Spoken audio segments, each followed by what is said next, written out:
There's no proper full screen. That kind of thing is common here. Conspiracies and assassinations and naked power grabs, all the fun of decadence. All right, let's play with this a bit. We're gonna need higher graphics than that, please. Like this one, that'll work. Or not windowed. We need full screen. The tutorial is pretty tough, by the way. Well, we'll keep that in mind. Ooh, refresh 75, yes. Anti-aliasing, no. Wait, let's auto detect and see what it says. Graphics settings have been auto detected. Ah, there it goes. Hi. Okay, I was figuring, as old as simple these graphics are, is like I'm pretty sure I could probably max them out. Tell me if it starts looking terrible or anything, Ika, and we'll start turning things back down. Yes. No matter what settings you do, it'll look like potato. Well, you know. Is there anything of this you recommend I turn up? Real-time camera or like... We need the tutorial, you said. High dialogue checks probably is fine. I'm not going to mess with any of the controls. We'll just stick with them as is. All right, new. Welcome, adventurer. You're about to die, and we salute you. The Age of Decadence is a very different module from what you're used to. Its world is harsh and unforgiving, and it really doesn't take much to end up dead. In fact, it's painfully easy, but if you try to play the module the way you normally play RPGs. When you roleplay a mighty hero who's able to handle any challenge and smite evildoers by the dozens. In this module, combat is always extremely dangerous. It is the hardest way to handle quests, and progress through the module and even a couple of thugs can easily put an end to your adventure. Probably good? Yeah. Keep in mind that you are not expected to beat every fight you're offered. There is no shame in walking away if your character isn't a killing machine. Optional fights are usually the hardest, so don't jump at the first opportunity to be brutally murdered. The module isn't linear, and it's not about killing people.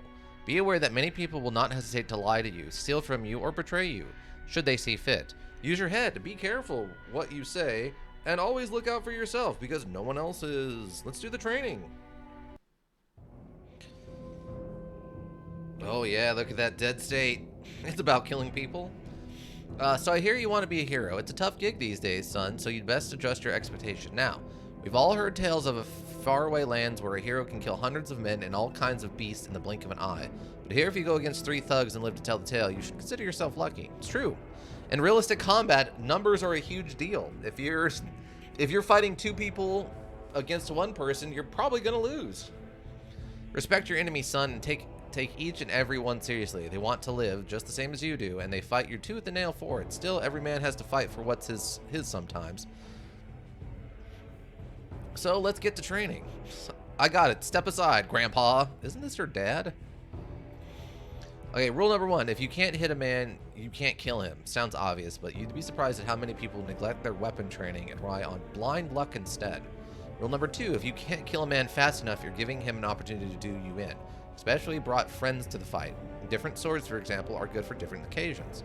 Two-handers can work miracles in some situations, but nothing but a hindrance in others. Adapt, or die. Rule number 3, defense. Dodging and blocking are your first line of defense. Of course, in the heart of battle, or in the heat of battle, you don't have time to do both, so pick one and stick with it. Your armor is your second line of defense, but keep in mind that it can also slow you down. Pick one that's right for you. Alright, what's the best way to survive a fight? The best way to survive a fight is to avoid it entirely. It works every time. It's not the warrior's way! It's not. It's the staying alive way. So if you're eager to die, be sure to jump at every opportunity to fight. If you'd rather stick around for a while, pick your battles. Tell me about the different attack types, Grandpa. You know how to swing a sword, right? Well, that's your normal attack. A good combination of speed and damage. Now, say you're having a hard time hitting your opponent. Switch to faster attacks. You won't do as much damage, but you'll hit more often. If, however, your opponent's heavily armored, he's easy to hit, but hard to get to. Switch to slower, yet more powerful attacks. They're easy to dodge or block, but they pack quite a punch and will get the job done. What about aimed attacks? Aimed attacks are for tricky fighters. They take more skill. I mean, if you're aiming to open someone's artery, it takes a precise strike. Not the same as aiming in their general direction. The benefits are well worth it, though. It goes without saying that a fight will become much easier when your opponent is knocked out cold. They're kind of odds, right? Nick his weapon arm, and he won't be able to hit you as well as he did a moment ago. Slash his thigh, and he'll be limping for a while, or bleed to death because there's a main artery there. But as you can see, there's quite a lot that you can do when fighting. It may seem overwhelming at first, but don't worry, it'll come to you. What about special attacks? It's always good to have options. Being able to strike twice or 3 times in a rapid succession, knock your opponent down, or even hit several opponents at once. They all have their uses. What about critical strikes? You know, hitting them where it really hurts. Right in the kneecap. We'll say the kneecap. You have to split your time between weapons practice and learning anatomy, which might weaken you as a fighter. Same goes for studying alchemy or forging your own weapons. It's a question of balance, skill, and knowledge. I've seen some bold fighters who ignore defense and focused on weapon training and the art of dispatching their opponents quickly. But it's a risky style. I would have recommended for beginners. Anything else? Well, there are nets, bolas, all kinds of alchemical concoctions, including liquid fire and black powder bombs. I'm sure we have plenty of time to experiment. I got it! Step aside, Grandpa! Alright, here we go, everybody. Oh, okay, so it's not doing that for the stream. Or no, it is. Or is it? No. Okay. So, when I first came into this window, it started blinking, like, up and down the screen. So, I'm happy that went away. Right-click to move, left-click to interact. Hold middle mouse button for rotating camera. Ooh, look at that. What is that looking like?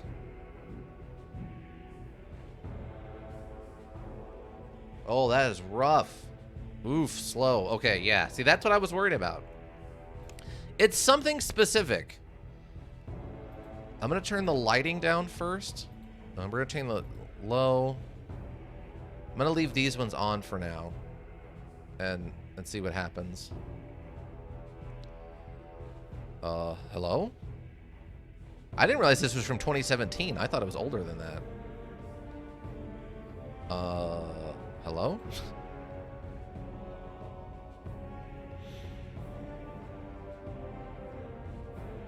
Apparently it has frozen? Oh, we're starting off great. We're starting off real good. Yeah, by the way, I repeat, I do not need to be character built about this. So, it was developed over like 2 decades, so it's kind of not from 2017. Yeah. I can't get a task manager. Ooh, it's doing this one, eh? You're doing this? You're pulling this on me today, on the day of my daughter's wedding?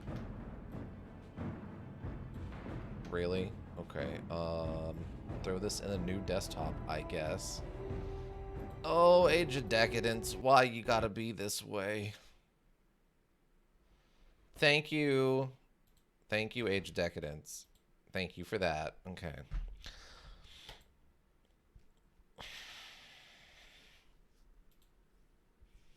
Okay, let's try her again. Okay, crash reporting system failed again. That's fine. We don't need that. Doesn't this company, like, not even exist anymore? That's probably why it's failing, right?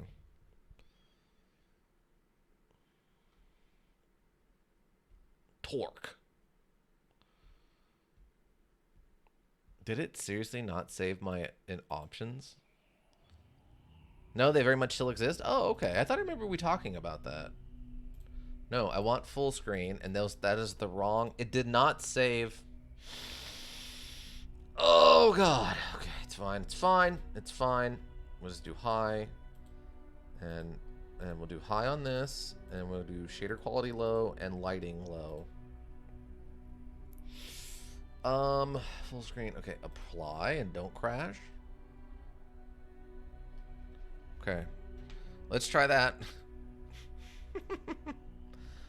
Did it auto-save? No. Okay. Training. We're gonna just burn through this real quick. Let's get back to this. Okay. How does this look? Oof! Ooh, it's still duty. Ooh, that's still absolutely duty. Oh, come on now. Why? Why are you doing this to me? Let's go normal and low. And I'm gonna turn... Let's try learning back up to... The lighting back up to normal. Vertical sync. Oh, we might actually need that on. The vertical sync might need to be actually on for this. That might be why I'm getting the weird flickers. Oh, come on. Don't crash on me again.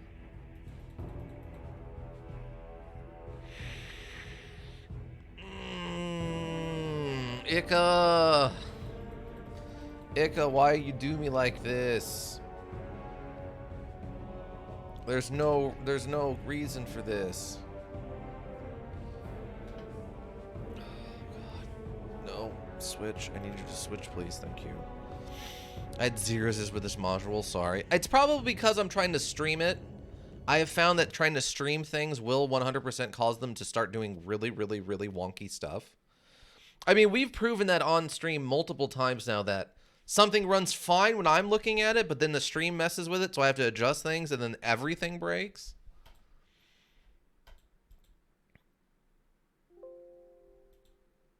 Okay. I mean, I don't want to have to turn all the settings down to, like, maximum low, but if that's what it takes so everything doesn't break, if everything doesn't explode.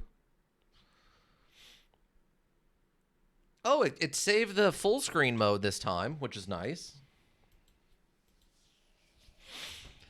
Okay. Vertical synced. I don't know if any of this needs to be on. I don't think it does. Okay. Let's try this one. Okay, step aside. Oh, that lighting though. Oh God. But hey, it's not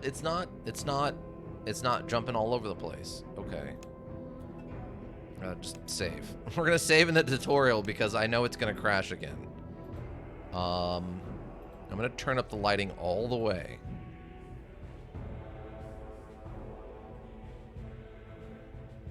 Lighting for this training part I think is naturally buggy. Oh, okay. We're also gonna turn up the font scale a little bit so everyone can see out there a little bit better. Apply the graphics for that. Close and continue. Yeah, I mean that's bugging out pretty hard, but at least it's clean. It's not laggy at all. Oh, I didn't get the buttons. Where are my buttons? Son of a biscuit. All right, so what are you for? Do I just stab people? What am I doing? Centurion. Ready for the real thing? Not yet. Tell me about different attack types. Not yet. I was born ready. Let's start a new one. Okay, where's my inventory? Ah, here we go. So we got a Gladius. We've got a Pugo. We've got a helmet. Oh, yeah. Yeah. What are these? A Pilum. So throwing one-handed. Can be placed in a belt slot. A tip-heavy javelin carried by legionnaires. The Pilum has an iron head mounted on a wooden shaft. The Pilum will penetrate enemy shields with ease and can even be effective against heavy armor. But can I, like, stab with it? Can I stab with it? Now you're armed and ready to fight. Press C to open the character screen or click the I button, second from the left. Okay.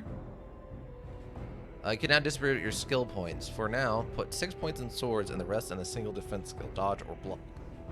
Only the highest defense skill check is checked, so make your choice and stick with it. Okay. Can I do spears?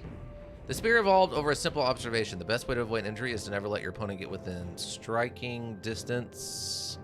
While spear is a great weapon for keeping that distance from your foes, it becomes awkward to wield without sacrificing room to maneuver, or significant room to maneuver. Synergy. For each point invested in spear, you get the attack bonus 2 for dagger, 2 for sword, 1 for axe, and 1 for hammer.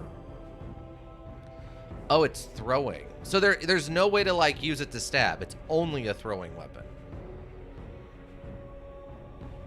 Often overlooked because of the lack of the power of the mechanically assisted cousins, throwing weapons make for their skill and power with their greater speed and finesse. A warrior skilled with throwing weapons can literally barrage an opponent with missiles. Also ranged weapons, sadly. Oh, butts. Well, What do we got for axes? The art of axe wielding has remained virtually unchanged since the dawn of time, combining strength, momentum, and weighted weapons of metal to cleave flesh, bone, and even shields. For each point invested in axe, you get these attack bonuses. 1 for dagger, 1 for sword, 3 for hammer, and 1 for spear. What does hammer give us? Oh. Skill. Unskilled. Give it a swing. How hard can it be? Ability, 1% increased critical strike damage. Next level ability, 2% increase in critical strike damage. Okay.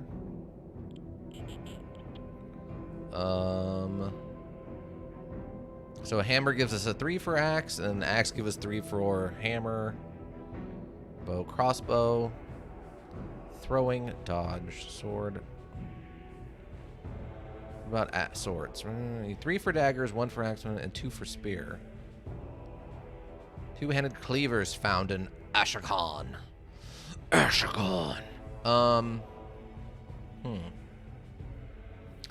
Maybe we go axe, so we can start asking people questions.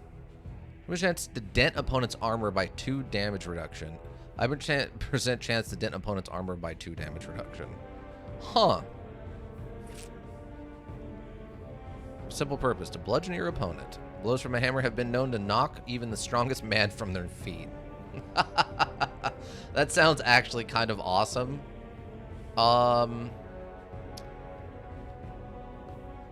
Skill level. Unskilled. Synergy. For each point you get these attack bonuses.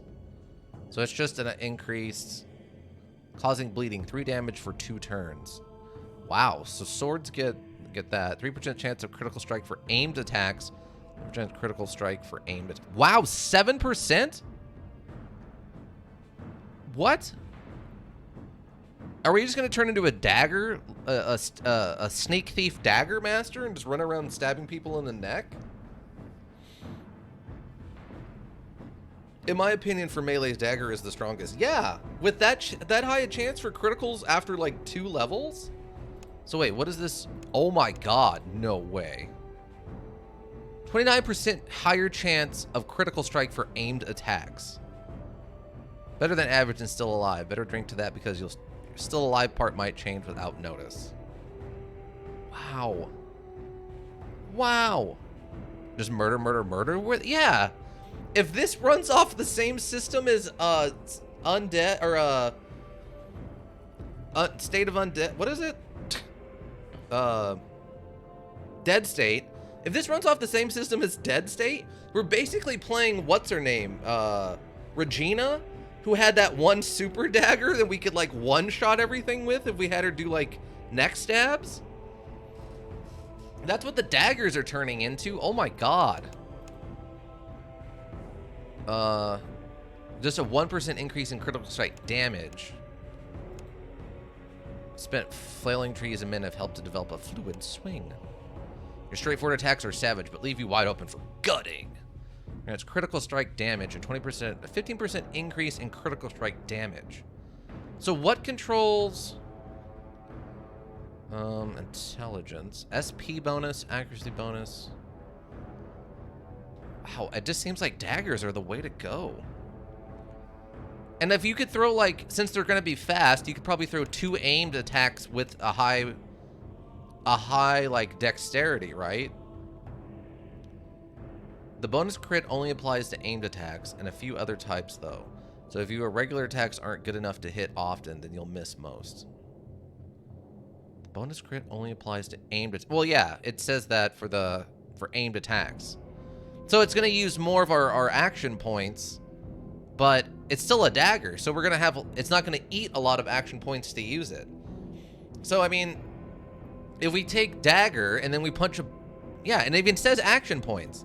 Influence the combat skills pool during character generation. It determines an action points and sequences in combat is locked in dialogues and interactions with the game world. I guess, oh, with the module world. I was thinking game as in, like, animals, not the module. Okay. So...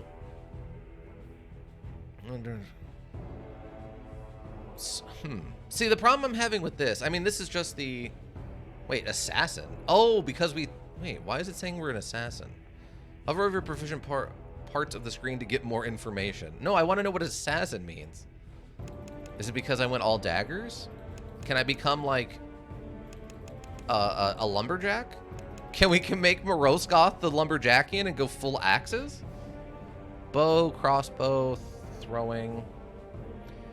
Block. While uninformed generally think of blocking as simply putting a shield. Okay.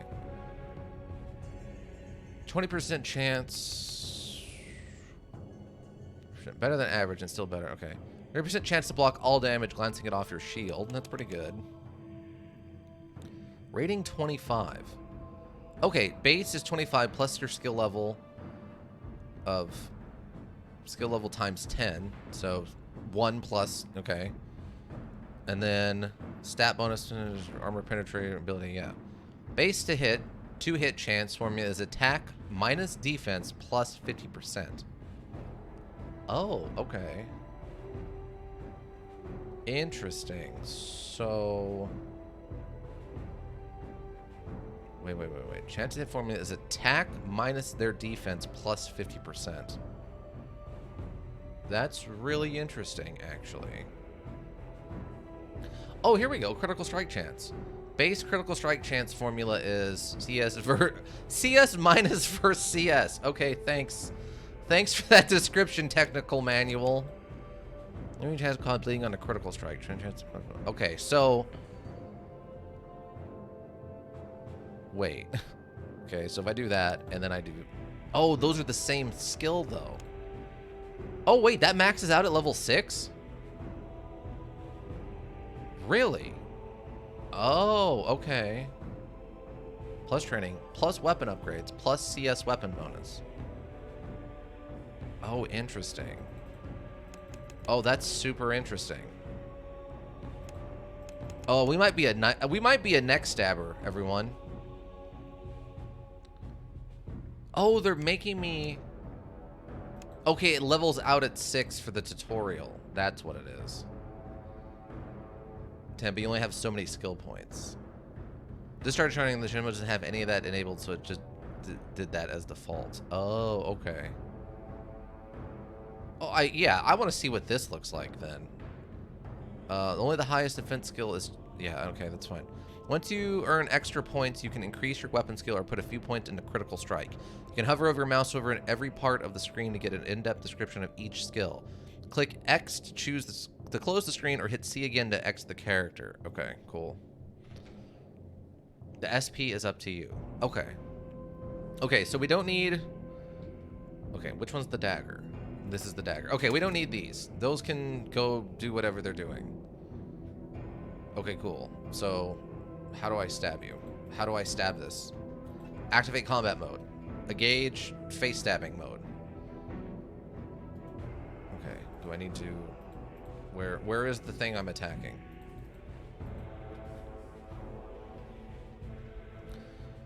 Okay, how do I... No, can I... Do I stab you, Grandpa? Do I attack Grandpa?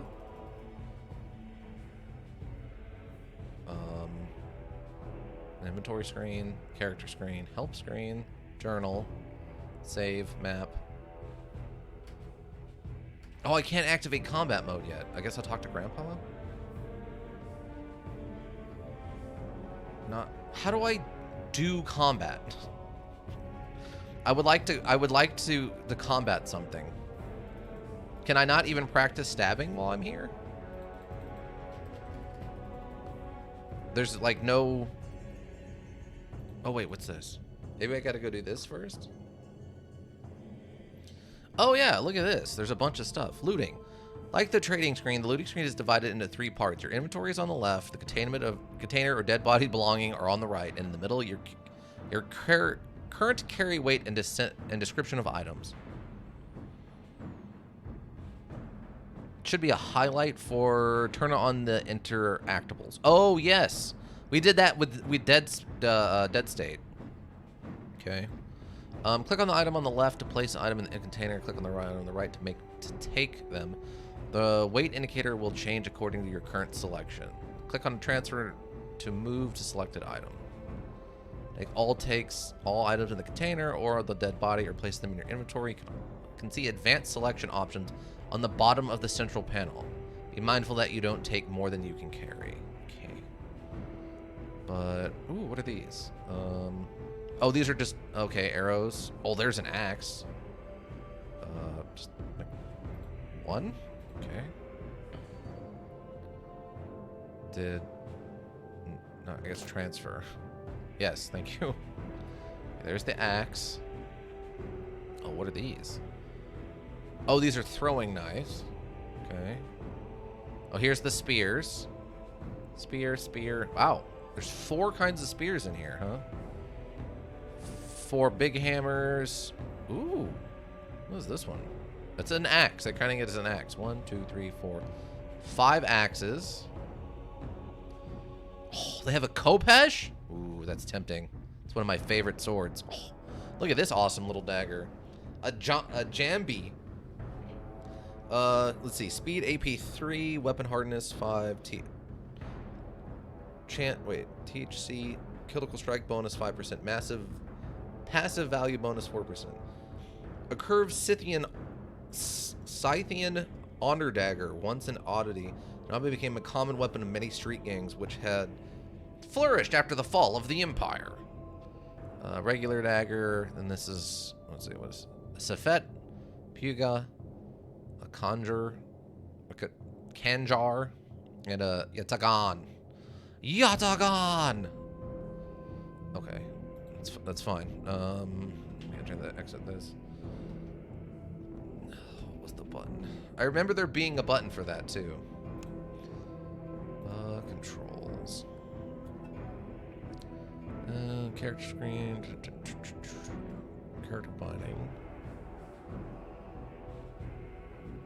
Highlight interactive tab. Okay, great. Ah, here we go. Cool. Combat Index is turn-based, which means each of the participants take a turn and have a certain number of action points to use performing an action during each round. Once you enter combat, the faster or more perceptive or something, because I can't apparently see the rest of this, because it's actually underneath the bar. Okay. When it's your turn, you will see a grid of squares surrounding your character. Take note of your hit points on the left and your action points on the right. Okay. And your action points on the right of your 2 weapon slots. On the far left is an informative window that will gives you more details about exactly what's going on during battle. Okay. For now, press spacebar or click the crossed swords button to skip your turn. Enemies will approach you and you will act again. Blue colored squares are ones you've enough action points to move during this turn. Is there a way for me? I cannot scroll this down. Enough points to move during your turn. If you move over the house, one action point cost of moving to that square. Okay. Green colored squares are those you can attack with your current selected weapon slot highlighted in yellow. As you can see, the enemy is 2 tiles away. So move toward him by right-clicking in front of him. I don't want to do that, though.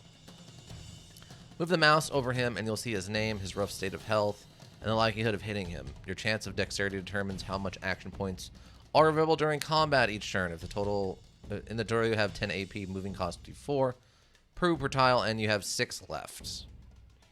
The weapon's damage, range, and AP cost modified by your stats, attack type, and ammo type. Displayed in the weapon slot. Right-click on the weapon slot to open a menu with an available attack options. Hover over each for them for a detailed description of their effects. Okay. With the remaining AP, you can use 2 fast attacks, or, for example, select aimed legs attacks and left on the enemy. He's a dodger, so hitting his legs will reduce his mobility and make him easier to hit. Even if the chance is good, you might still miss him. Either way, you'll have 2 AP left. Let's put those points to something. Try to move away from your opponent. Okay. We're going to do that now. I'm going to step back. Right about... Okay.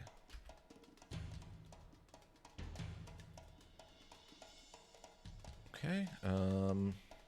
Wow. Power... Arterial strike.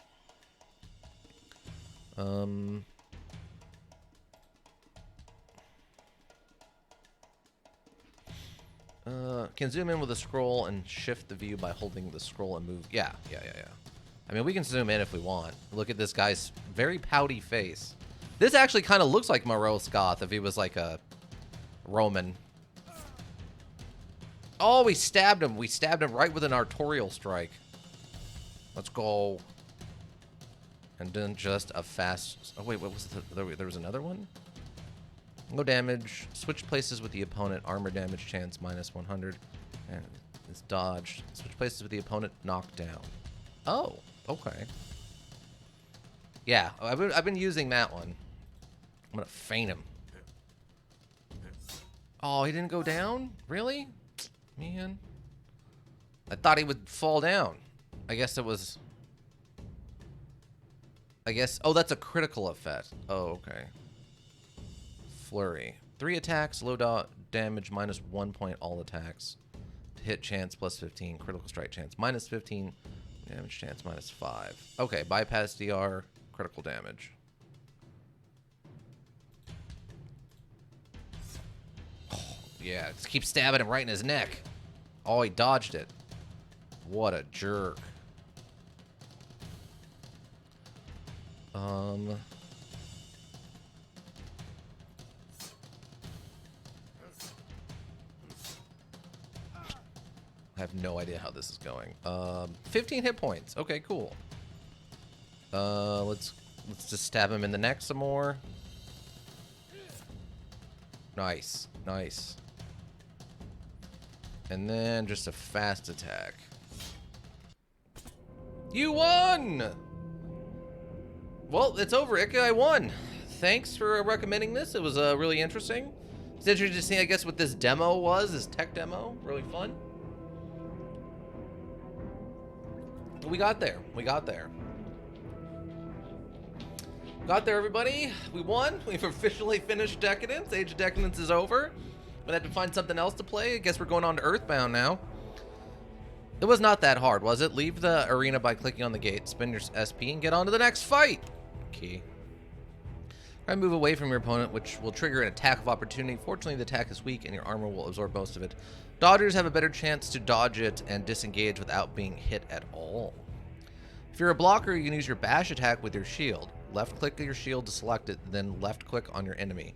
You will push him back 1 tile, or might even knock him down. No matter the outcome, he will be 1 tile away from you, and will have to spend AP to close the gap again. Now try to beat him.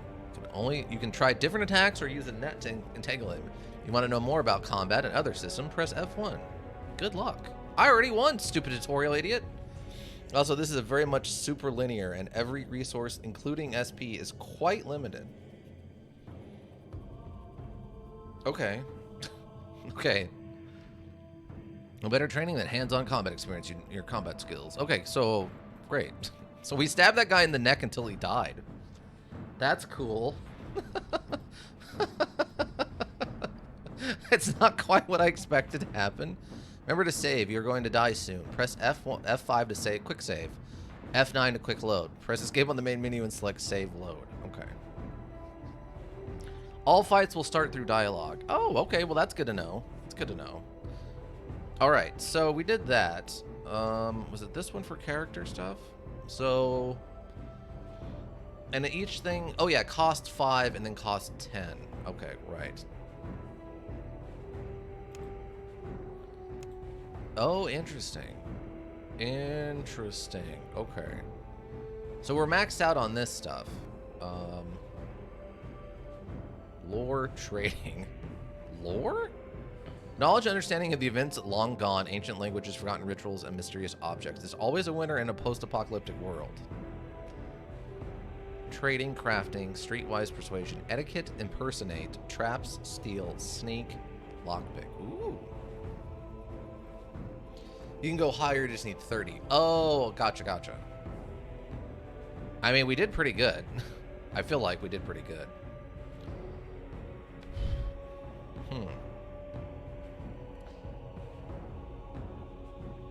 Oh, we have 0... Wait, what? Generate... Skill... Wait, general skill points? Wait, what? Why does it say... Removing unseen and unnoticed. Sneaking is a very convenient, hassle-free way to visit places that are open to the general public. Works most preferably with lockpicks. So while alchemy and crafting are civil skills, they are basically combat prep skills. Right, that made sense. That made sense to me. Mystical art of transforming mundane objects and non-organic elements into magical items like healing salves, potions that destroy metal, liquids that burn, and black powder fireballs. A must-have skill for mad scientists. Next level, healing salve, berserk potion, and poison vial. Bronze working masterwork, weapons and armor, balanced weapons, reinforced armors and shields, sharpened weapons. That's the next level? Dang, really? Masterwork, shields, hardened edge, serrated edge, hardened armor, and shields. Wow. Load gun HD, welcome. Skill level, unskilled. If you can't see them, they can't see you. Yeah. Yeah, there's a lot of silly stuff like that, I can tell. Lore is also a little that, since some unique items you need lore to use. Oh, okay. But Lord Gun HD, how you doing? Welcome in. You having a good day, hopefully? We already body counted someone by stabbing him in the neck over and over again with a dagger, which is fun. Breakdown. Breakdown. So, 71. I'm really torn. I'm really torn on what I want to do here. If we want to go sneak thief and just like get in there and start stabbing necks, or if like I want to go like a little bit more morose goth and go with an axe or a hammer. We can go thief style, and we can go with a bow and a high sneak and then just sneak into places. For a dagger build, would probably be best to have a high dagger level and more mid-level at CS and dodge. Oh, okay.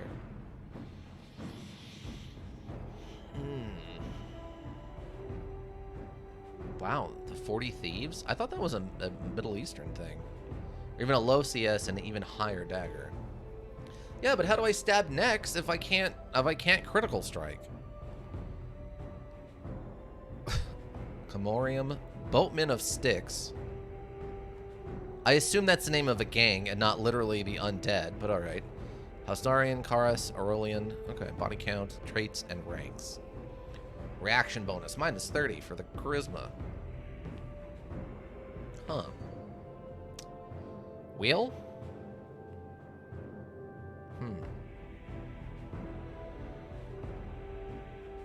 I don't know. I mean, I just feel like critical. We just critical him right in the neck. Right? We just critical him right in the neck? Oh, we're fighting two. A thug and a thug. Alright. Don't forget to save. Oh, yeah. Save. Did it? I don't think it took. I don't think it took. Unskilled. A quick prayer is the best way to avoid being hit. Disagree.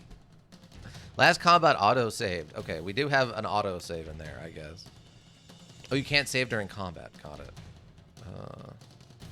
Run. Let's run over here. Okay. And then, what was the next stab? Those are just 4. Okay.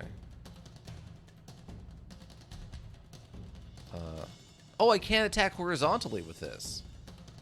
Butts. Ow.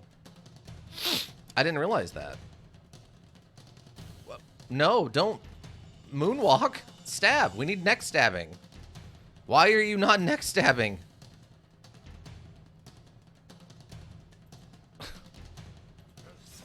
We're doing neck stabbing here.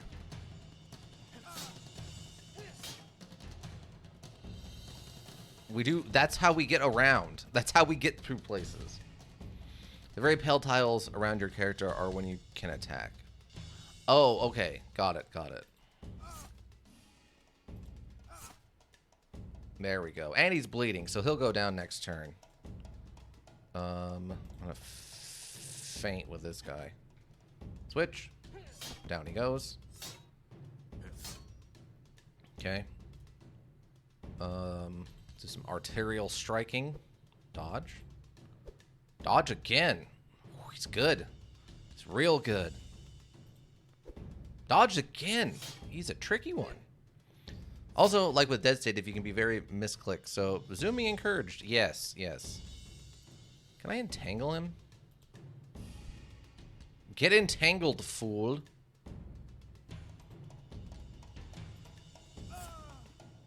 Barely a scratch as he starts bleeding out of his neck.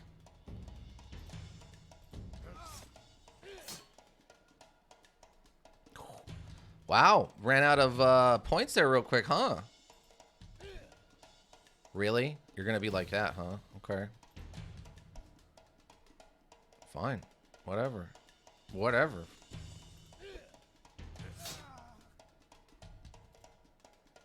Arterial strike. You can also aim at legs for dodgers. Yeah, I guess we can try that.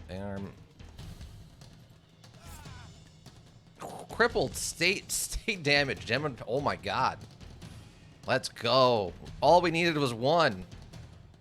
And he's still dodging. Why? You dirty. Let's see. Arm, torso. What does this do? Bypasses damage resistance, reduced armor. Here, let's stab him in the arm. Nope. Dodged. Ow. I mean, we're winning right now, so. Come on, 2 neck stabs isn't enough to get this guy bleeding a little bit?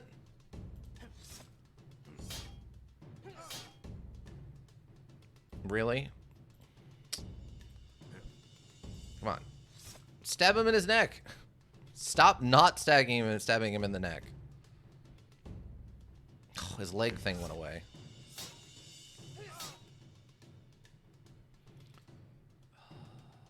Fine.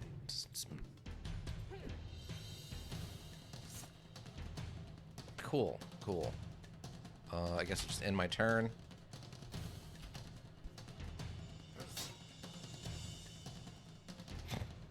This is a very weird fight. There he goes. Okay. Cool. We'll take all of it. Wait, I want all of it. Okay. Oh, transfer. Transfer, got it. I don't know if this is a better dagger. I'm gonna take the dagger. That penalty lasts a whole fight, by the way. Crits on legs minus dex, dodge, blade, AP. On arms minus strength, block, heavy weapons, and melee damage. On torsos, con. Okay, versus critical strike, HP, and armor. That is a better dagger. Nice. Oh, good, good, good, good, good, good. Okay. Cool. What's this other thug got? Oh, he's got one of these. Yes. And all, please. Transfer. Inventory. So this is a better dagger, huh? 4-7 speed 3. Oh, yeah, look at that. 4-7. What's this one? 3-6. Wow, yeah, that's significantly better. Not even subtly. It's a cape. Cloak. Weapon material goes from bronze, iron, steel, blue steel, and meteor metal. Oh, come on. Really? They went with meteor being the special one? Yeah, but load gun HD. What's going on? You're in here and you're saying things, but you're not telling us how your day went. We need to know how your day went, Lord Gun. Come on. Also, why does it say you can't see? Like, what is the weird blocked out... Hold on. What does this little icon indicate? Oh, listening only. That's why. Oh. I didn't even know that was an option. There's a listening only mode? What? Alright, well, Lord Gun, you're probably busy with other stuff. Well, just understand we wish you were here talking to us, but we appreciate you just showing up and listening.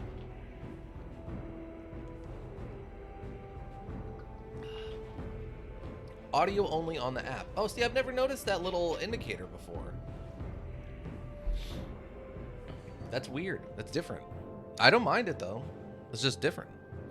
All right, so we have a better dagger and some extra cash we took off of those dead ruffians. I guess it doesn't show up on me? No, it doesn't. Oh, bronze. Oh, weapon skill throwing, one-handed. It is a throwing weapon. Oh. I have one of them. We're gonna throwing axe them next time. Oh, yeah, sorry. Screen, thank you. I have too many of these badges. Well, I mean, you keep doing things, and I have to reward you for that. All right. Okay, let's get out of there, team. Okay. I mean, I guess in theory, I could go get more nets. The nets were pretty fun. I'm gonna grab, let's grab like 3 nets. Okay, transfer. Oh yeah, we're not even close to weight.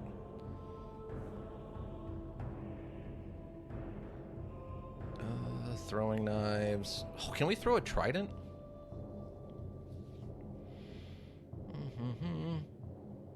It doesn't say anything about throwing, so you can't throw the tridents. So there's no throwing spears, huh? Melee only. All the nets and bolas? All of them? Okay. It's a lot of weight you can carry, by the way. Oh, I forgot to transfer it. Boom. All right. Yeah, but 108 like stones or 185 stones or whatever that is, that's quite a bit. Two-handed spears usually suck unless you're in one of the few combat scenarios where you can hide behind an ally. Makes sense. Makes sense. Okay, but we're gonna throwing axe someone in this next one. Oh, also I guess I should save. I guess I'll override this one. Yes. Okay, I guess we'll do the next combat. Okay, looks like we're fighting a guy with a thug and another thug. One with a knife, another with an axe. Okay, what is it? It's 3 to throw this. 4, 6. Go here. We're gonna throw this. Wait, does it have special things? Grab power. Power? Let's throw it at his arm. Ah, I dodged it. It's fine. It's probably fine. Let's move over here. Oh, interesting. Okay. Weapons and shields can only go into the 2 main weapon slots, but a lot of one-handed ones can fit into the side slots. Oh, okay.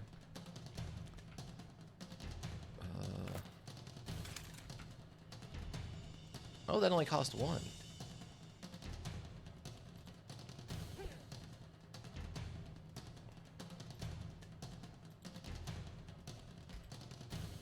Really?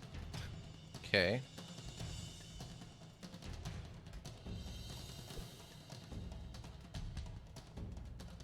Got it. Okay.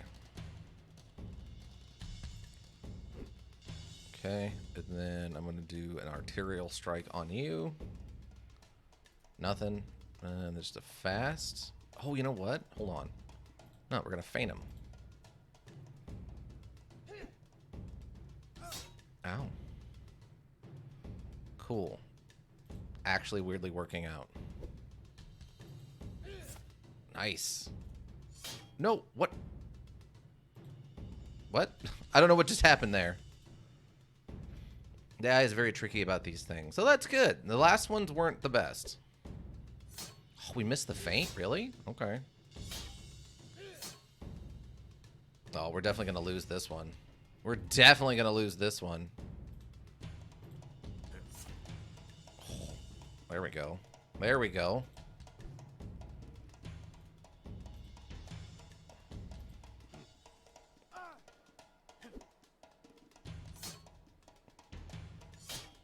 Oh, critical striked me to the ground. Dang. You misclicked above the weapon menu? Oh. I guess I tried to move then? I guess load. I don't know. Yeah.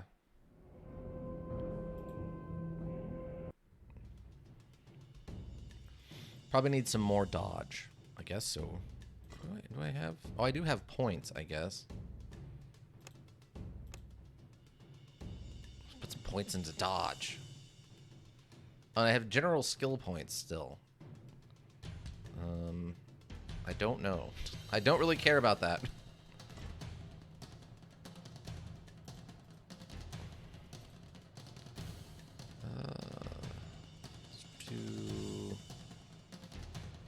Well, he's a dodgy boy. Let's do this. Aw.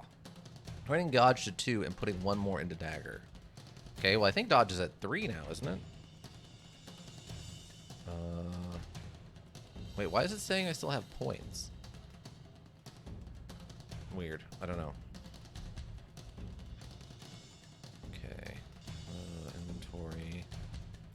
Snag one of these. 8, 6. Oh, it's outside of range. Butts. That's fine. Okay. Entangle him. I'm gonna do some arterial striking on this guy. That wasn't much of a block, my friend. Just a quick stab. Okay, so tangle you. Arterial strike this guy. Oh, I'm out of points. Faint step. You do still have points? Well, I don't have enough to upgrade whatever I need to upgrade there.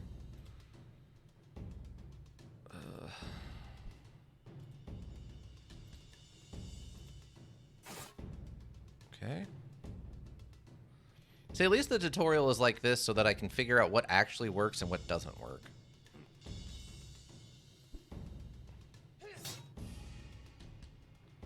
So that's kind of where we're at.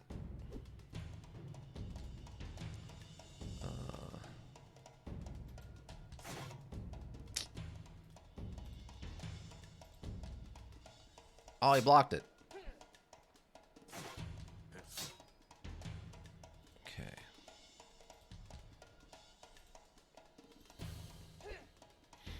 Still got 20 points, although higher dagger would probably be the best with a little defensive. Okay. Wow, he's really good at blocking.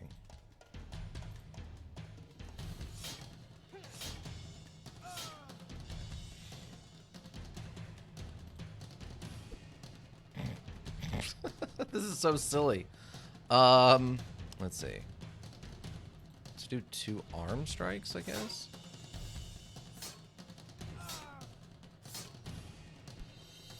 Okay.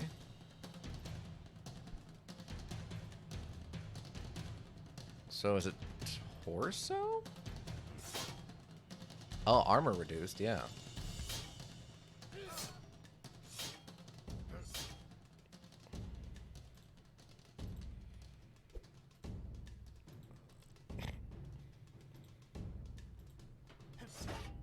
Okay, so is there no way to reduce blocking chance then?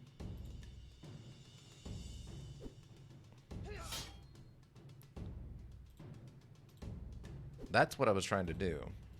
Or maybe it's like a different thing on the arm?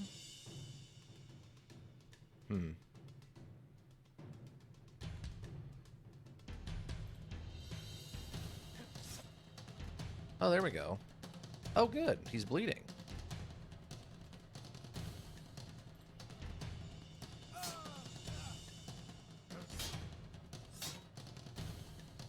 Okay. Oh, good. Oh, did he stop bleeding already? Really? Dang.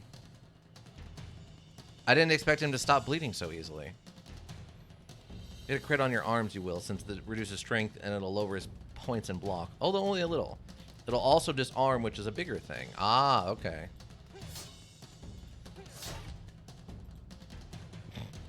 Apparently this is accomplishing nothing.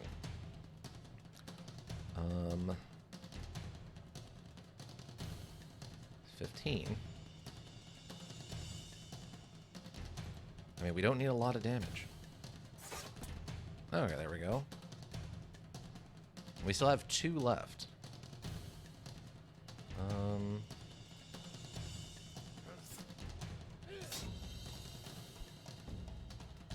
Oh, we counterattacked.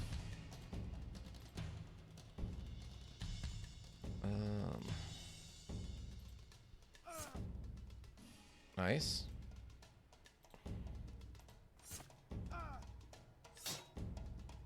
Oh, perfect.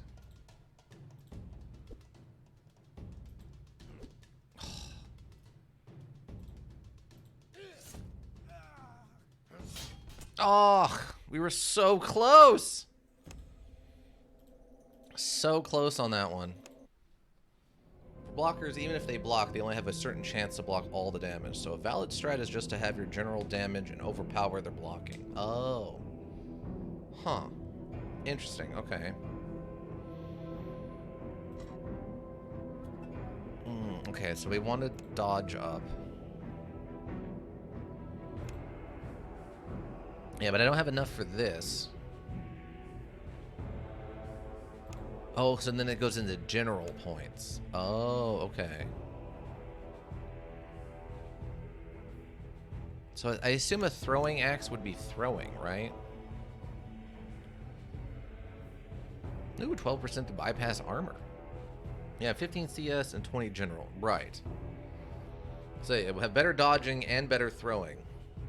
Well, if you do dodge 2, you can do dodge dagger 7. Oh, I guess that's true. Oh, okay. Aimed attacks.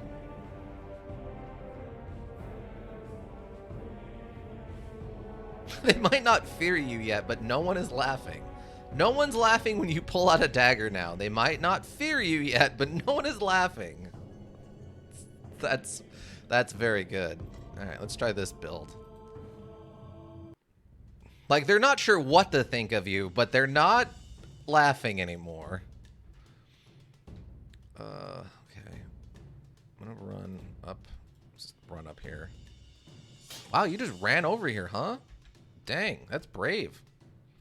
That's actually just straight up brave of you. Cool. Faint with him. What?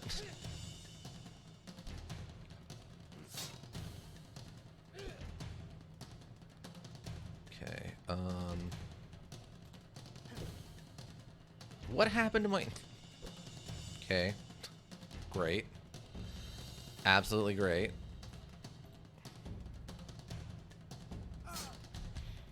I do love the skill descriptions. Yeah, it's pretty interesting. So, I get like... Critical strike crippled. Damage. Damage penalty. -10 for 3 turns. Okay.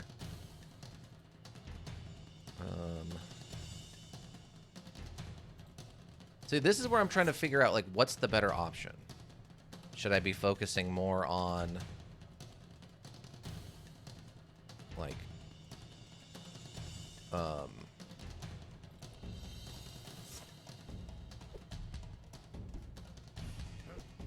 what should I... Is it more important to take down the armored guy first, or is it more important to take down, like, the smaller guys like this first?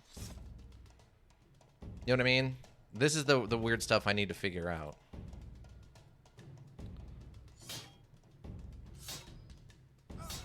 Oh, they really trying to get my dodge penalty down, eh? Really? It already went off, huh? Okay, sure. Okay. That felt really weird.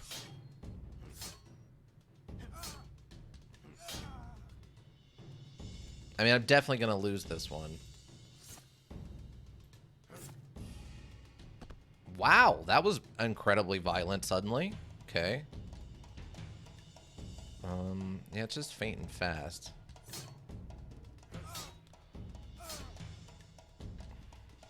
Okay, oh, stat damage attack penalty. Okay. Oh, he dropped his weapon. What? Weapon? No, not power. We gotta go for that neck. Yes. Right for his jugular. Let's do another arm attack.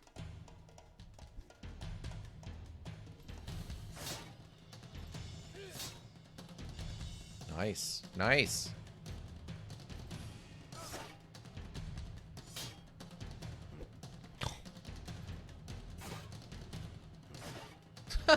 Really? Okay. That was a critical strike for only for 5, though.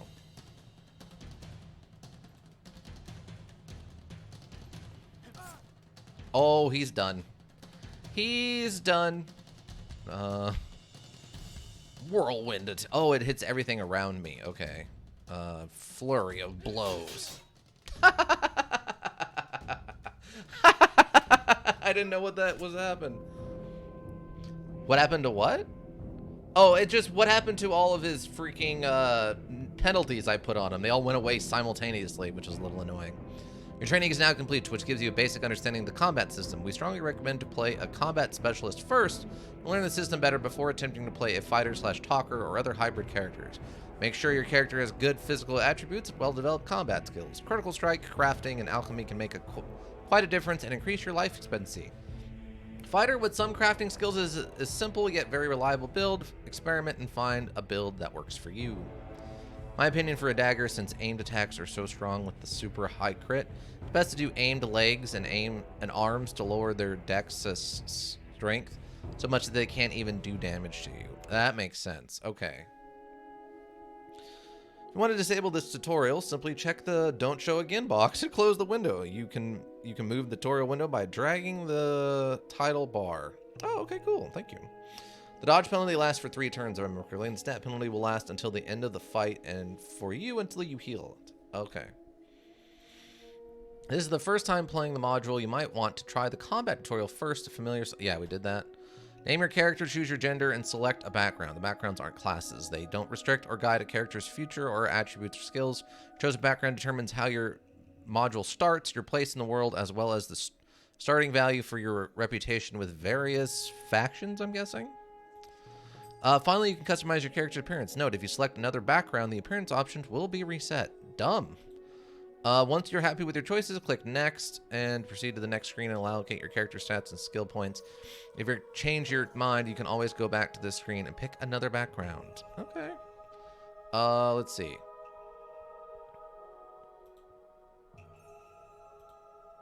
Oh, okay, so these are just basic backgrounds. Does the gender change anything? It didn't sound like it does. Individuals to serve the interest. Noble houses elevate ambitious men with diverse sets of skills to rank up the Praetorian Guard. While most possess some martial training and patiently weird for their spoils and glory bloodshed, others still favor the gentler arts of diplomacy and take a discreet yet active role in the courts of nobles. Mercenary Merchant Loremaster, preserving and understanding pre-war knowledge and technology to lucrative business, as an increasing number of people see their salvation in the ashes of the past, unless the market is becoming saturated with icons and objects from old empire, most without any real value. Always on the lookout for something of real worth, cataloging and appraising items, Loremasters remain at the front line of this trade. A predator, thief, assassin. Okay, it just gives us our reputation. So it's just a reputation difference. Drifter is blank.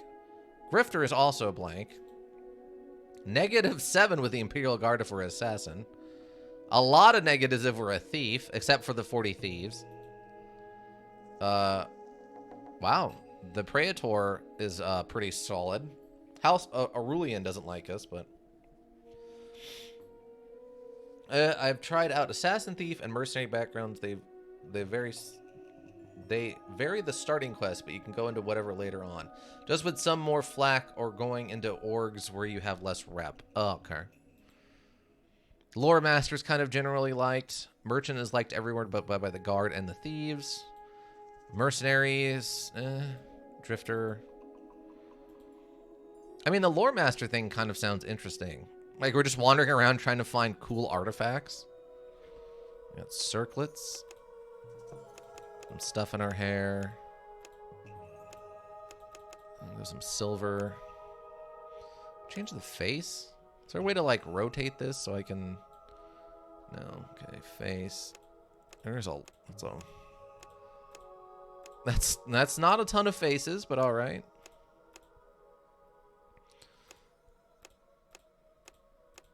Okay, we got 3 skin colors. Hair.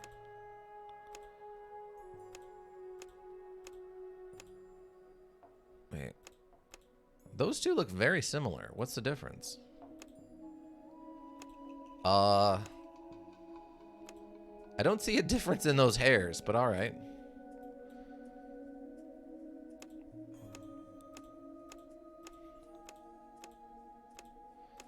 Do they got some wacky colors that are, like, not human? The reds are pretty red.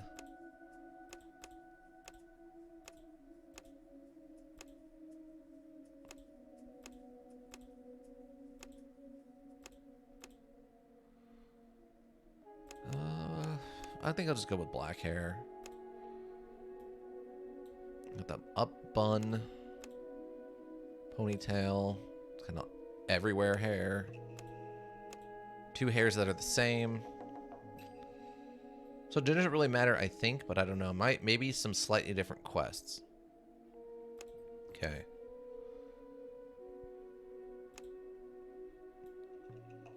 I would like to, I kind of want to do the tutorial again and see what what happens if I just go all axe. Like, I kind of want to just try that out. Like, I want to do the tutorial again just to see what else happens. Because all we did was just one. I got a grandpa step aside. Like, I want to try some of these other weapons to understand what's going on. It's a very involved combat system, and I don't want to miss something. Like, I want to see what happens if I just go giant axe man and just start axing people questions. Two-handed, one-handed. That's a one-handed axe? Okay, I guess. What's the basic one, though? Elaborately decorated Scythian, or Scythian? A daily broadaxe introduced to the predators of the former empire by Scaean Ravers. Okay. The usual blade provides an ample surface for slashing while keeping the weight low. Okay, let's take one of these. Or... Okay, that was just one. Okay. I really just want to figure out the weapons. Like, what I like. Like, the neck stabbing was funny, but I don't know how good of an actual idea neck stabbing is, right? I don't know. Hammers was breaking armor, right? Standard issue imperial spear with a broad turning motion. So it can be carried in one hand and used with a shield. Two-handed, two-handed, and two-handed. Long shafted.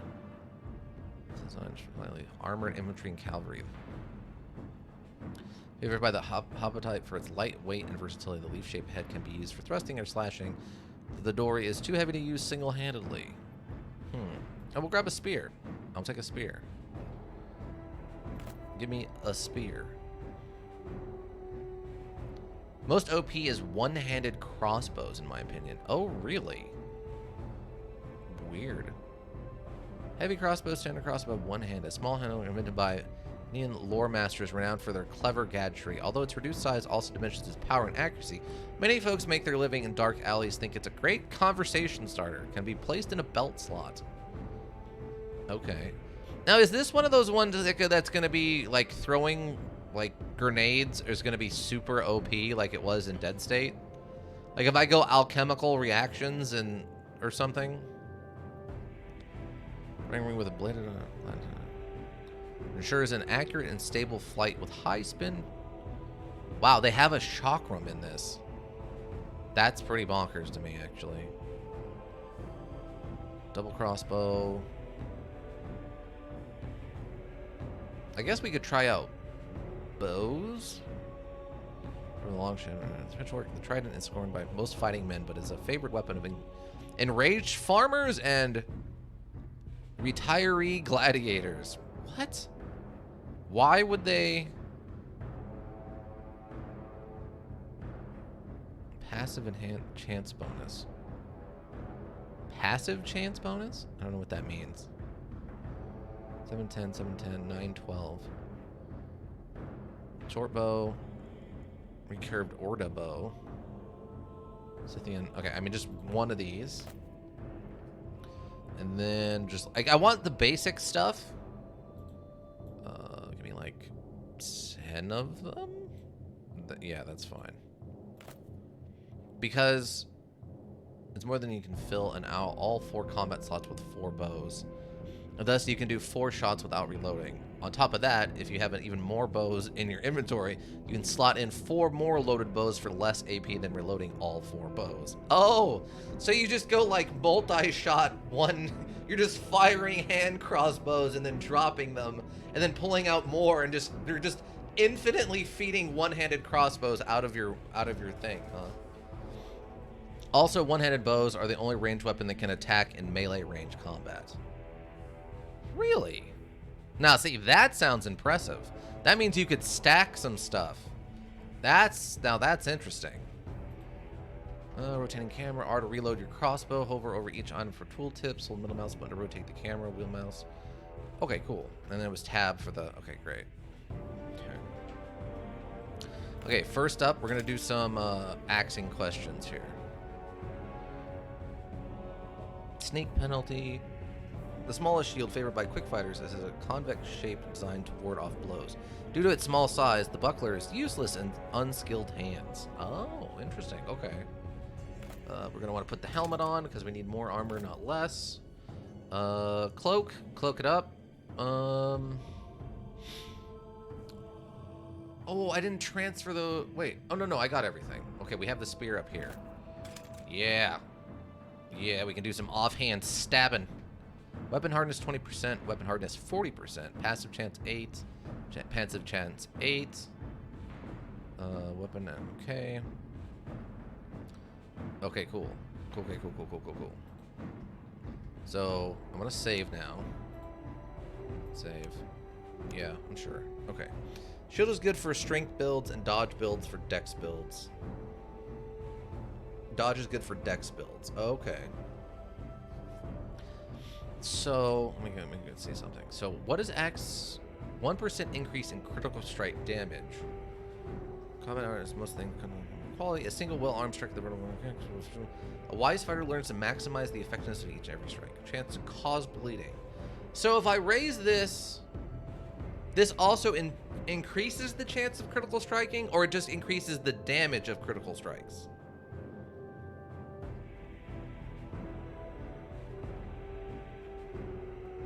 Because this says it increases the chance of bleeding on a critical strike. Okay, I understand that. I don't need that right now. Critical strike rating breakdown. Base critical strike chance formula is minus verse CS. So this would also, okay. Let's do like this.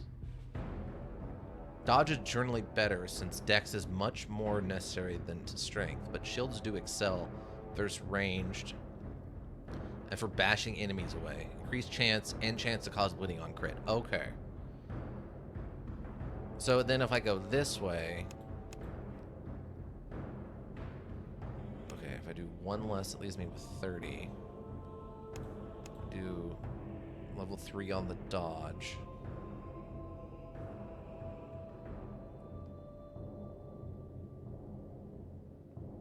Anything else? I do level 4 and then have a point left.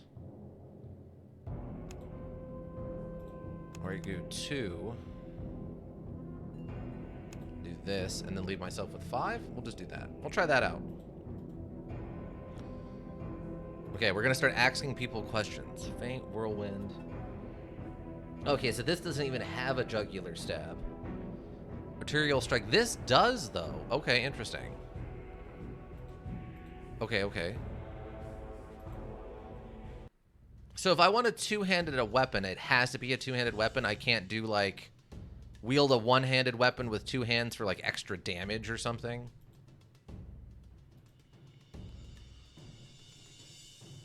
Whirlwind Feint. Okay. Come on. No, no, no, no. Get a little closer. Okay. It has to be designated. Okay. Huh. Okay. So it is a little more restrictive. That's interesting. All right. So I'm gonna aim at your leg, idiot. Okay. It's definitely slower. I mean, dodge penalty. Okay, that's good. Let's see. Feint, whirlwind. Oh, there's no flurry with this one either. Interesting. How does this have a flurry? No, there's no flurry on that. But it does have the arterial strike, so I can still stab in the neck. Power, regular. Let's do an arm attack? Dodged. Okay, but I am bleeding, which is bad. So power is 6, and that would leave me with 4 for a fast. That's it. I'm not liking the way the AP breaks down. Oh, head. Oh, okay. Yeah, let's hit him with a headshot. Attack penalty, -9 for 3 turns. That seems bad. Quick strike. Ow. Oh, God. In my opinion, probably the worst weapon would be hammers, since their special ability is just damaging armor, which only helps versus high armor. And damaging armor also lowers what you can salvage from crafting, which can be very important on stuff like blue steel and meteor metal. That makes sense. That makes sense to me. Let's do another headshot. Oh, critical strike, 20 damage. And he's dead. Okay, yeah. What do we got? Oh, it's just money and this other dagger, right? Auxiliary armor. I'm gonna take that? I don't even know what that means. Where do I put this? Like, where does our, is it just different armor? Oh, it's just different armor here. Okay. DR4, DR7. Okay, that makes sense. Yeah, I mean, I'm not loving axes yet, but we'll see what happens. Also, every weapon has an option to damage armor through torso strikes. Right. Okay, so I'm going to just save. We're going to just do, like, 2. Save. So now we're going to have to fight some speed boys, and I want to see what happens. We're going to move up here.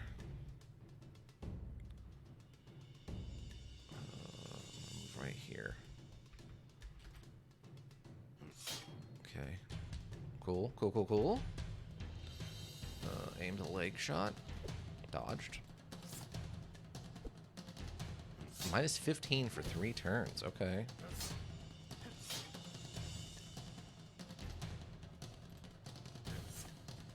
Okay, 15 damage is pretty solid.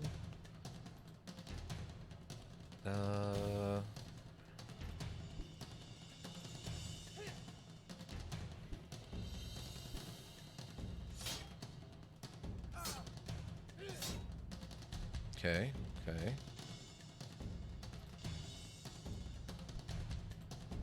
Wow, okay. Oh, I gotta remember to level up, too. Armor's doing its job. They're having a hard time with the dagger. Armors have different penalties and stats, but those can be reduced with crafting. Right. Wait, can I level the middle of combat? Oh, I can. 25 points.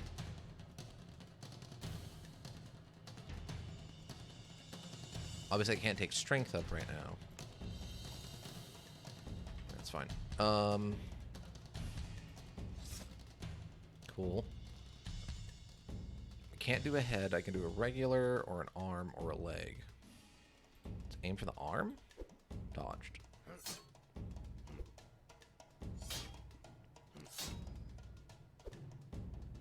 we're kind of tanking this one right now. Wait, I thought it was 3 turns. Yeah, it says 3 turns. I don't know. I don't know how I feel about this.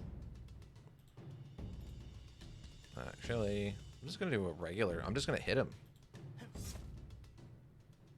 Armor reduced by 1. Okay, interesting.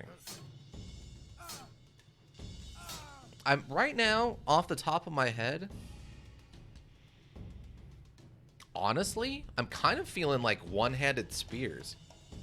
It is 3 turns. It just doesn't show the notification on it. Then is that what I'm getting? He's got 6 left, so in theory, I don't have to do anything like crazy here, right? So I could do plus 15. Oh, okay. I guess I just got to keep track of that myself mentally, which that'll be fine, I'm sure. They also stack separately, if I remember correctly. Oh, really? Okay, that's actually super important to know. That's easier than I expected. Is it? Are you? Negative 15 for... See, that seems significant. He counterattacks. So he has a negative 30 to attack now, right? Am I understanding that correctly?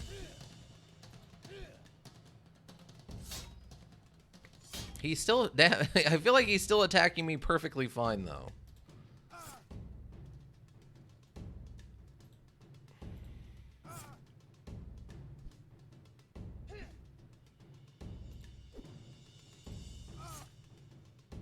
Critical strike.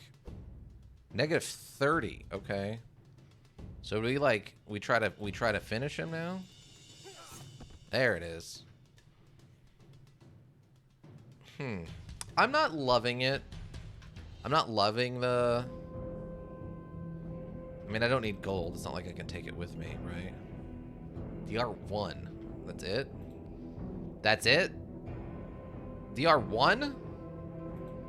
I don't know. I'm not loving the axe. Maybe... I don't know.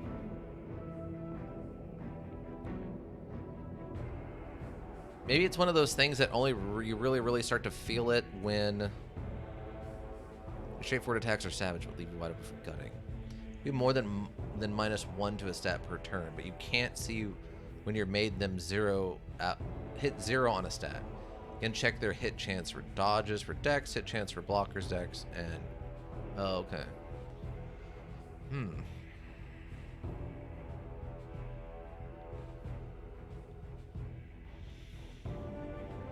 So... preferred stat is strength. Right now, I'm feeling like...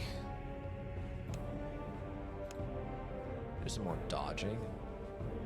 I have 10 points left. Each point invest in hammer, you get these attack bonuses. Oh, interesting. Okay. Bow, 3 for bow and 3 for crossbow.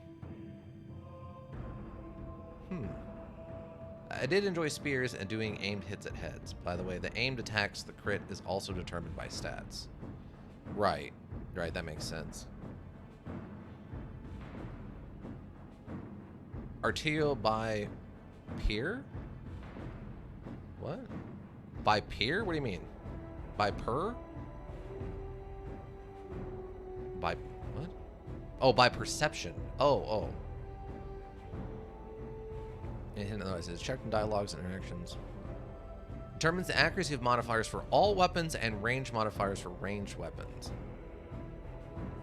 And helps you spot things which would remain hidden otherwise. Oh, okay. Oh yeah, that's our accuracy bonus. Huh. Action points. Weird.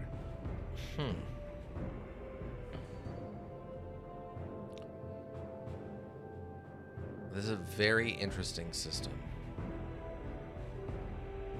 I think I'll just hold on to it. I think we have... oh, no, we only have one more tutorial battle, right?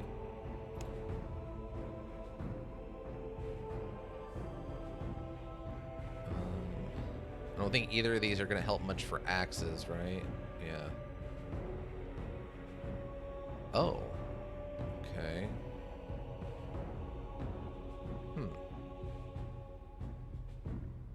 I mean, whatever. It doesn't matter. Okay.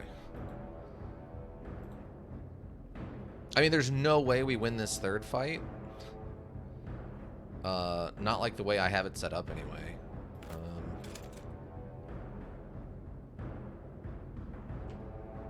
Okay.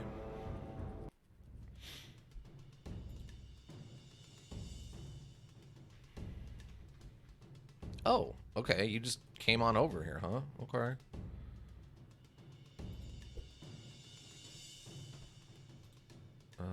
Oh, that would probably get me an attack of opportunity, right?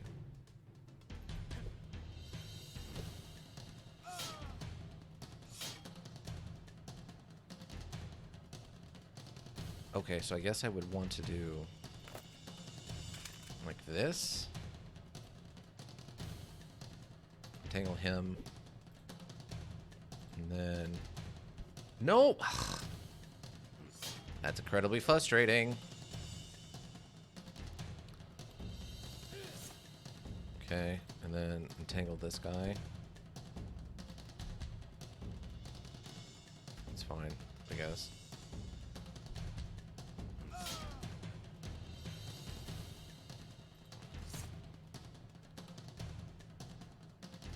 Okay, so then...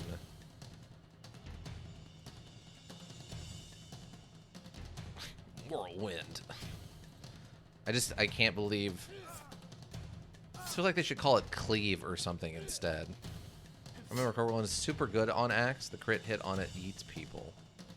Really? Okay, sure, why not?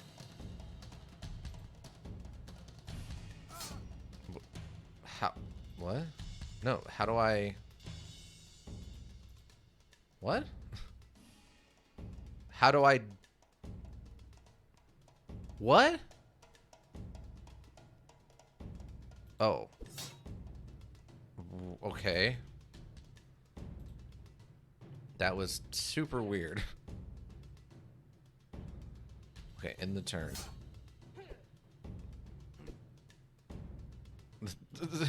Okay.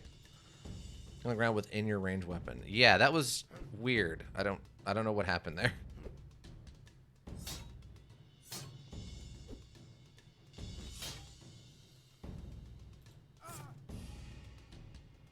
Okay.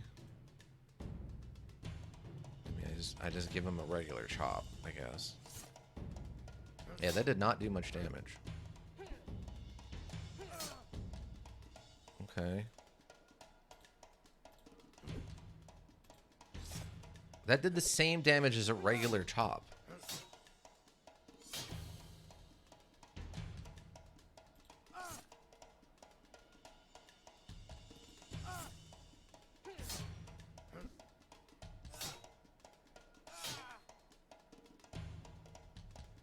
He has 1 hit point left.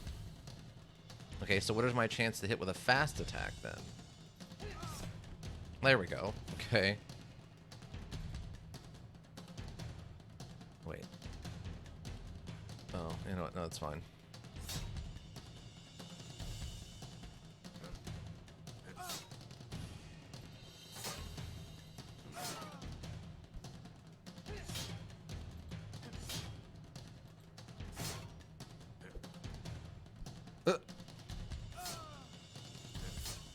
We just chop his arm down. All right. Yeah, the attacks will generally do the same damage. Hacker kind of skews it with the crit stuff. But then... I guess it's just... to hit... I guess it's just you don't want to do... the attack arms just because of the 10% less to hit?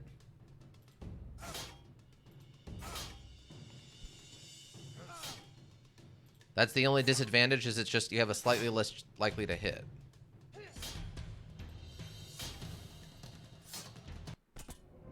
Wow.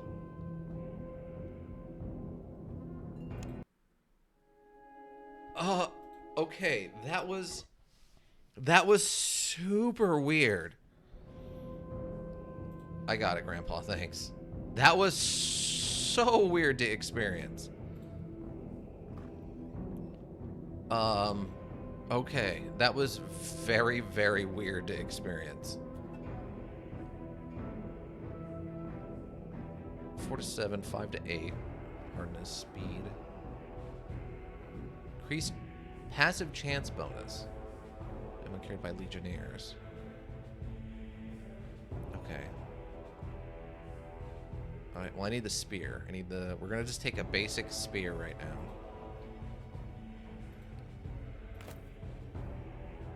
That's all we're gonna need, basically. Well, I guess I'll grab a bunch of the throwing javelins? I don't know. Like 30 of them. Perfect. Okay, like equipped all of this. This is so weird. This is unbelievably strange. Oh wait, are we right-handed? I guess we're right-handed, probably, right? This is so weird. Yeah. Oh, right, I forgot. I forgot to level up. Let's see, go like that, and then we do spears. Let's do this.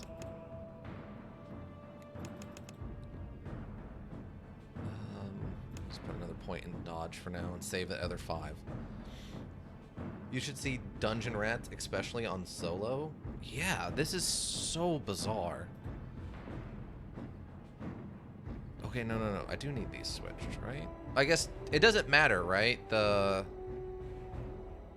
low damage to hit chance, critical strike chance is -15. Why is it? Oh, because it's a fast, right? So regular, normal damage. Power is... Critical strike chance is actually increased on a power, but you're less likely to hit. Oh, interesting. Okay.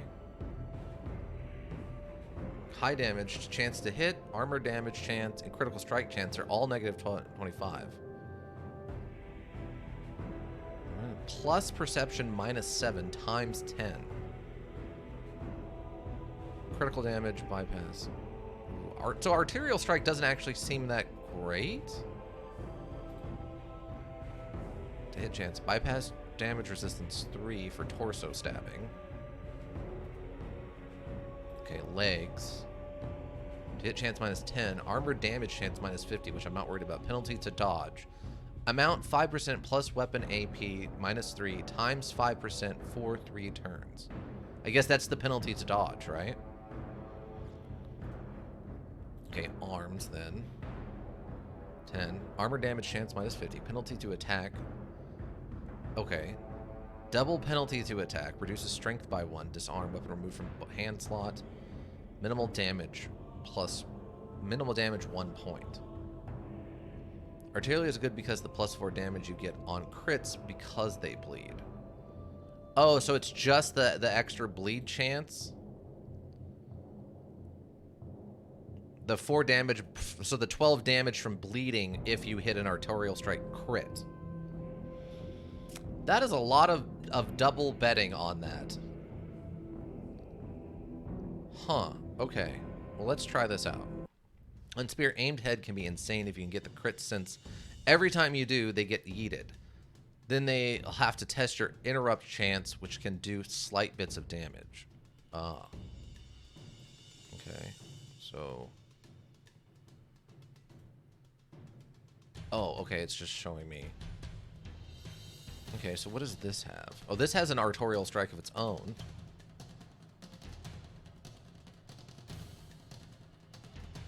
Interesting. So I can just power him? I guess it... Wait, is he too far away? What? Okay, I don't know what just happened there. I'm gonna step back. I think I misclicked.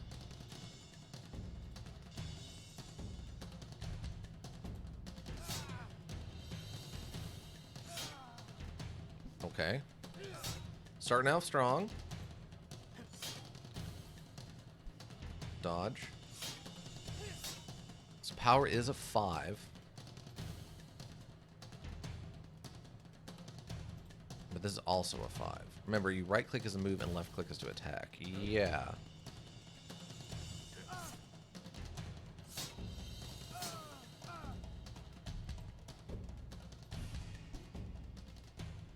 Interesting. So, artorial striking is only good if you also have a high crit chance. Minus 25. Critical strike chance minus 15. Penalty to attack. Knockdown 2 turns. Throw 1 tile. Produce. Okay, so.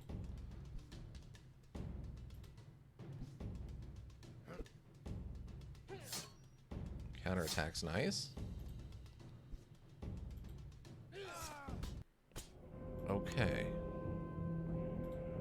Interesting.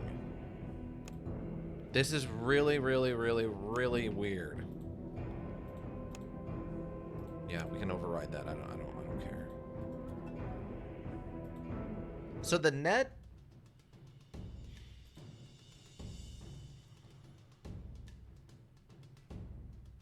Okay, so we have fast is a 45. Regular is a 45. Base 50. Attack 13.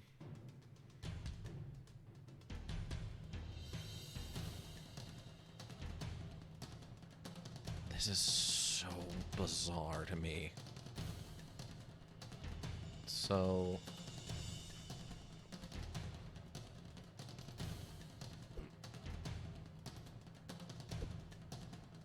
Oh, and they're wasted, of course. I can't retrieve them. We just missed.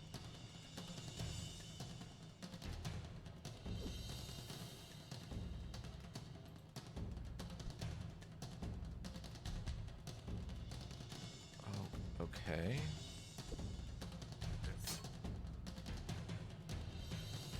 This is very, very interesting.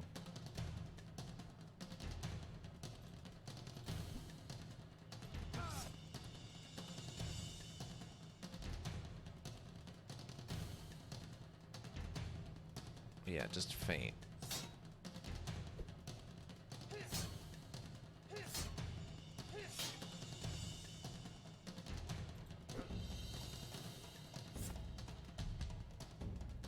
For 10 turns.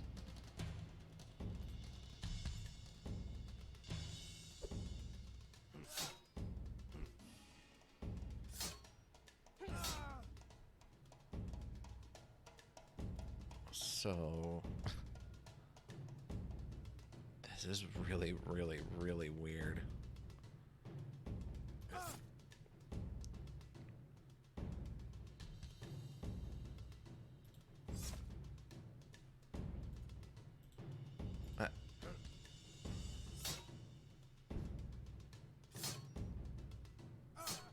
Net and Bull are crazy if you get a crit. Right, I could see that.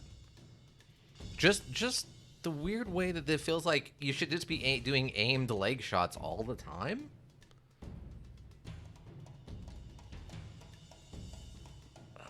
I don't know. It's just really strange to me.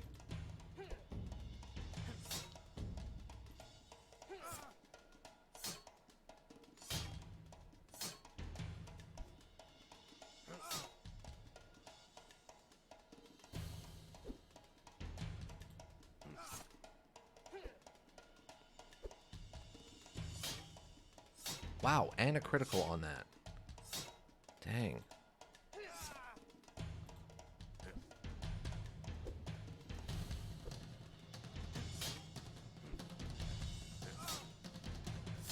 Okay, so...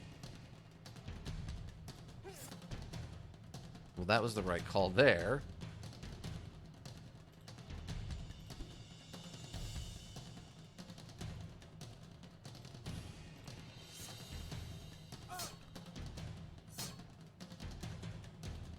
It's just, can I make up the difference now?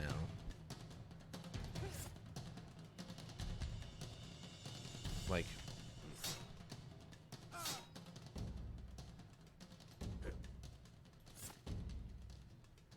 The damage is just very low on spears is the problem. Interesting. Okay.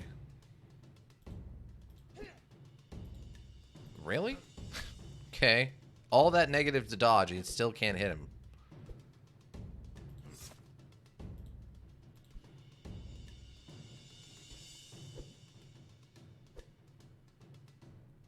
That's so weird.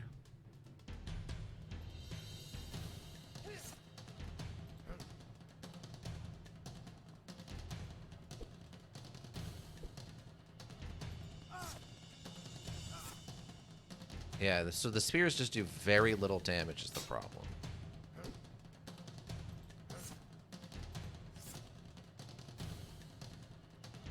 Kind of. It sort of depends. Like, if you already have a high hit and CS chance, might as well spam arterial to kill or aimed head to knock over.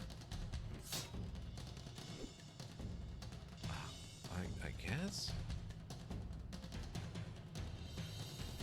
Minus 25.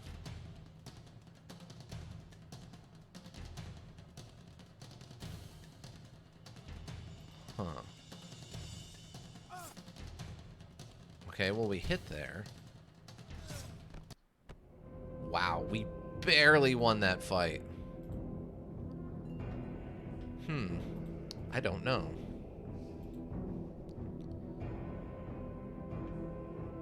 Yeah, I'm still not sure how I feel about that.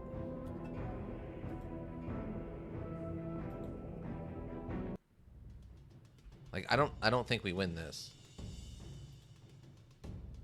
Plus 15.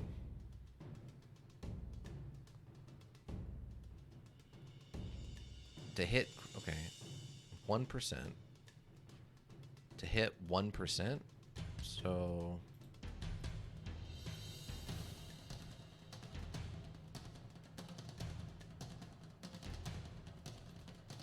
Oh, that's not... Okay. Well, I don't care for that at all. Sure.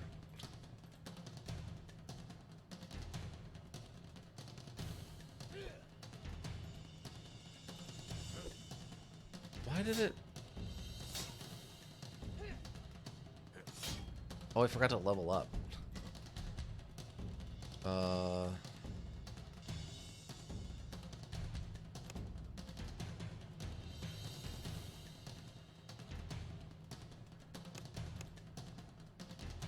Okay. Yeah, I realized I completely forgot to level up there.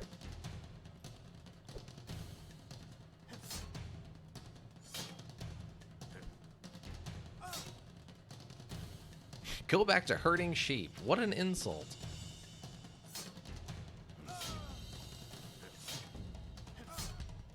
Yeah, okay. It just...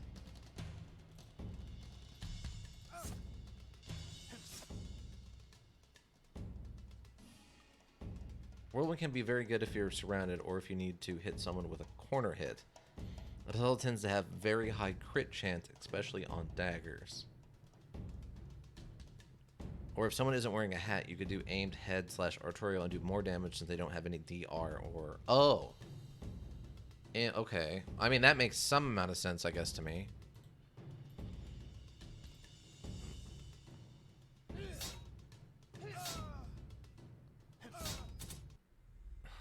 I don't...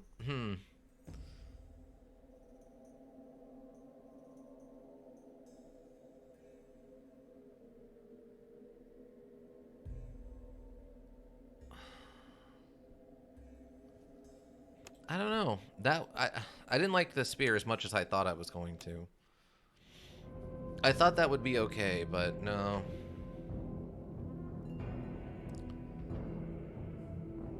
Yeah, the spear just wasn't quite what I was I was thinking that was going to be. Oh. Yeah, I'm sure. Because I don't think I've leveled up with this one, right? Yeah, this one's still blank. So the axe was weird, but okay. The spear wasn't quite what I was thinking it was going to be.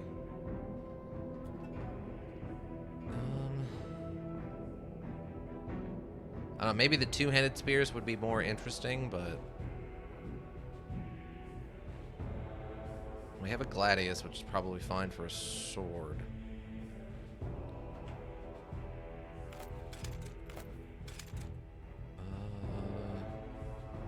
I felt like the spear would have been a little more, I don't know, effective in my mind, but so we level up. So we need like 3 dodge. And critting doesn't seem to help much. Two-handed spears are trash since you can't attack enemies within 1 tile of you. Oh.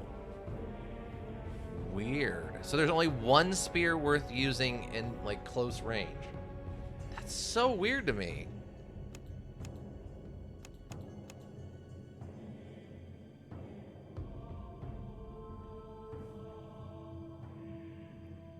Okay, let's try swords. We'll just do a sword and see what happens.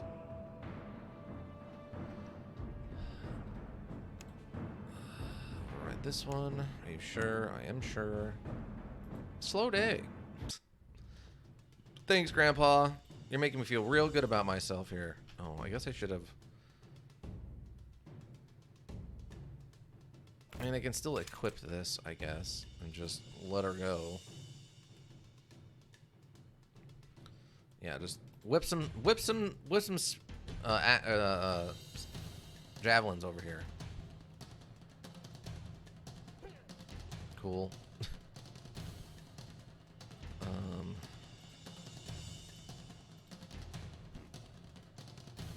Oh, we're out. We're out.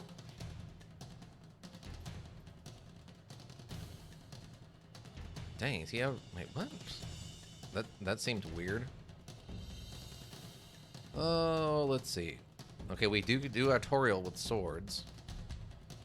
So, like a leg?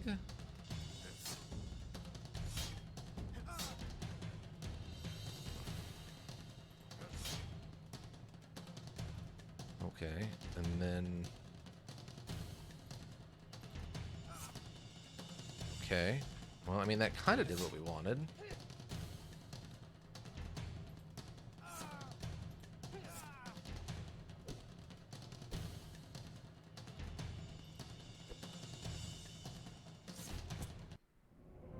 I mean, that worked fine, but... Yeah, that's fine. So, we have 20 points.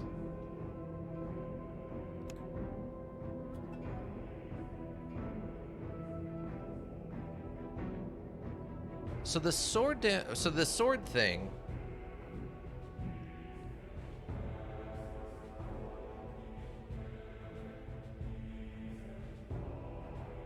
Okay, so the chance for the bleeding effect is just anytime you hit with a sword, right? That's not actually requiring... It doesn't say it requires a crit. Dodge penalty goes away is that, like, dead state, you get bonuses to hit chance on side and back.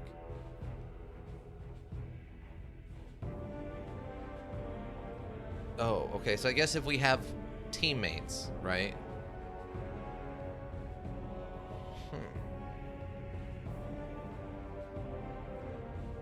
This would be like building criticals. This is just damaging armor, which is bad. 22% chance to interrupt an opponent's attempt to get within melee range. Wait, why? I guess because we're buying swords and sword also goes for... Oh, 2 for spear. Yeah. 3% higher chance of critical strike or aimed attacks. Huh. So you're like double setting crit for like neck stabbing. Okay, interesting. What I mean that is about for some of these fights you enter in and on their side and do a leg attack. And then on their turn they turn around to face you. Oh. Any hit that does damage. Okay. I think I'll save the 10 then for now. I want to see what happens with this. Oh, I forgot to grab more. Whatever. I'll grab more after this fight, maybe.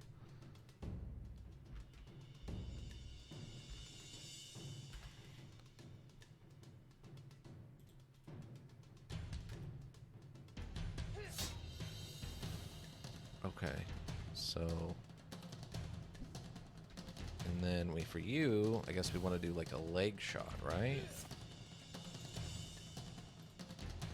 Oh, I'm out of points. Yeah, and the only two on this is the feint. It doesn't seem like any points get saved and moved over like they did for Dead State. Ooh, a counterattack.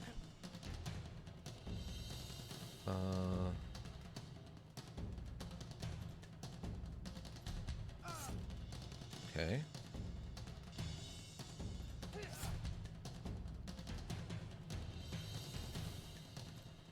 That's 4 AP. Okay, we don't have enough.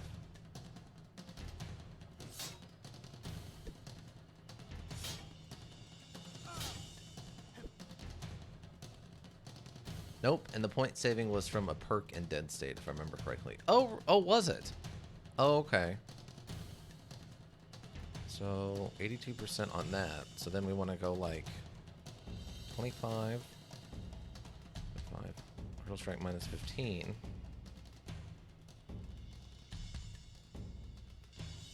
So...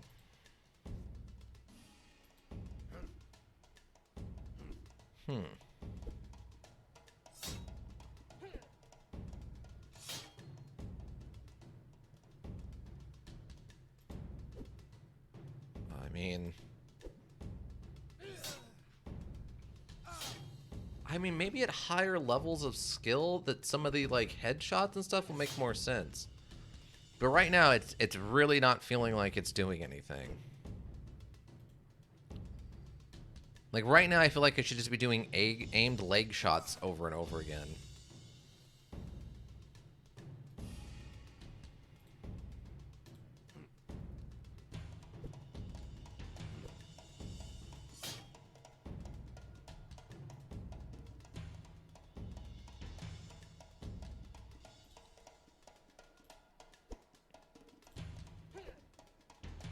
Or like...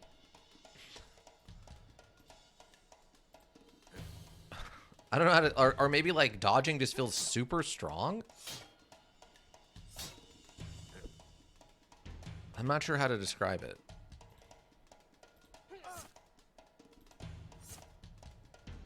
Oh, there's the bleeding penalty finally procced, which is sort of weird to me, but...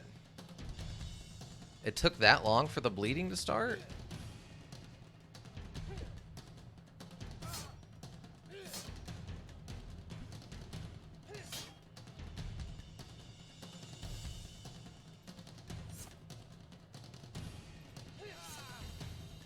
Okay, we got another bleeding penalty.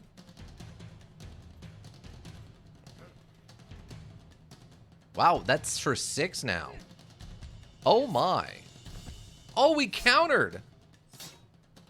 Wow, that bleeding sword thing seems like super strong.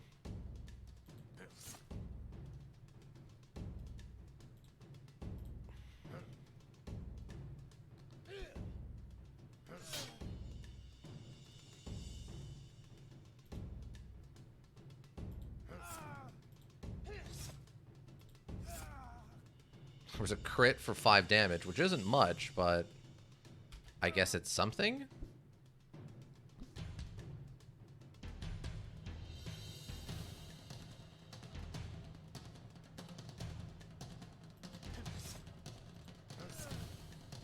And then we applied more bleeding.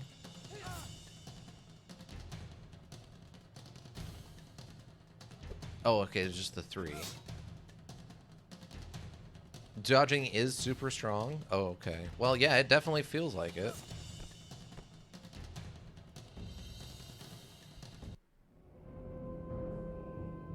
Okay. I still don't know how I feel about that.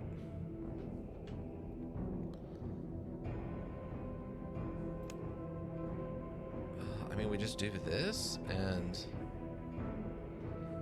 I guess what I'm going to have to figure out is if at some point they're going to take my good weapon from me, right? And then we just throw, like, 5 points into critical strike? Go grab some nets? This feels so weird. I know it's going to be more involved once we actually start doing it, but... But for right now, it feels very strange the way they're handling this in the tutorial.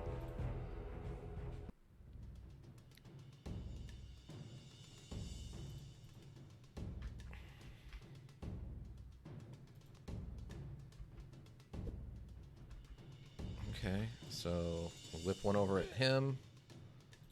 And then we just do some leg stabbing. Which is weird to say. It really is a module where stuff gets taken, if I remember correctly. Especially since it already makes everything so limited anyway. Right.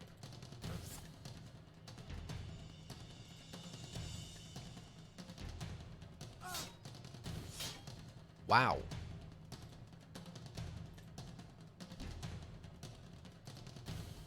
No! Ah, that's not what I wanted to do. I thought I'd switched back.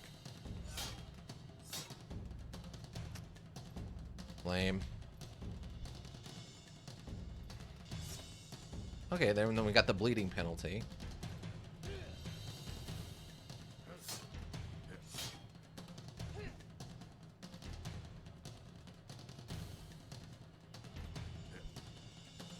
Really? Dang. How did he dodge? He's got like so many negatives to dodging.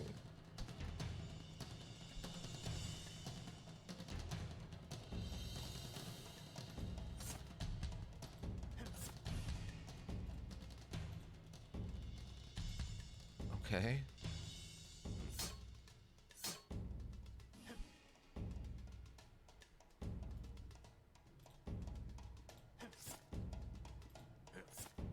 Just slice the legs, man.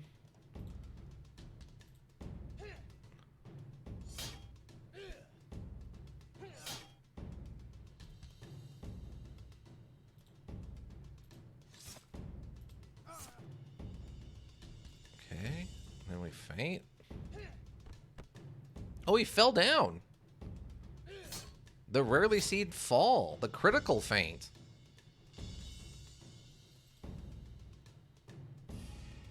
I have a really high chance to stab his leg.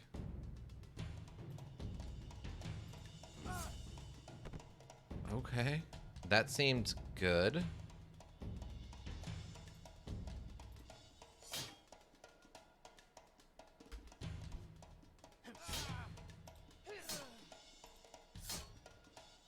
See, then we put the bleed on him.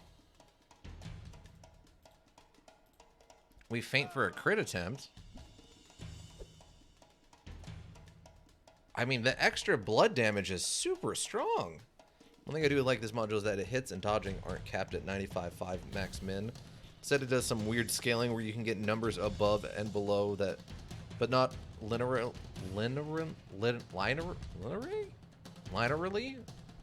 Weird. Okay.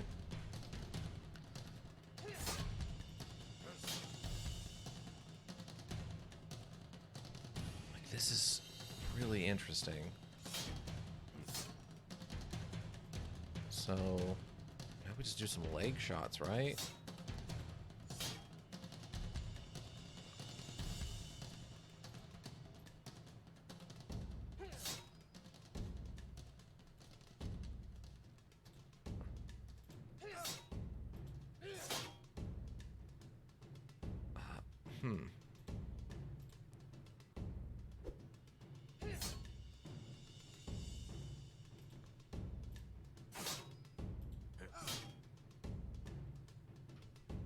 If it does have a max cap, it's pretty high up there.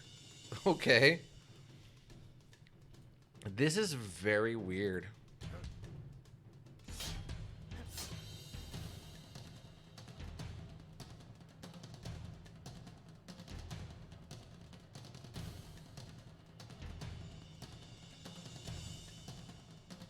So, I mean, do I just...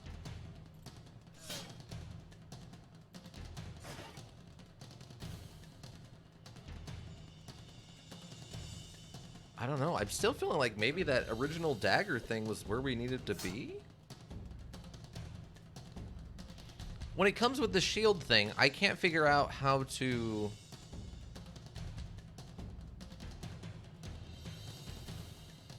Dagger is very strong. Yeah, it just seemed really, really strong. Like, the sword seems okay.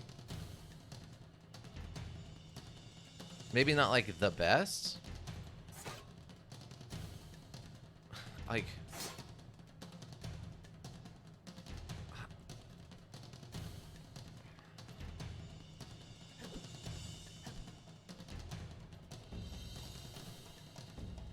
So, there's no way to reduce his blocking? Oh, bypass DR by 30. So is that... Is that what I need to be doing?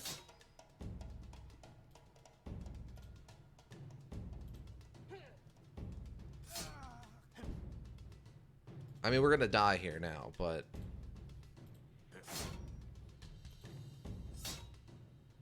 Armor damage reduced by 1 DR. I mean, that's good and bad, right?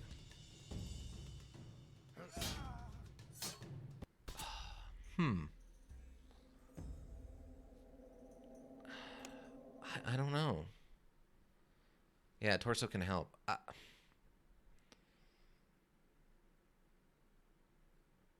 mean, we were able to pull this off with the axe and the dagger, right? The spear wasn't cutting it, and the sword didn't really cut it.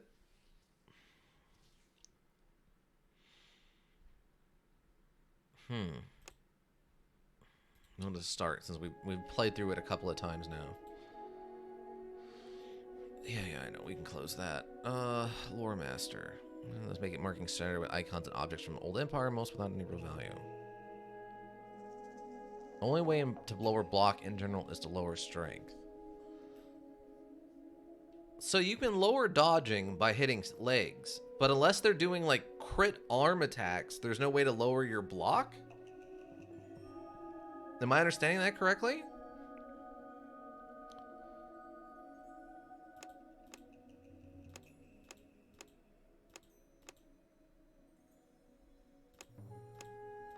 Oh, wait. Is this the old face? No, it's kind of like a scarred face, I think.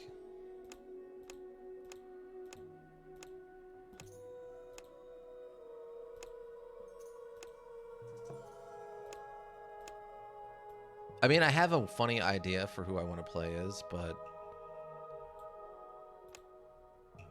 Oh, okay, so the men have a little bit different hair. Okay.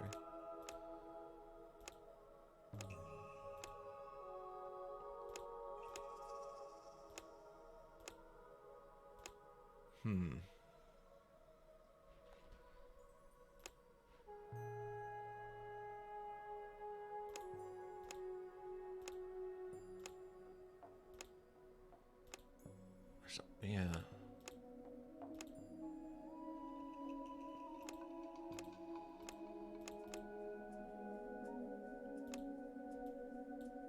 It's nice that they give at least the women bald. It's weird that they have two hairstyles that are identical. It's been even if they block, if you can bypass the armor plus shield DR, then you can still do damage unless they perfect block. Oh, okay. So bypassing the damage resistance also bypasses the shield. So blocking and armor are on the same track then? That's the thing I'm very confused about is it just seemed like with that last guy, the only thing I could do was just try to whittle him down by going around his armor or something and doing like 2 damage a turn. Where unless I'm dodging, he's just hitting me for like 6. I don't know, it felt weird.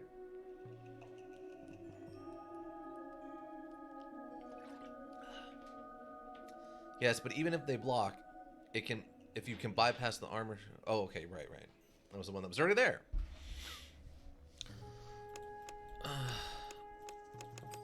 Okay, odd that we're not. I mean, we can go mega red with this one.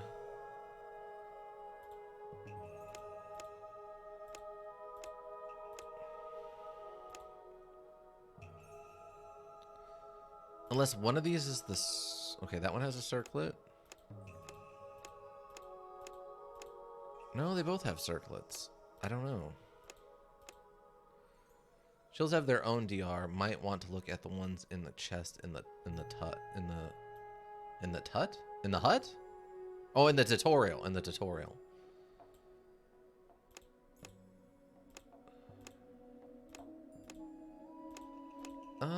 I think honestly probably just like this. I think I'm gonna go with the Loremaster. I really like the idea of playing with weird lost tech. I don't know how strong like throwing liquid fire on people is though, you know?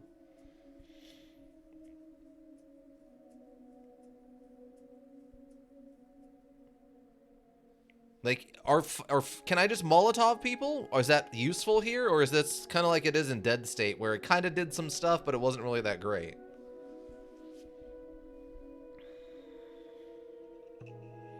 Pretty darn strong? Okay. So maybe we do like a...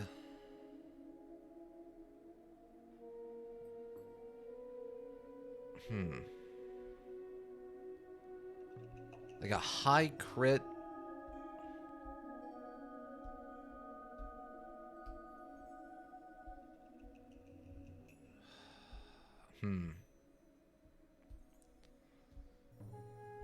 Yeah, maybe we just do like a dagger and kind of do like a science assassin using napalm and daggers. I assume napalm charges are going to be count as throwing weapons, right? They don't do something weird like using napalm, like a Molotov comes off of your alchemy skill or something strange, right?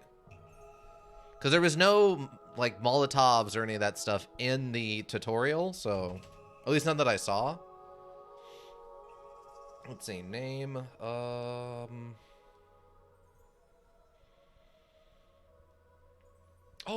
you know what? The one I liked from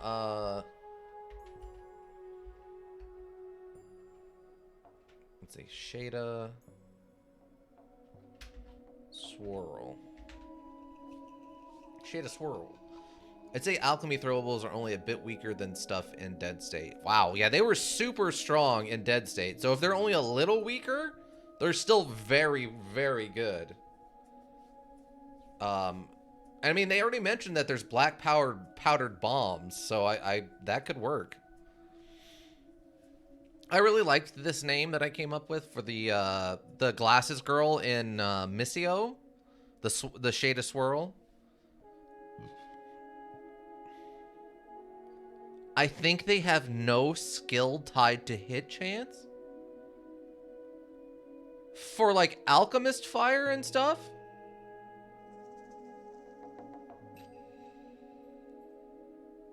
So wait, so it is like Dead State where like the grenades can go really far and are like super accurate?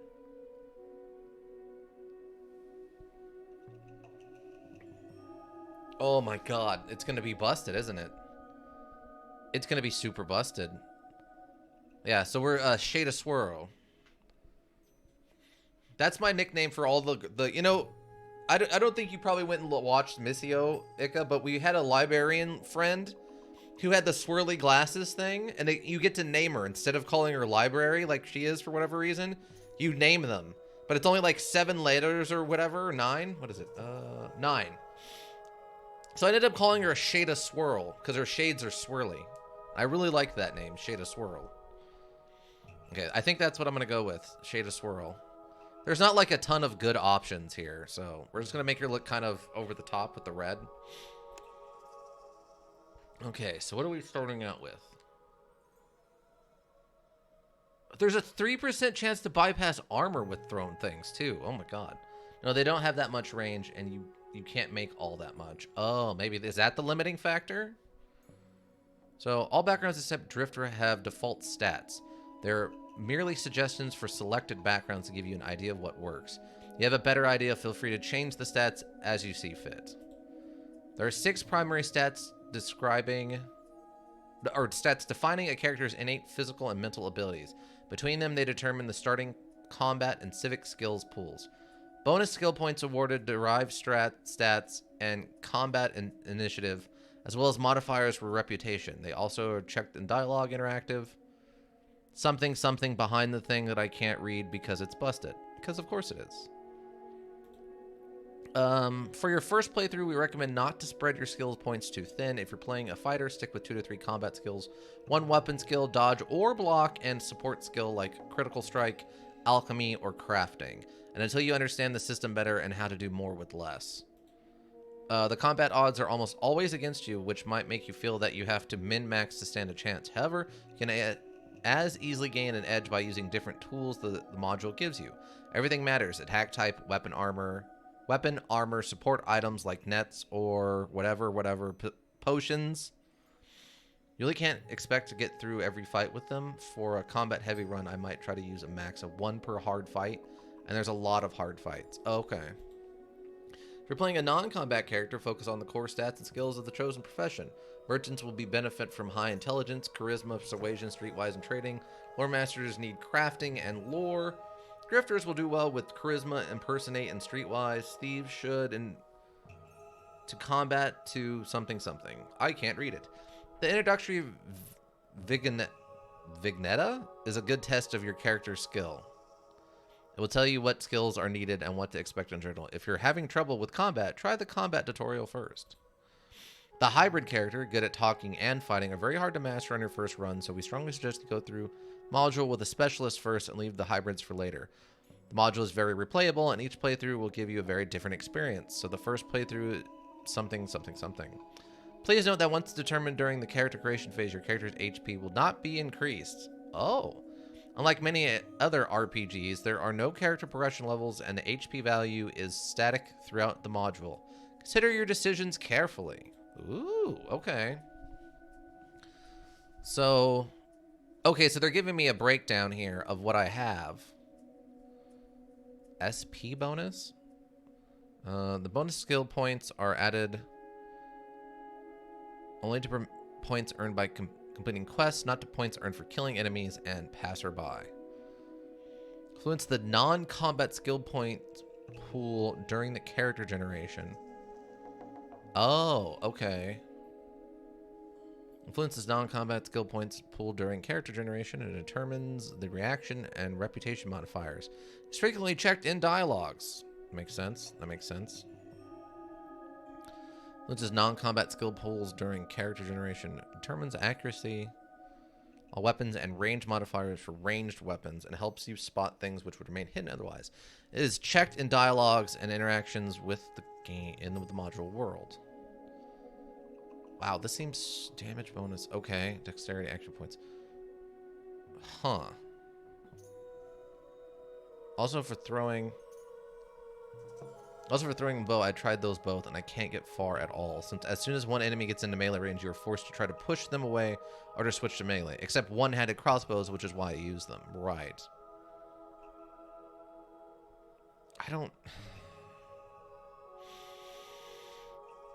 I mean, the intelligence, the bonus skill points are added only to points earned by completing quests, not to points earned for killing enemies. Huh.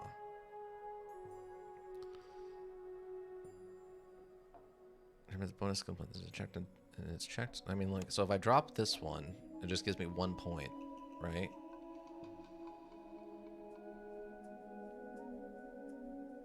So that would take me to 50. Action points is 8, which off of a dagger build wouldn't be too bad. There's combat skill points during character generation and determines damage modifiers and maximum carry weight. It is checked in dialogues and interactions with the module world. So yeah, they have like a specialty in throwing and critical strike. Huh. Oh yeah, they have like, I guess because of the higher dex? Or is this just the inherent? It's 12. Training, plus synergy, plus perception.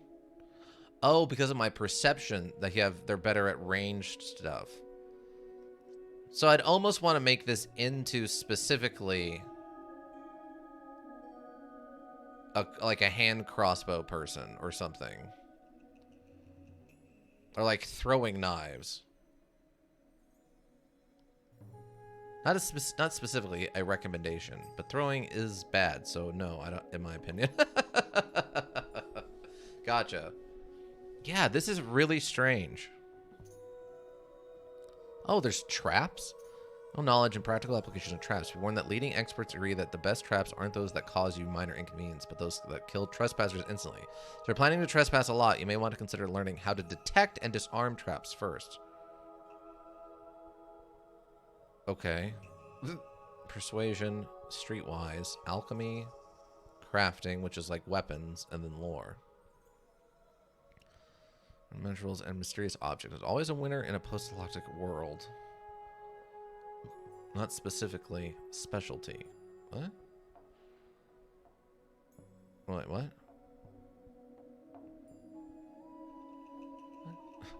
Not specialty, a recommendation, but throwing is bad.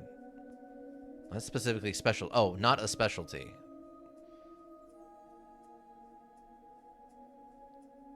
Oh, okay. This is really... Okay, wait. I feel... Hold on. This feels much like, I guess I'm going really into... So they're giving me a bonus to this for perception, right? This increases an accuracy bonus. So I would do less damage, but I have more accuracy. What is this? Generation determines action points and sequence in combat. So I could do like up like this one. Or my accuracy bonus is a 15 instead. Intelligence is a 25% more. So is this 25% more non-combat points? Skills have a bonus, but then you misread my correcting thinking, so I don't know if you got... Oh, yeah, no, I got it. It's just a recommendation. It's not a requirement. Wow, we get a negative 15 reaction bonus by... Wow. So that increases our civil skill points by 1. Or by 5. And that increases our combat points. Action points are always good. Like, damage bonus is not super required. Perception is a... Okay, perception is a civil skill.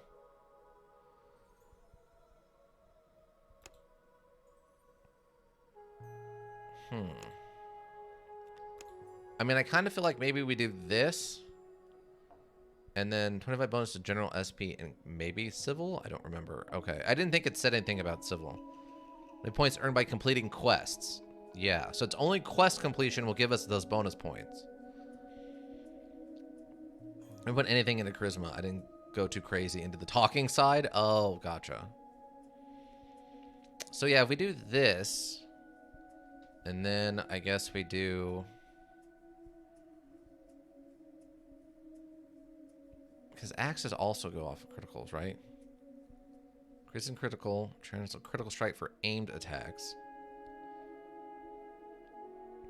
So you really want the accuracy to be high. And then you said these go up to 10? Hold on. Okay, yeah, so those go up to 10. So that's a pretty good... We're very perceptive. And high intelligence and high perception. We're a little slow. We're pretty tough. We're very weak though. So we don't want to go with stuff that requires a lot of stat bonus, training, synergy, perception, weapon, helmet, shield, penalty.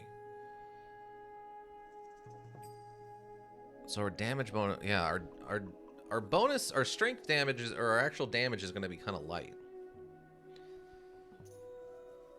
Everything has a max of 10. Right. I guess we'd stick with the dagger thing. Oh my god, I have no points left. So... do like this.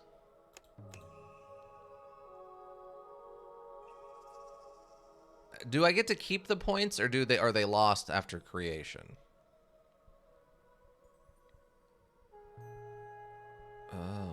Traps. Traps don't feel super useful. Lock picking, I have no idea. You keep them? Oh, okay.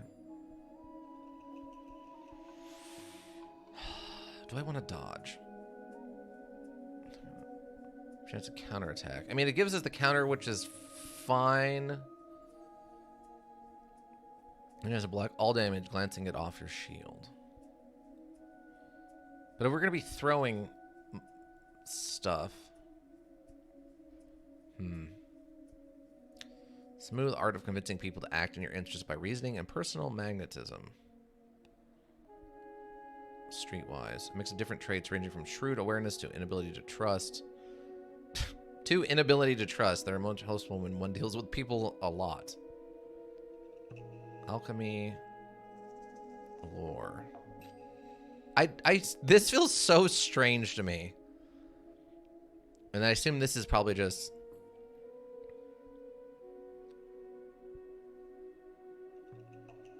Understanding of commerce matters. More than an art of buying a cheap, trading shows it's acting like the power of gold, uncovers hidden opportunities, and teaches price. I guess I'll do... I'm going to do like 2 points like this. Healing Salve, Berserk Potion, and Poison Vial.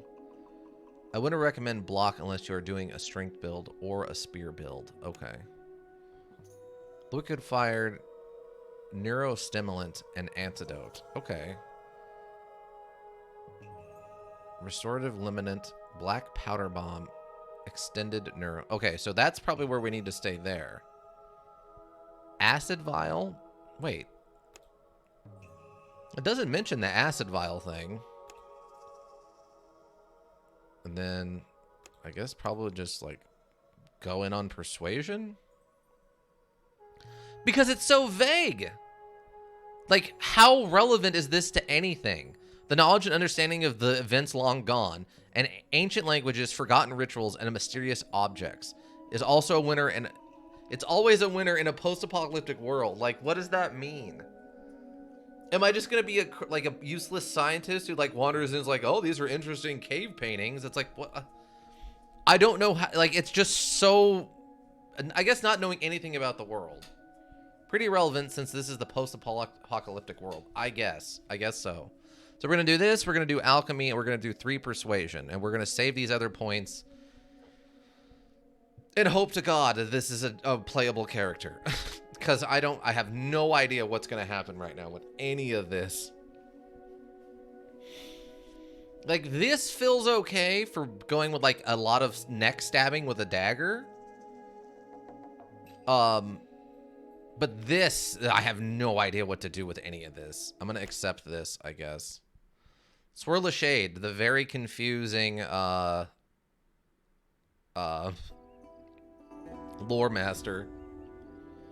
Streetwise is pretty important? Okay. The world and an empire that once ruled lie in ruins. Noble houses that lorded over provinces and commanded vast armies have been reduced to broken city-states. The Imperial Guard, remnants of the Imperial Army, acts as a deterrent to open warfare. The knowledge of the old days has been all but forgotten. Hucksters peddle ancient wares of no value to the ignorant, and the lords seek and hoard artifacts that they barely understand. A fanatical mysticism is slowly gaining favor, and long-held resentments are rising onto the surface. Some speculate that another war approaches, others actively encourage it. Rip? Rip what? Oh, you just mean rip to the world? Or are you saying I made a mistake? Your adventure starts in Tehran. Wait, Tehran? Tehran? Like Tehran, like the place in real life, Tehran? Oh, going in without Streetwise. Well, I have 5 points to spend, so I can buy 1 point of Streetwise, right? A small crumbling town far away from the main tracks of travelers and caravans. It's been dying for the last 100 years or so. Kept alive only by the combined efforts of its inhabitants. Broken stonework has been replaced by makeshift wooden construction, creating the impression that a new town is slowly emerging from the ruins of the old one. Much like Tehran, the noble houses controlling the town have seen better days. Before the war that toppled the empire and the devastation that ensued, House Deratan was one of the most powerful houses, but that was then, in times of change. Today it barely has enough strength to maintain its hold over the local guilds. As a child, you loved listening to stories about the old days filled with gods fighting alongside men, power-wielding magi, more demigods than human, and monsters conjured by the cowardly Quantari. So when an opportunity presented itself, you signed up as an apprentice to a local lore master named Feng. You can, but you'll probably need it for this intro, and you can't put it in SB when doing a dialogue chain. Oh, okay. Lore masters have always been in demand. While the future offers little, the past is rich and ripe for the taking. Just need to know where to dig and what to do. And that's where Lore Master comes in. To master their craft, they dug through ruins, copied ancient manuscripts, often without understanding them, traded bits and pieces of pre-war knowledge, and appraised anything that looked old. The Magi are long gone, the machines they built still remain, and Lore Masters are the only ones who may have the knowledge to bring them back. There's 2 camera modes, follow the character or free movement. You can set the camera mode for combat and exploration in the options menu. Cool. You can pan the free camera with WASD or arrow keys. Rotate by holding. Okay, we already know how to do all this. Controls are the same as free camera except that there's no panning. Pressing WASD and arrow keys rotate the camera. To move, right click anywhere on the ground, double click to run. Mission target isn't valid. It will indicate it by a red cross. Objects like doors or containers. Okay, that's fine. Tab. Dang, there's a lot of stuff to look at here, apparently. Chest, table, desk, documents. Okay, so, see, look, it's fine. It's fine. Boom. Point in the streetwise. We got it. You gain general SP for quests, combat SP for killing your enemies, and civil SP for handling things without violence. Each skill has an associated SP cost to increase it that goes up with higher levels. We recommend you focus on your core skills first. 3 to 4 skills. I might have gotten too far away from that. And start branching out later in the module when you get more comfortable. You can hover the mouse over every part of the screen to get a more in-depth description of each skill and concept. But the character screen also shows your reputation with each faction, your personal reputation, and your different traits gained during your exploits. Circle or kick X to close the screen, or hit C to exit the character screen. Got it. Oh, I couldn't remember if it was just yeeted you right into the dialogue or not. Nope. We were okay. We were okay. I guess what I'm gonna do is I'm gonna just do a all-purpose save. Beta save. Oh, I guess it auto-saved 1. So I'm just gonna save A here on this. And what do I got in my inventory? I've got a bronze dagger. I've got an iron dagger. I've got just a metal ingot. Yeah. Arm yourself. Click on the weapon that you drag and drop into one of the hand slots. And want to use a shield, drag and drop it into the other hand slot. On you can place a net, a vial, or a bomb in the other hand slot. A 2-handed weapon, melee or range, will occupy both hands. Sometimes go to your belt bags for faster access during combat. The rest of the items go into the corresponding slots: helmet, armor, cloaks, etc. Okay. What do we got? Kavas root. Anywhere an oily root paste can be rubbed on wounds to prevent infection and accelerate healing. Base reagent. Great. And we have a bronze brick. Give him the old stabbaroo. Can I dual wielding for no reason? Alchemy. Ah, okay. Sulfur. Abundantly available sulfur or the burning stone was first used. It can be used to produce different kinds of medicine. Acid, black powder, and liquid fire. Base modular reagent. Acid vial. A small flask filled with acid. When thrown, it will burn through any armor, provided the acid is strong enough, gradually reducing its damage resistance until there is nothing left. I cannot scroll down. Why? There's nothing left. Can be placed in a belt slot. Okay. What about this one? It carries a healing salve. What if I mix them? Nothing? Okay, so we can make acid and we can make a healing salve. I'll wait on that for now. Crafting. I don't think I put any points into crafting, did I? Weapons, dagger. Oh, I can make one of these, a bronze one of these. 3 out of 6. It looks like it's THC bonus. Passive value bonus at 8%. So I think that's a worse... It's a different dagger. We'll say it's a different dagger. There's a sort of sunk cost to crafting alchemy stuff early. Oh, okay. I guess I'll wait then. Fang's desk, notes, candles, writing materials. It doesn't appear that Fang is interested in General Marcus's Galbo, a famous military Galbo? Tactician and strategist of the Old Empire. Table. Small wooden box used as a bedside table. There's nothing of interest here. Chest. Linen chest is old and broken. Some places it's unlocked and predictably contains nothing of interest. Not that you wouldn't expect Fang to keep anything valuable out in the open. There's something else over here? Oh, that's us. Oh, here we go. Documents. Your lore has increased. Is a large, carefully restored document tracking the history of House Duratan through the centuries. Turns out the house owes its name to the Battle of Dar Atan, where a certain Lactuous managed to defeat an army of 20,000 men with less than a full legion. Wow. Spiffy. Junk. Various junk. Nothing useful. Junk. Need a swirl. Oh, there's 2 piles of junk in our room? What? Are these valuable artifacts in the making? Maybe. Could be. Could be. Use the crafting system to create weapons and armor using schematics available from the blacksmith and different materials. Weapons, armor, helmets, and shields can be crafted to increase their stats or lower something. Use the available techniques from the full module in the journal. The power and number of techniques you can apply to an item will grow with your crafting skill. Wow. Some of your X skill has increased will potentially give you civil SP instead of or on top of it. Wow. There are 5 different metal types: bronze, iron, steel, blue steel, sky metal. Sky metal? I thought it was meteorite metal. Each higher metal increases the damage range or damage resistance by 1. There are 2 types of leather, normal and hardened, and 1 type of wood. Craft an item, select an item from the list of available schematics, apply any known techniques, select a metal type or component, and click Forge. When the item is ready, drag it back to your inventory. And also melt weapons and armor to get metal ingots or components. There's a material loss when you decompose. The higher the skill, the less metal you lose.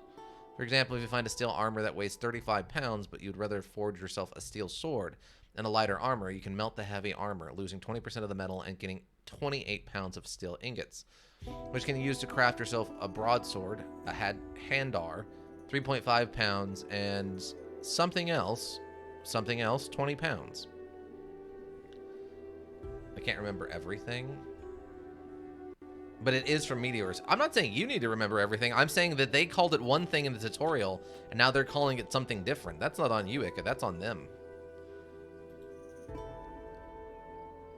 Nothing to click on in here but Fang, eh? Alright, Fang, what's up? Fang came to Tehran with Caravan 2 decades ago. Nobody knew where he came from or why, but he had the bitterness of a man soured by the memory of a life he lost. He was well versed in languages and the antiquities, but the town already had a Loremaster. Fortunately for Fang, the Loremaster fell sick and passed away. Despite the best efforts of the local alchemist, who was quite puzzled by the symptoms, Fang became the new Loremaster and earned the favor of Lord Adidus after discovering several Drakton relics. Oh, so he killed him. Did you finish translating that scroll? Never mind. I have a better job for you. Someone at the inn has a trinket they want me to look at. Why don't you handle it? Just remember what I taught you. Take a good look, show some excitement, and tell them it's a very valuable artifact that's worth a lot to the right collector, and that they were right to bring it to us to learn its true value. Wait for the words to sink in, and then ask for 100 Imperials to research it further. Yep. Yeah, that sounds exactly like a murder plot. Fang doesn't seem like a great person. What if it isn't actually a thing? Artifacts. I've been stuck in this. I've been stuck in this dump you call a town for the last 20 years. Year after year, farmers and diggers bring me everything they find, hoping for a lucky break. They bring me bracelets, cheap pottery, rusty old locks, pipes, chamber pots, even deformed skulls. The sad truth is that this town doesn't have anything of value, which is probably the only reason why Adidus is still in charge. Most people aren't that great. Milititis will be your best friend. Trust him, though. Okay. Why do you stay then? Weren't you listening? Every year, peasants bring me junk to appraise. Good business. You said he had a trinket? I think the word map was mentioned. Go and take a look. If it's something good, bring it to me. How do you... So, don't you have this... Okay, wait. So, okay, I have a question. Do phones exist in this universe, then? If not, then this conversation doesn't make a lot of sense. Because he would either have had to send someone with a note or send someone with the message. Which means that they should have been able to talk directly to a person or have the note with the request still on it. Like this is a very weird way to do this in a universe without phones and like temporary technology. I will go there right away, master. The inn is full of guests. After spending weeks and sometimes months on the road, they have an unhealthy appetite for cheap wine, stove-cooked meals, and women willing to share their beds for a few coins. You negotiate through the busy crowd and go upstairs. The trader's room is easy to find. Are you the lore master I sent for? Asked Gracious. Letting you in? No phones? Okay, then that was a weird conversation. I'm a... Shade of Swirl. Swirl of Shade? Wait. Shade of Swirl works too. Shade of Swirl and Swirl of Shade both work actually exactly the same, even though they're backwards to one another. I'm Shade of Swirl, Master Fang's apprentice. Should my master's attention be required, I'll send for him. Where is the artifact? Right here. Garcias hands you the scroll. You open the scroll carefully and study it for a few minutes. It looks like an ordinary map depicting a temple. There's an old seal at the bottom. The name of the seal is Thor Agoth. Thor Agoth, the great-great-grandfather of Morose Goth, the last of the Lumberjackians and the Pulp Shaman. You receive the map from Garcias. It's a very valuable artifact that's worth a lot to the right collector. You were wise to bring it to us to learn its true value. Might the true value be? Garcias tried to sound indifferent, but it's obvious that Fang's simple formula worked its magic. If anyone who's interested in the High Lord's artifact, it could be worth thousands. I'll have to study the map further, of course, determine its history and value. Please forgive the uneducated trader, Mistress Shade of Swirl, but who are the High Lords? I will be presenting this map to Lord Antidius tomorrow, and I'd like to impress his High Lordship with some bits of knowledge. According to the legends, the High Lords were our allies in the war between our glorious empire and the ruthless Quantari. While their nature is debatable, most lore masters agree that it was definitely supernatural. The map bears the seal of Thor Agoth, or Toragoth, as he was also known. I didn't think of that? Yeah. Thor Agoth? Morose Goth? Yeah, we're basic... Toragoth and Morose Goth are, like, basically related.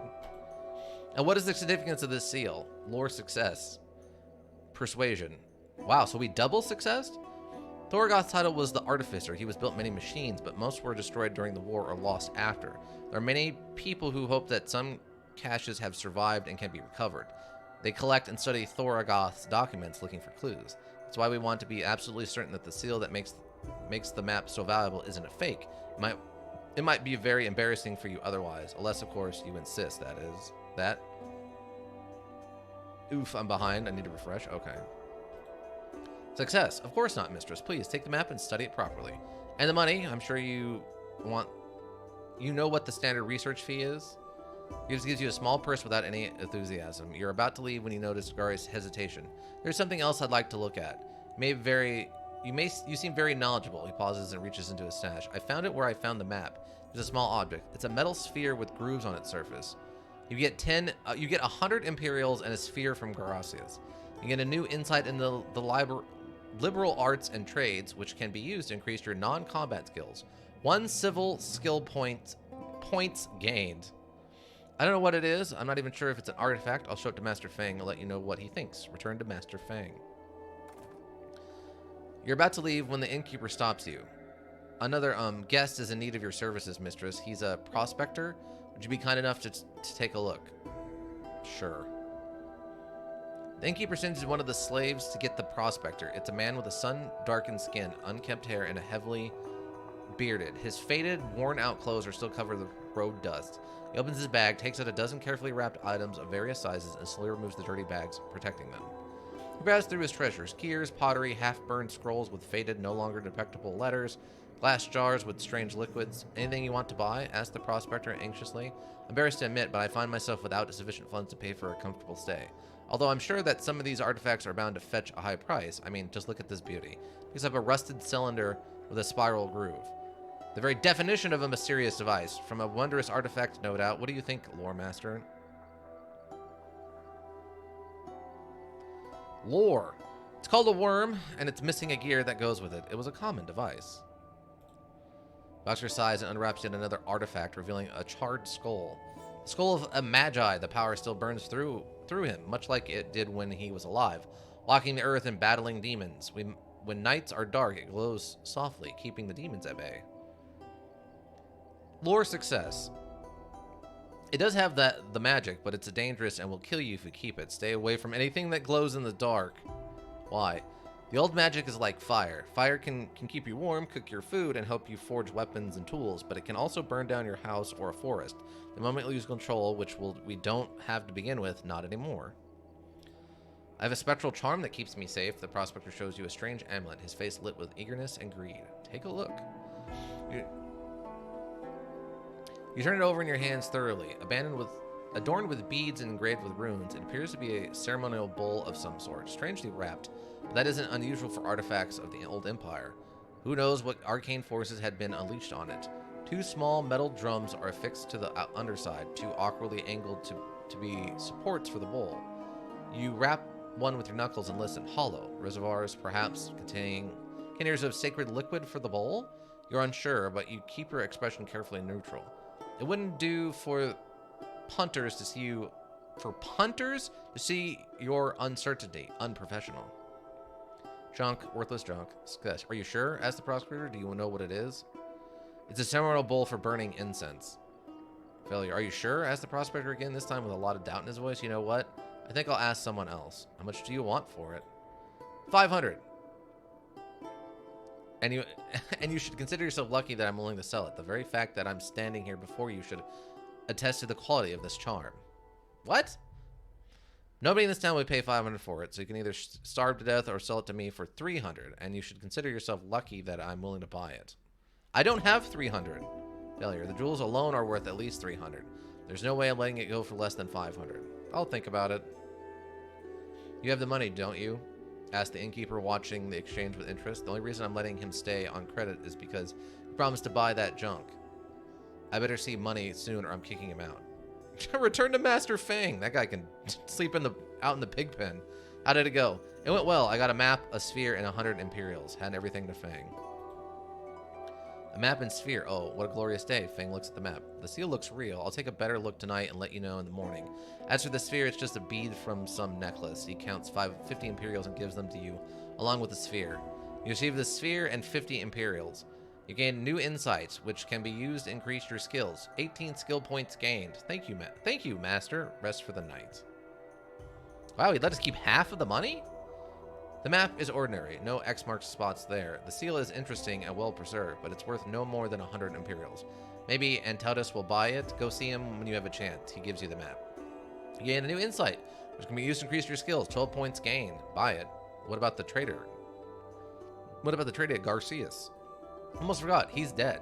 So you can keep the map. Apparently he wasn't welcome in this town, and with the Assassins Guild almost out of work, I'm surprised he made it as far as the end, Fang chuckles. Is there anything else you want me to do, Master? Fang gives you a praising look. As a matter of fact, you see, Shade of Swirl, being a lore master isn't just about dealing with rarities. Knowing how to deal with people is equally important. I believe I've neglected this part of your education. But fortunately, it should be easy to fix. Lord Antius has invited another lore master to Tehran. Needless to say, I don't share his opinion that two heads are better than one, and I'll be very grateful if you can find a way to get rid of the new lore master. You'll secure your future and learn a valuable lesson at the same time. His name is Cassius. He's probably at the inn already, so don't waste any time. Secure my future? You don't think a new lore master would need your services and look after you the way I do you? Don't be foolish. You asked me to kill him? Do I detect some qualms? You have so much to learn, Shade of Swirl. When you have a thorn in the side, do you not remove it? Ah, perhaps you think that a man isn't a thorn. A man's life, unlike that of an insect, has some value. It doesn't. Truly, I should be charging you for these lessons. Take this dagger, Shade of Swirl, and go. Prove that my faith in you wasn't misplaced. Ow. Achievement unlocked, Loremaster. Alright, so he gave us... What? He gave us... Oh, we have 2 of these daggers now. Care less about the style than the ease with which this slips between enemy ribs. Can be placed in a belt slot. It's an ancient map you acquired from Garcius. You probably doesn't need it anymore. A small metal sphere with grooves running around it. Okay. Huh. Alright.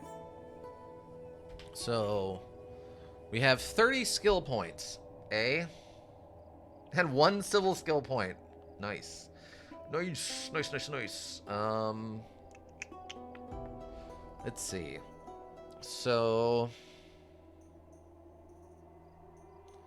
we do 10 for that. That'll leave us with 25 points. We could bring up our persuasion and our streetwise. And that would leave us with 5. Or we could bring up our lore.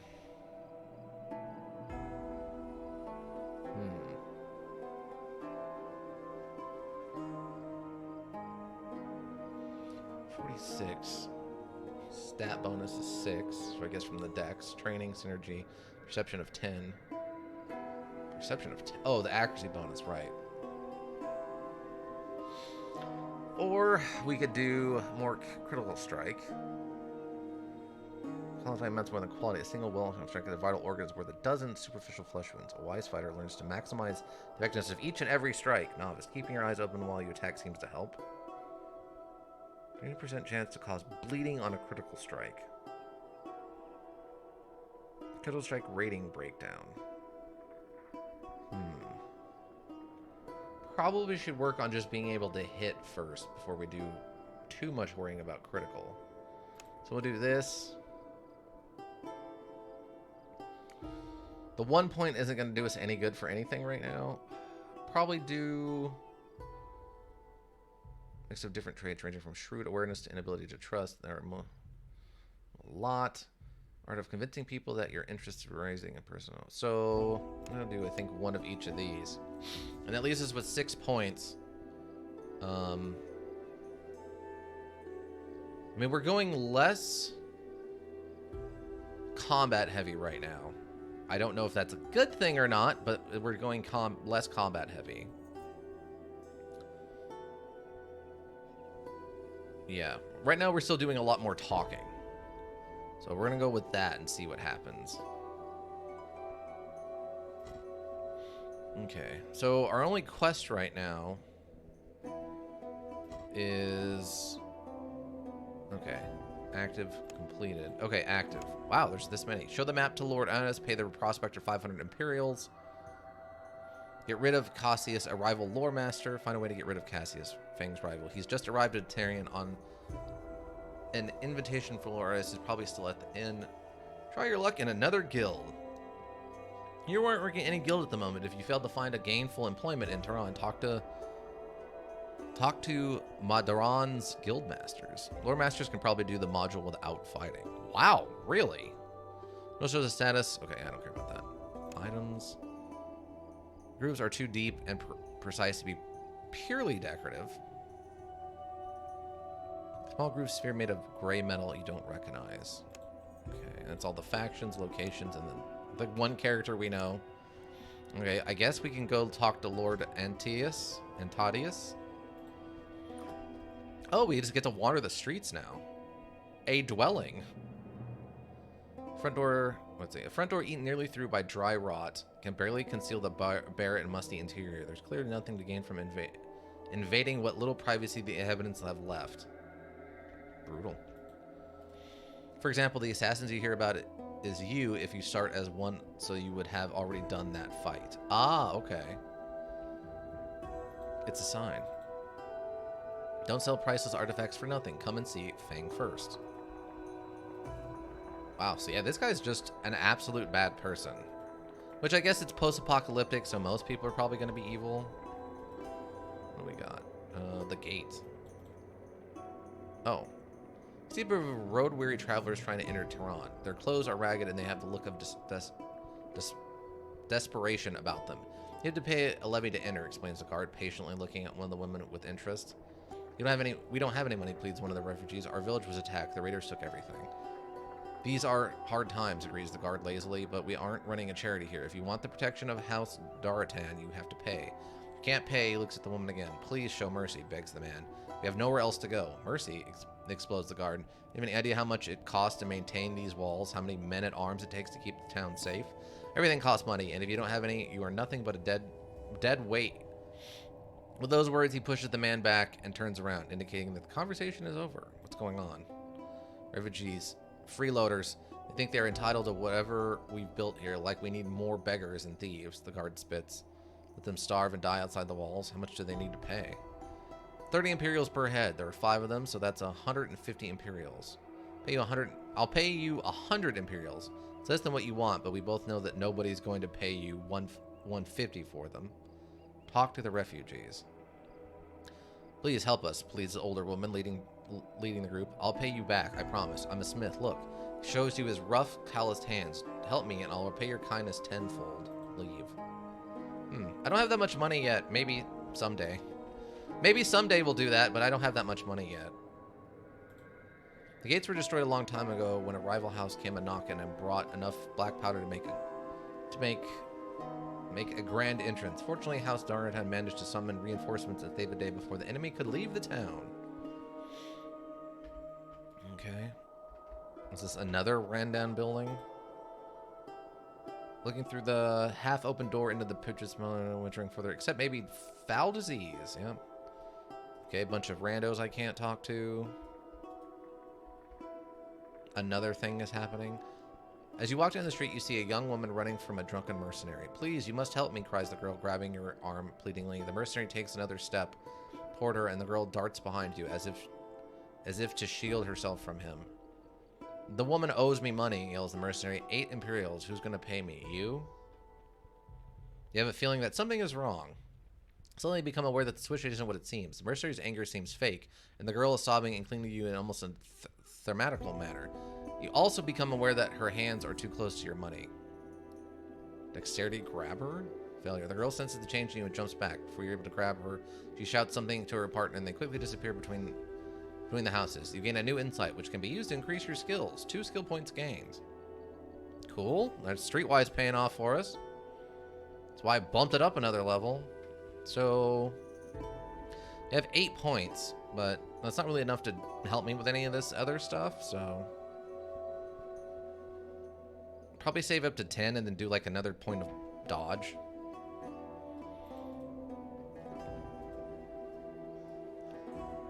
Alchemy, harvest plant. You harvest some golden berries. Yes, let's make a breakfast cereal. Golden berry crunch. That's what we need here. We need golden berry crunch. We're going to become a new kind of cook. You see a small group of thugs harassing the passerby while drinking wine. It might be wiser to turn around. I'm not going to win that fight. I'm going to turn around. No, go. No, turn around. Why did you walk into the thing?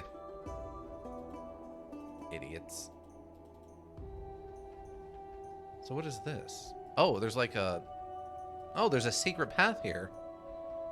Huh. Good to know. Murder everyone! I didn't think we were playing that way. I mean, I am an alchemist, so I can probably have a drinking establishment popular with people who call the wrong part of town their home. Tavern sign. Cardo's Tavern.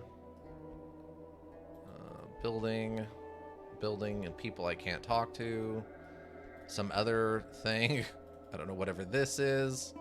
Some sort of tent, I guess. Oh, there's a blacksmith. You're the blacksmith. Let's see. What can I do for you, friend? I'm looking for good weapons armor. Any advice? Good. Good is a very subjective word, my friend. What's good for one fighter may get another fighter killed. Look at his 2-handed scimitar, for example. It's an impressive weapon. And to be king of swords, its striking power is unmatched, and it comes at a high price not everyone is willing to pay. It's too slow.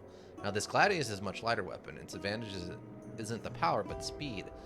Same goes for armor. Nothing beats heavy armor when it comes to protecting your battle, but don't expect to be able to move very fast if you're wrapped in sheets of metal. Take a look at my wares and see if you can find something that fits your fighting style. Prize the wares. I have a few dents in my armor. Can you fix it? I was thinking crafting a weapon or two myself. How do I go about it? Browse the wares. Let's see. What do you got? Oh, he's got some full Legionnaire helmets. Legionnaire armor. I was going to say Centaurian, but... trading. Trading screen is divided in 3 parts. Your inventory is on the left. Your inventory is on the right. Oh, yeah. We already know about this. My trading skill. Weight and number are shown in the corners of each icon. On items, select them for sale. Then on the vendor's items you want to buy. Golden weight indicates change. Reflect your current selection. Okay. Ooh, he's got an iron one of these. One-handed. That's a one-handed axe? Dang. Throwing. It's 2 gold. Wait, what? How is this throwing axe? Oh, it's up in the top. So that's 42. I was looking at the arrow. I was very confused there for a second. I was like, wait, what? 4-7. 4-7 or 4-7. Weapon hardness 15. CS bonus 10. 15 instead of... Okay, 15. So the only thing this has is a THC bonus. Traditionally, Imperial Wide Blade... Ooh, that's a 6-9. It's 17 gold, which isn't too bad. That's a sword. 4-7. 4-7. HP is a 6. It's a 5. Passive value bonus. THC. Oh, this one doesn't get the reputation for inflicting devastating wounds, but it is the link that makes the deadly. Speed, AP, weapon hardness 30. So it's got a high weapon hardness, but it doesn't have any bonus to critical striking. 10 and 5. 10. So I mean the dagger we have, I guess, is good for critical strikes. What do you got? Again, this is the only armor he has, is just this stuff, huh? Hardness 50, max AP 10, armor penalty 30, sneak penalty 2 versus critical strike 60. I kind of like this helmet. DR 6, armor hardness 35, THC penalty 8.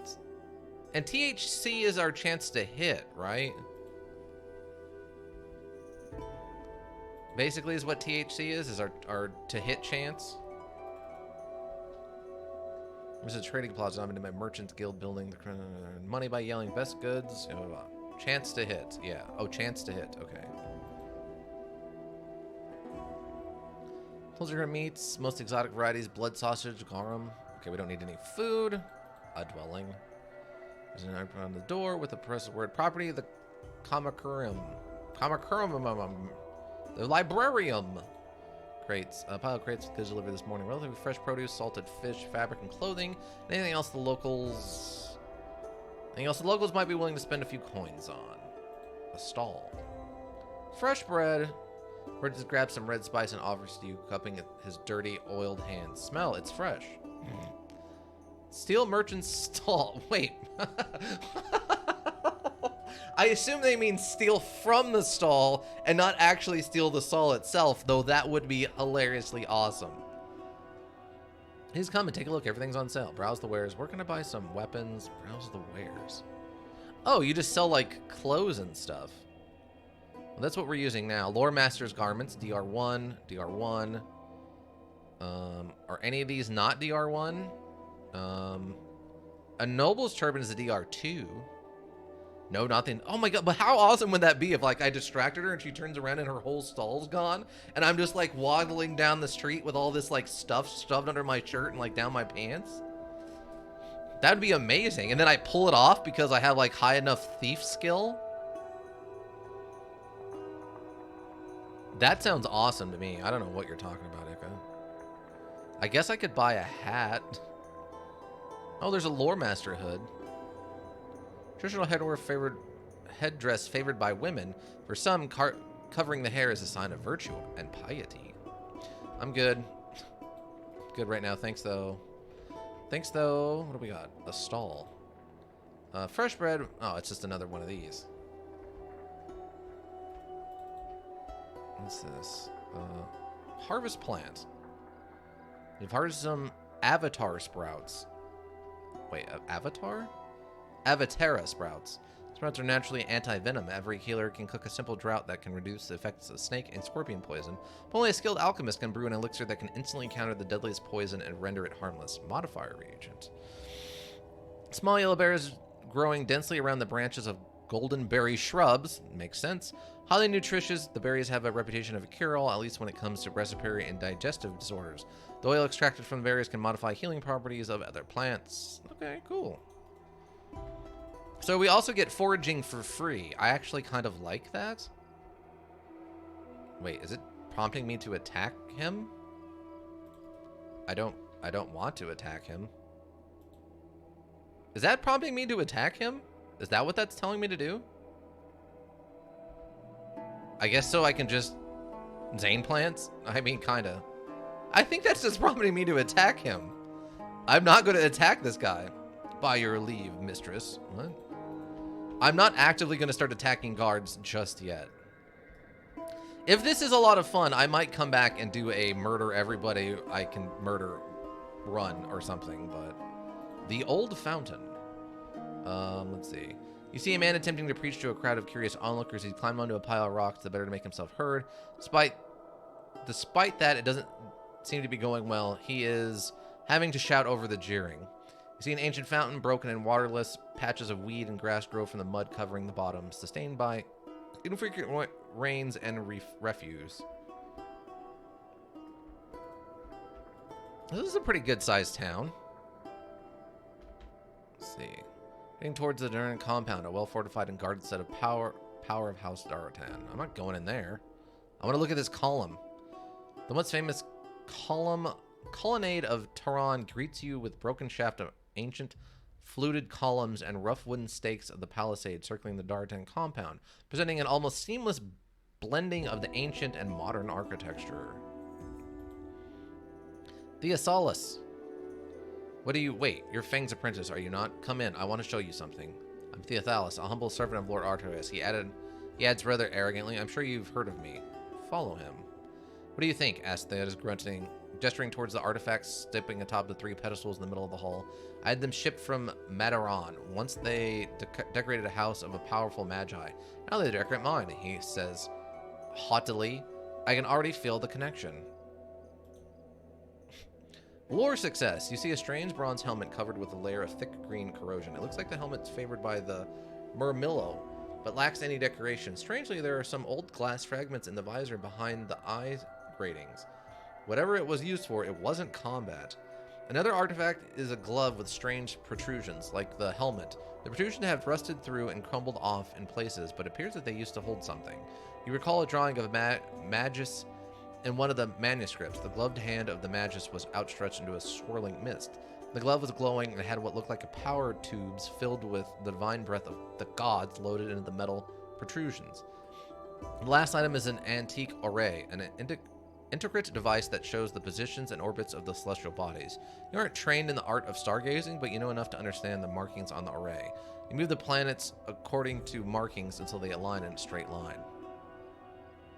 You'd like us to evaluate your artifacts properly. There's no need for that, my good woman, says the Thaus, interrupting you. Their exact nature isn't as important as their other values. After all, they are our only connection to the past, and that, my friend, is what makes them so desirable for cultured men like myself. Why, if not for our passions, these artifacts would have remained buried in the bowels of the earth, lost for mankind. Interesting little side thing that just happened to us. Is it setting me up to be able to sneak into his house and steal from him? I can apparently get in there and steal something from his dining room table? Wait, what? Where was that prompt? It prompted me to steal... Oh yeah, lockpick the door. So apparently there's a way to, like, break into this guy's house at some point. Which I find very funny. I've never broken into this guy's... Oh, cool. I've only ever broken into this guy's house. Oh, okay. So I'm going in a very different route than you are, eh? A dwelling. The baby is waiting inside. Maybe this is bad time for a visit? A wailing inside. Wailing inside. Oh, wait, what's this?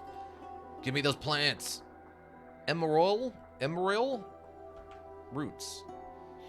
This unremarkable plant is known only for its ability to keep other alchemical components in the bloodstream longer, thus extending the duration of most potions and poisons. Modifier reagents. Nice. So at some point... Oh, here's some prompts. Shelves. I can't look at them through the wall, which would be funny, but... So I guess I can, at some point... I need a key to open it. Do I? You have harvest some... Oh, wait. You need a key to open it. I guess I do. I didn't take any skill in lockpicking, so... Which I find kind of funny that as someone whose job it is to interact with lost tech, I don't know anything about lockpicking. Knock on the door. Okay, so... We still gotta go talk to the Lord guy and sell him the map. Oh, what is this? Oh, does that say healer? It won't, I guess it just says healer. As an alchemist, I would probably know a little bit about making healing stuff. We have that healing bark salve or whatever. Daratan guard. Dwelling. Random. A random person who was a cardboard cutout if we get too far away. It just turned into a cardboard cutout. Oh my god, that's awesome. That is awesome. It's a cardboard cutout. Oh, we can go talk to the Thieves Guild. Bum. Undertaker. Oh, looks like a training site. Yeah, these are Imperial Guard members. A wanted poster, it looks like. More dwelling. I don't really have anything to talk to. Mercenaries.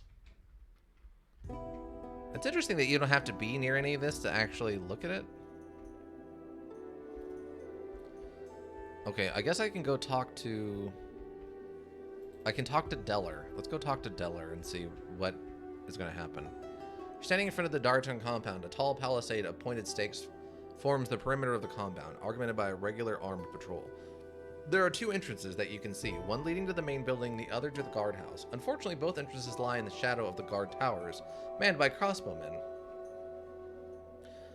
Talk your way in, look for an alternate way in, come back later. Talk your way in. Dar looks tired, old scribe, proving the appearances are often misleading. At 17, he signed up as a caravan guard. It took him 3 years to realize that his father was wrong about honest work. He switched sides and started raiding the same caravans he guarded yesterday. 4 years later, the Merchants Guild finally paid the Imperial Guards a king's ransom, which solely solved the raiders' problem. Hundreds of dead raiders were nailed to the Mataron walls, and a few lucky survivors went to the mines to work off their debt to the guild. For almost a decade, Deller mined iron ore, fighting for food scraps in his life, until he managed to escape to Tehran, where Antonius took him under his wing. Deller watches you without expression. When you get close enough, he gestures to stop and studies you for a while. What do you want? He finally asks, as if he failed to guess the purpose of your visit and is genuinely curious. Impersonate? I don't have any impersonate skill. Master Fang has sent me to Lord Adaris, or Alter Adaris. He did he? Well, let me tell you how things work around here. I'm the only one who decides who gets to see the Master. Call it a perk of my position. So far, you failed to convince me that you really need to see Lord Ataris. Master Fang assured me that this map is very valuable and that Lord Antonius will want to see it.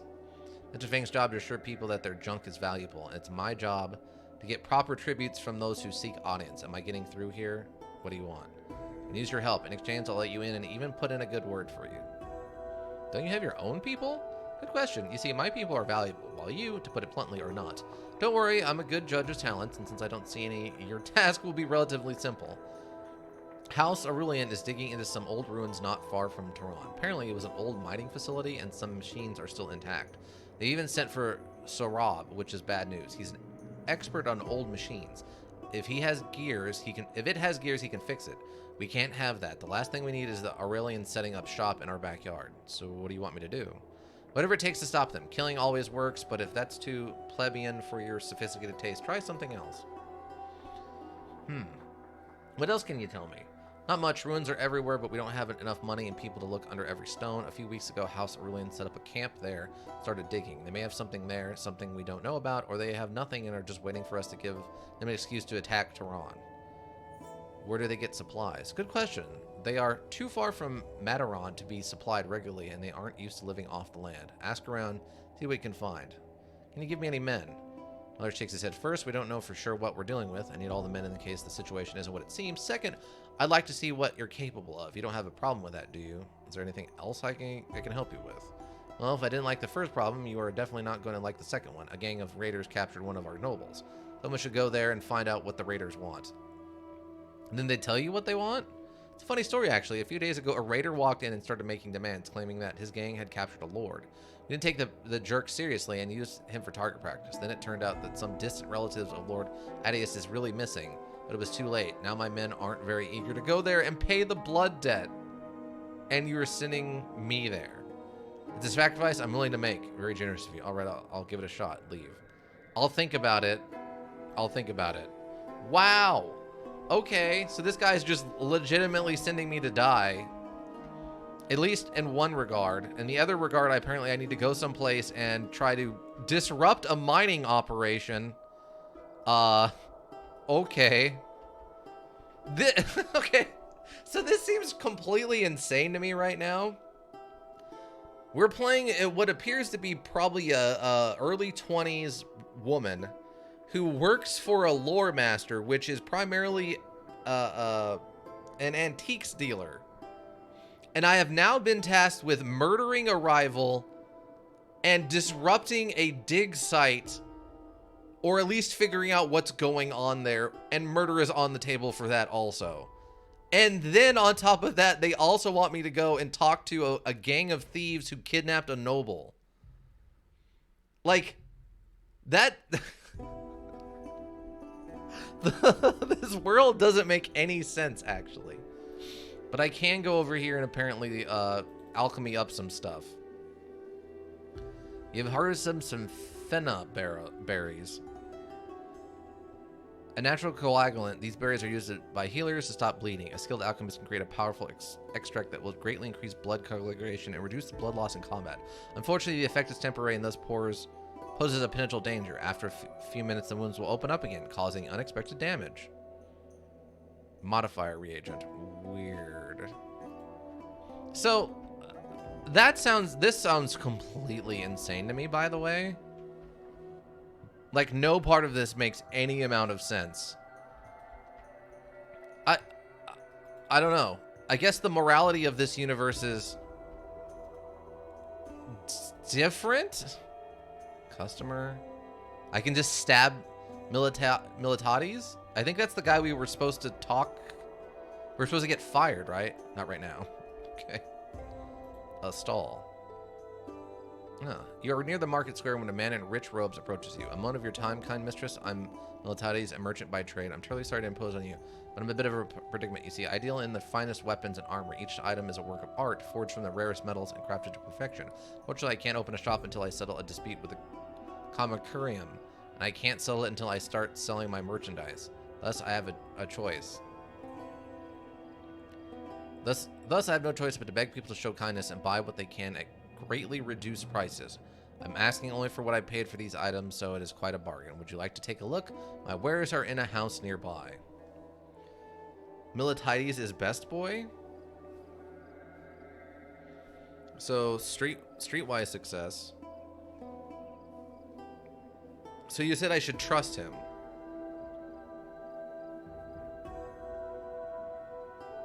I mean, they're calling it a maybe not.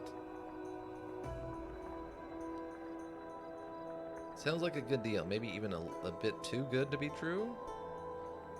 Okay, I'm gonna trust you, Ika. Sure, I'd like to take a look. I'll mess to his house. The servants greet you at the door and let you in. They're well armed and armored, but these are dangerous times. You know what? Who can trust these days? The room is empty. You turn around Ask knows where his merchandise is when his servants draw weapons and attack without saying a word. Wow, Ika. Thanks. Thanks, Ika. Dexterity, run. You bolt for the door. The moment the man starts reaching for the weapons and manages to escape before they can do anything to stop you. Run away. I don't know why you felt the need to lie to me on that one, Ika, but alright. Handled it, I guess. Thank God I had high dex. He has harvested some Cardara leaves. He gets so much from his quest, though. I guess? Tower hatch. Squatter. I guess I can just go in here and murder these squatters.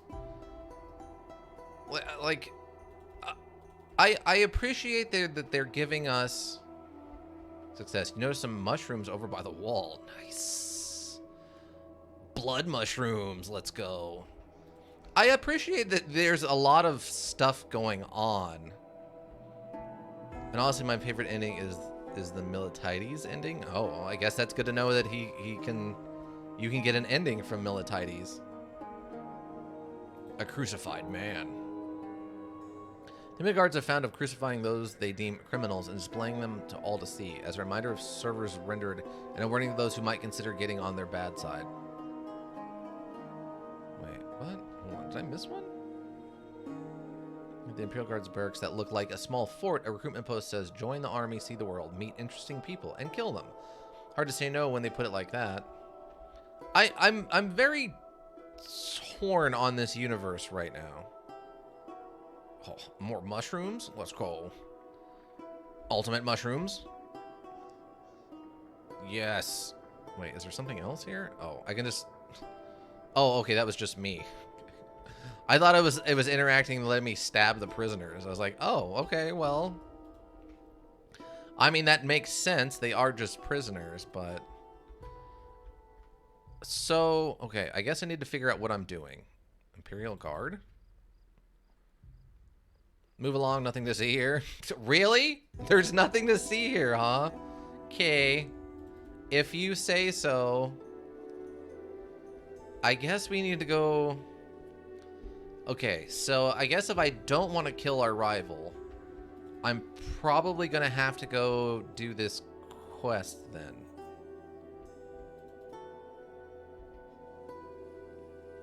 The gate. Okay. I'm gonna walk, I guess, back outside.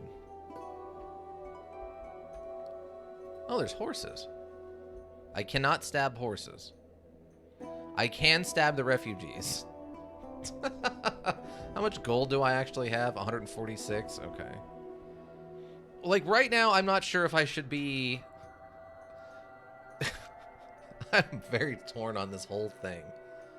Tool, and then took it from the general pool. Your allies for your near connection almost as much as your enemies. Also, must have skill for mad scientists. Restores, eliminates, black powder, bomb, extended energy. Healing solves, berserk potion, and poison go up. Like, right now in my mind, you can't stab people unless the module puts you in combat. Oh, okay.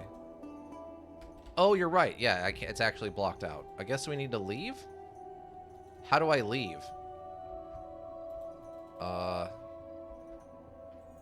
Is there... Okay. The gate, the shanty town. Oh, I can fast travel. That's nice. Or something? So, how do I leave, though?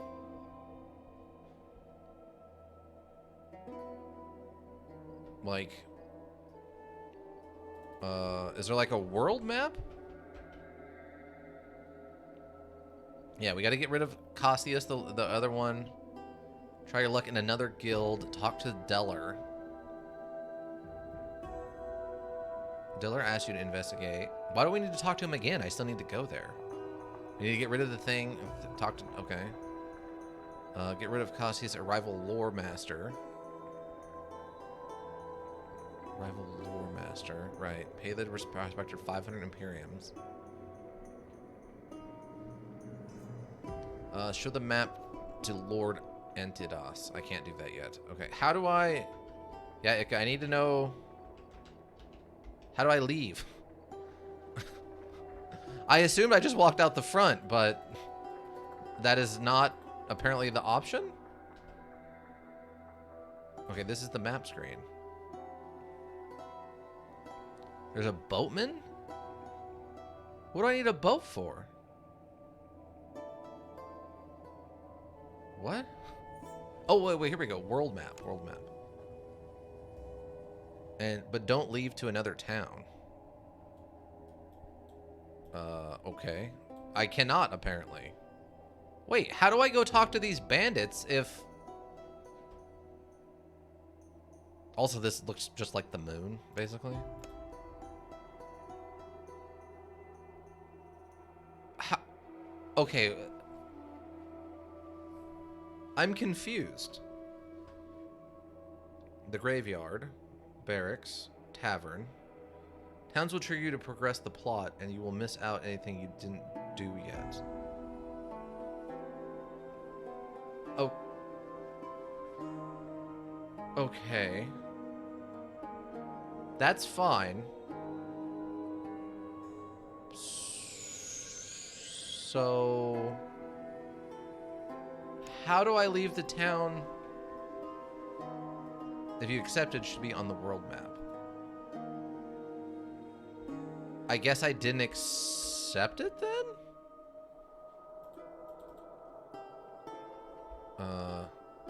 I guess I'll go talk to him again. Maybe I didn't accept the quest.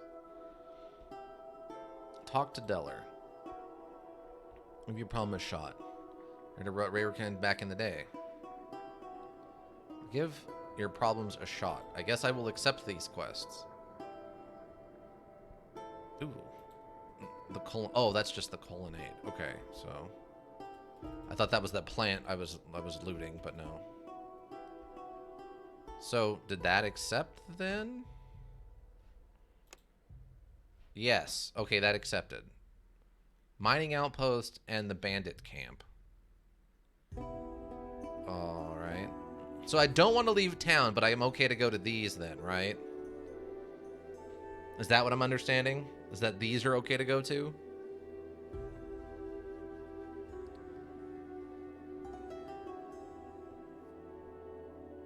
I mean, I guess I could just save and then, which I haven't done in a little bit anyway. We're gonna do A2 and then save. And then I'm gonna head on over. I'm gonna head on over. We're gonna go over here and talk to the mining site first. Leaving a town does not enter a new one, though. Okay, gotcha.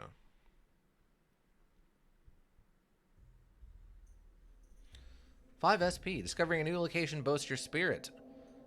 Yes, we got 5 skill points. Let's go. Oh, cutscene.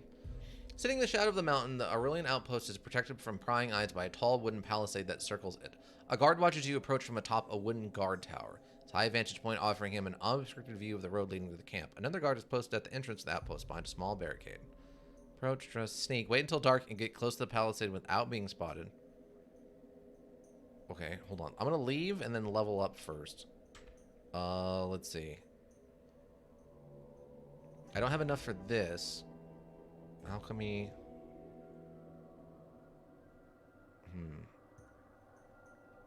I think I was going to take dodge up. I feel like our persuasion and alchemy and lore skills are okay right now. I guess I'm going to get my combat skills a little higher. Just going to do some dodging. Wait. Oh, it still has 3. I thought it was saying I used it all. I'm an idiot. Never mind. Okay. Land ahoy! Discovering... Land ahoy? Dress as a Loremaster and approach the mine. Well, considering I am one, yeah. The area is claimed by House Aurelian, says the guard. Turn around and leave. A crossbowman in the watchtower takes aim, waiting for a reaction. Ooh, I could lie, which I'm terrible at. Critical strike! Kill the guard! You'll worry about the crossbowmen later. I'm not here to cause trouble. I'm a skilled Loremaster. Would you have any work for me by any chance? Wait here. A few minutes later, the guard returns, followed by Decanus with quick, suspicious eyes. Without wasting time on pleasantries, he shows you a small glass tube encased in elaborate metal framework. The tube contains what appears to be constantly shifting liquid fire. Do you know what this is? Lore success. Critical. Kill him. The fight will go a lot smoother. The man with the most expensive will sit at... Wait, hold on, hold on. Kill him. The fight will go a lot smoother if the man with the most experience will sit it out. Is this a thing? Can I just, like, insta-kill this guy before the fight even, like, anything happens and just have him dead? This feels super bloodthirsty. It's actually very fun. Yes? Oh, okay. Wow. So there's like there is completely a ninja build in this module, isn't there? You go assassin and some sneak and like just sneak up on people and can critical strike them in like a conversation. Lore success. I'm certainly do. The Magi of old used to craft such holy vessels that contain the essence of the divine, the very breath of a god. It is said that with such a relic one could breathe life into any machine. Truly a rare and valuable find. The Candace nods, satisfied with your answer. Now tell me, why is it that a Loremaster shows up on our doorstep just when we need one the most? Because the Loremaster we were waiting for has never arrived. I heard a lot about Dalar, but I didn't think he was this crafty. Is he? I have no idea what you're talking about. Tehran is a small town. Master Fang is lucky to have Lord Tennis patronage. The rest of us have no choice but to seek work elsewhere, which is why I'm here. Everyone around here knows that you're digging in some ruins. For a Loremaster, digging means work. Every CS success in dialogue boosts your CS by 1, by the way. So if I'm just running around neck stabbing people, I get better at neck stabbing people. That's awesome. Persuasion. Like, we were going to have to redo another build of this that's just Murder McStab face. Dogbiter McGillicuddy is going to be a neck stabbing fool when we do this the next time. By 1%, not a full level. By 1%? Well, oh, so you're saying that it's not a level up, it's just a skill bonus of 1%. So you're just 1% more likely to score critical hits. Yeah, that's basically the assassin run. Wow. Success. All right, you want your chance? You got it. Get the machines working and you'll never have to beg for work again. Follow me. Follow him. Yes? Oh, that's actually better, though. That means you can keep statting, like... That's an easy way to get a 1% critical strike, is you kill a guy and get a critical strike bonus? That's awesome. Now, this thing is super bloodthirsty. You follow the Decanus through the camp and into an ancient tunnel carved into the mountain. The tunnel leads into a small chamber filled with strange machines towering above you. We're still trying to clear the mine area and shafts, but it will take months. This hall, however, was mostly intact and the machines appear to be undamaged. Now, show me what you can do. Examine the machines. You realize some of the machines from drawings and old manuscripts. It looks like an old ore smelting facility, but judging by House Aurelian's interest, it could be more than that. You look around until you find a control panel. It's a chaotic mess of pipes, levers, valves, and dials. You move a few levers, but nothing happens. You see an opening for a small object. Also, every 10 kills adds 1 bonus point to every skills rating for combat. Wow. Okay. Yeah, they just want you to go full murder hobo and just stab everyone in the neck. Put the relic inside. The Scars carefully inserts the power tube into the opening. For a long time, nothing happens. When the console light up, and a low humming sound spreads through the cave. Lore, recite an appropriate mantra. You put your hands on the consoles and recite the commanding fire emblems to bless or mantra, performing the rite as you speak the ancient words. The mantra doesn't require you to understand what you're doing, but it does a job leading you through a series of steps grouped into chapters. Some chapters require you to watch the dials and adjust the valves to achieve divine harmony. Other chapters warn about dangers of overheating and tell you how to keep the fire elementals under control. Well, I mean, we're here to blow this place up, so overheat the smelter. You close the valves and push the levers up. The machine groans and shakes. You glance at the dials. It looks like you have less than 100 heartbeats before the smelter explodes, spawning molten metal everywhere and incinerating the cave. I'll be right back. Watch the dials for me. Leave. You step outside and shout, "Everyone inside! The Draconian's order. You're about to witness a miracle." Get the decons and run? We've angered the gods. Get the Decanus and run? Or everyone inside, the Decanus order. We've angered the gods and to get the Decanus and run. It's a panic that assures nobody pays attention to you. You far away from the Decanus and his men when a large explosion shakes the mountain into camp, sealing the entrance, this time for good. House Aurelian replication decreased. How would they know? Everyone died. There's no witnesses. Everyone's dead. What? There's no witnesses to tell them that I did this. How would they know? How would they know? There's no way. There's literally nobody here. They're all dead. There's no way for anyone here to know that I was the one who did this. This is the perfect crime. There's no reason. They got a ninja hiding somewhere? Seriously, what the heck? Are there any plants around here? When I get home, I want to make a very good tea that makes me really high, and I really need that tea. Don't forget the loot. Yeah, where? What loot? Is there a loot somewhere?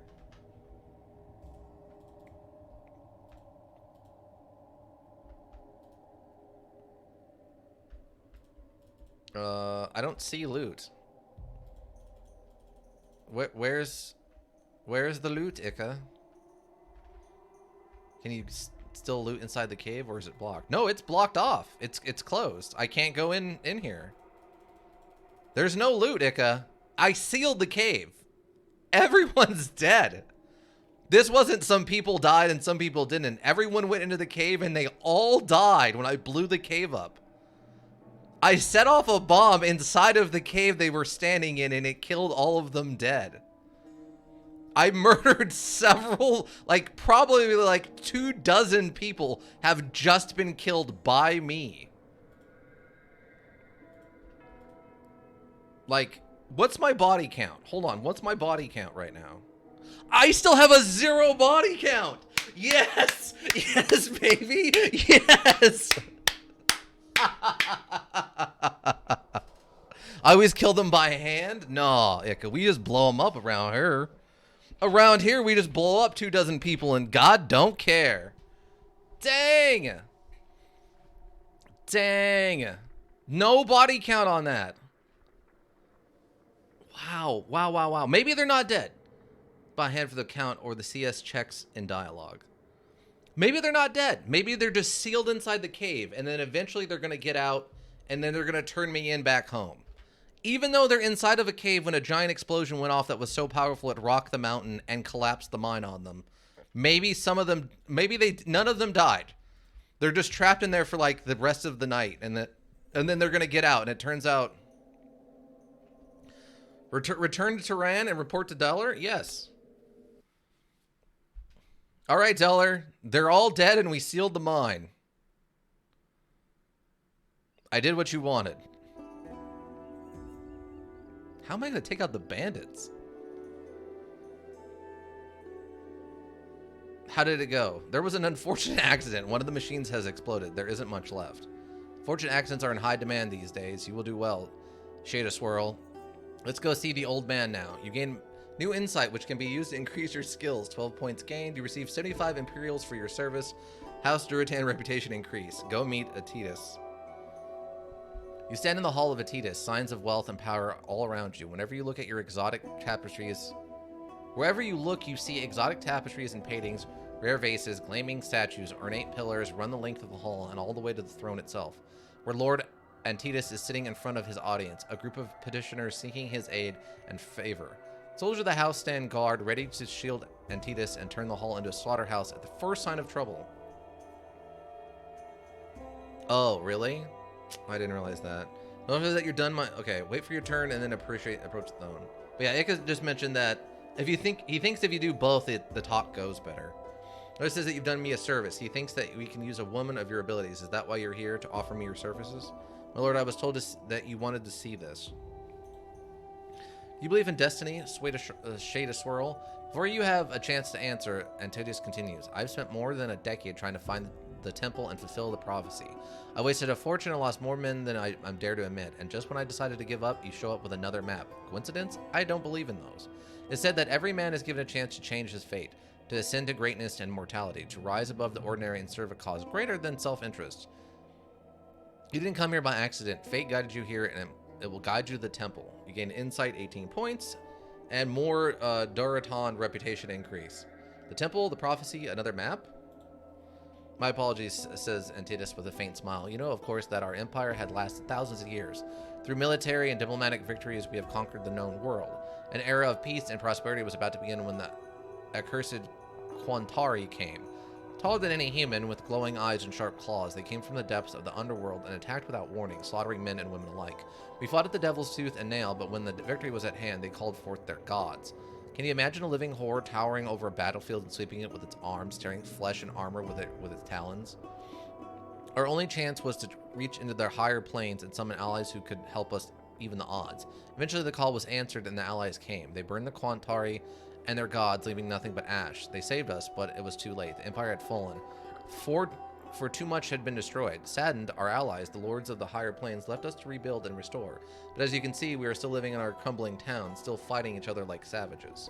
Okay. 3 lords of the higher planes, or the High Lords, as they are most commonly referred to, have answered our call. Glathazar the Dreamer, Galathazar the Dreamer, Bar-Hanthar the Flamewalker, and Thor Agoth the Artificer. The Artificer had taught our Magi much and built many wondrous machines and engines of war. According to the legends, the Magi had attended a temple built by Thor Agoth and studied the arcane art there. The centuries-old accounts describe the engines of war and divine weapons in great details. Continue. I don't know if the weapons are still there. I don't know if the temple is still there, but I believe there is a reason why another copy of the map has found its way to me. It's fate, Shada Swirl. It has to be.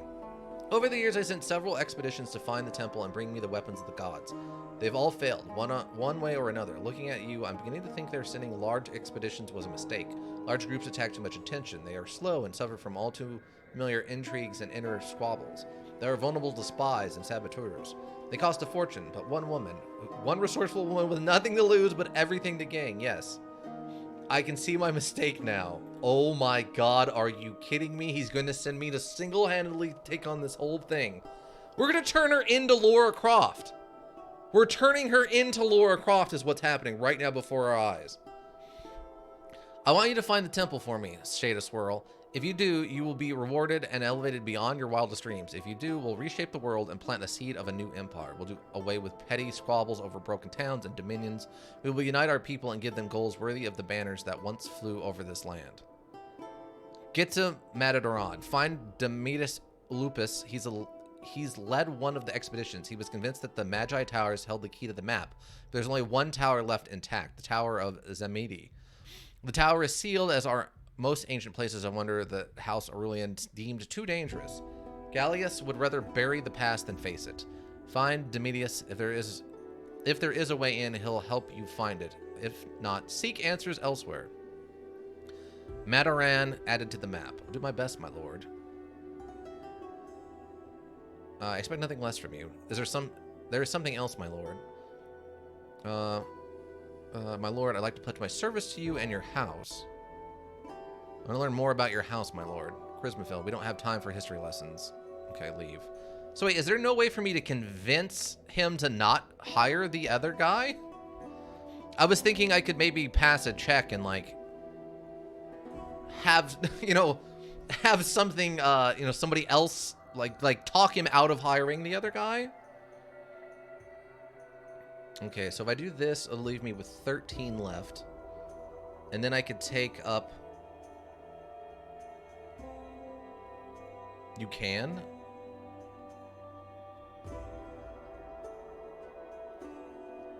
You just skipped it, basically. Oh, was that what the other option was going to be? Was the...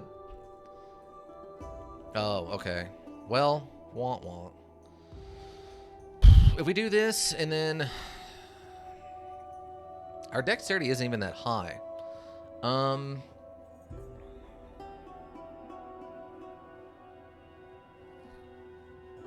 I recommend making a ton of saves.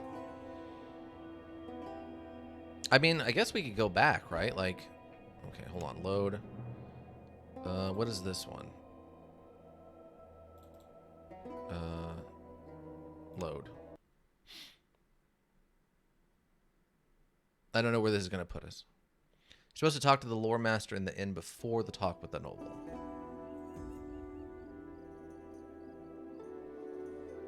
Oh, but it just takes me to this? Oh, I get you. I get what you're saying. Hold on. Okay.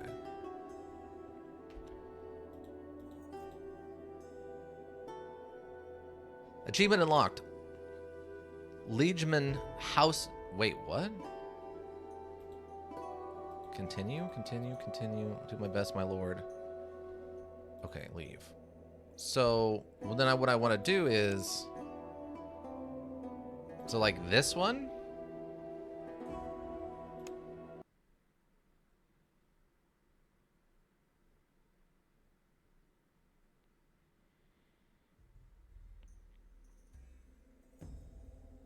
Yeah, so we just got here. So you just want me to go back to town.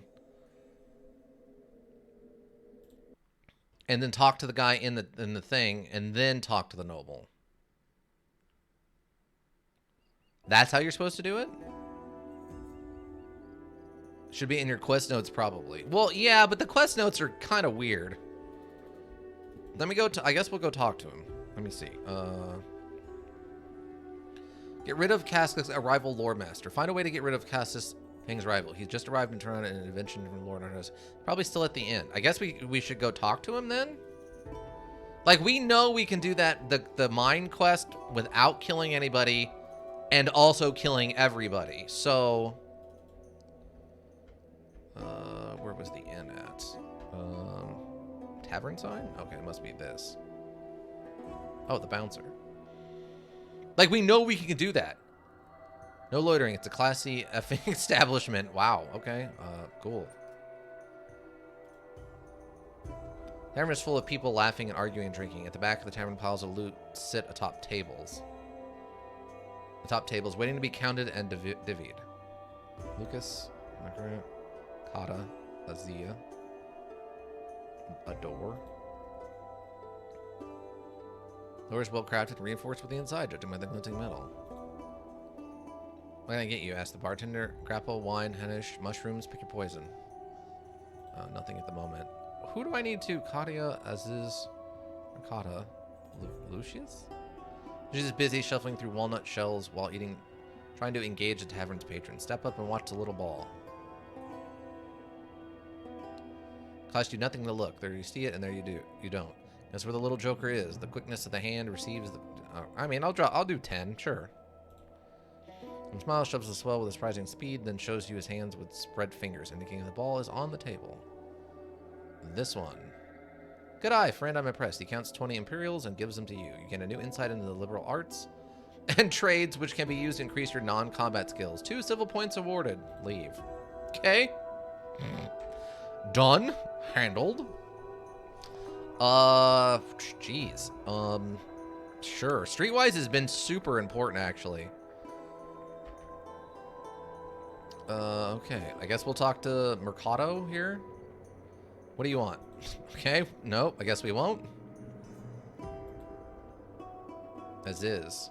Sure in the right place. Leave. Okay. And Kato. Sorry to bother you. I guess that's his money in the back. Is this not the right... How many stupid inns are... How many taverns or whatever are in this town? That's the blacksmith shop.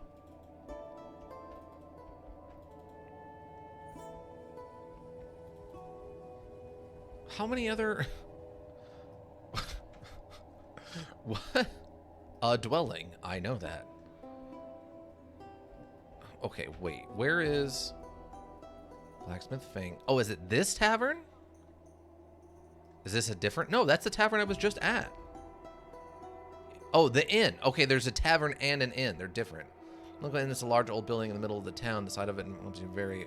Okay. Weary travelers and offers impressive and services at a reasonable rate. Okay. That's what it was. The mercenaries, a door, a wanted poster, or... Oh, that's join the army. That's join the army. Okay, let's go in here. Streetwise is super heavy in chatty runs, especially on the more grifter side of things. There's 2. Okay. And it's full of guests. After spending weeks and sometimes months on the road, they have an unhealthy predator. Okay, we already read this one before. Oh, there he is. He's right there. Oh, there's an alchemist in here, too. Oh, there's the prospector who wants the, like, 300 gold? Or 500. He wanted 500 gold, right? Yeah, he wants 500 Imperium for his necklace. Cassian. 42-year-old Loremaster Cassius, contemptuously called young Cassius by his gray-haired colleagues, has never understood the appeal of digging through dirt and ruins like a rat. Instead, he preferred to spend his time among neatly preserved scrolls, studying the work of many prominent lore masters of antiquity and hundreds of accompanying commentaries he considers indispensable. Master Cassius was working on his second tractate, analyzing manifestations on the divine will in year 4052, when Antidus emissaries invited him to Tehran. Cassius arrived early and was getting tired of waiting when you showed up and graced him with your attention. Is there something you want? Is it me to escort you? Follow me. What? Lure him to an abandoned house so I can kill him, I'm assuming.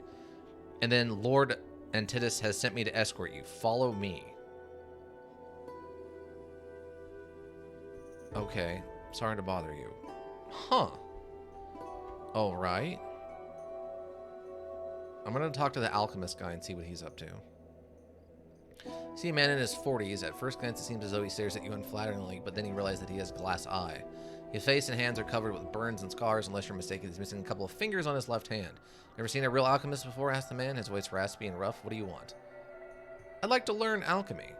I can show you the basics. The rest is up to you. To create an alchemic component, you need a base item, but you need a plant or another compound. If you know what to do with it, you can turn it into something useful. With me, so far? Yes, continue. You can throw in another reagent to modify or change the original recipe completely. You can add only one reagent to a formula, so choose wisely and all that. Now, let me go over 8 basic techniques. We'll start with a healing, so listen carefully. The alchemist goes on and on as if he really expects you to remember all that. Where can I get more reagents? I got it, thanks. So, what can I make? Alchemist frowns. Didn't I just explain it to you? Having healing salves, poison, berserk drought, acid, liquid fire, neurostimulants, and black powder bombs. Write it down if you can't hold it in your head. Good idea. You scribbled notes into your journal. Unless during fights. How exactly do you picture that? You think you can simply take a break in the middle of a fight, ask your new friends who heck bent on hacking you to pieces to wait while you put some balms on your wounds? We're going to get more reagents. You can buy them from alchemists or find them on your own if you keep your eyes open. I can sell you a good starter kit if you're interested. 50 coins ought to cover it. Sure, I'll take it. Pay him 50 Imperiums. Good luck, says the alchemist, giving you a bag with reagents. Leave. Sure. I kind of needed that, I think. What did he... Is it a... What? What did I get from that? I guess it just gave me a bunch of these? Is that what happened? Well, usually the poisonous causes nausea and irregular heartbeat, and when distilled properly can kill a man in mere minutes. Base reagent. Yeah? Oh, okay. I guess that's fine. I have more of this stuff to play with, which is probably cool. I have knives. Show accessories. This is an accessory? What do I... Is it an amulet? Ring. No? Right from grass. Okay. Kind of confused. What do these mercenaries want? Lift the trader's purse. Impersonate streetwise. Step right up. Trading without a license is a serious crime. Like you're in the market for some fine clothing and armor, am I right? Step right up and take a look. Okay, browse his wares. We have some armor that I can afford, maybe. Because I'm currently wearing armor that I think does not do anything. DR5. Armor hardness. A serious helmet for the fighter unconcerned with decorations and ceremonies. Auxiliary helmet is reinforced with a metal ridge along the cranium for extra protection against overhead strikes. Legionnaire, which is a little cheaper. Auxiliary armor, bronze. DR4. Bronze for this is 125. I could pick up some throwing, some nets. A hood, DR1. Night evacuees during sandstorms, hoods later became popular among those wishing to conceal their identities, such as thieves and assassins. Leather armor for 62. Armor penalty 10, snake penalty 0. One with silk undershirt. While the Empire emphasized brute force, heavy defense, Iron favored swiftness, and discovered new ways to reinforce leather without losing mobility. Armor penalty 6, snake penalty 0. What is... I don't... Max AP. Shouldn't crafted from hardened boiled leather. It's not designed to stop heavy blows, but it won't slow you down either. What's this one? Max AP 10. Armor penalty 30. Sneak penalty 2. Not super sneaky. Oh, liquid fire vial. Weapon class throwing. One-handed damage 2 to 5. So it is a throwing weapon. Small flask with liquid fire. When thrown, it will fall like a fiery whirlwind on the enemies. Why not, eh? Can be placed in a belt slot. Black powder bomb. Weapon class throwing. One-handed damage 15 to 20. 5 tiles. Oh, okay, and there's the range. Damage 2 to 5. But it doesn't have a range on it.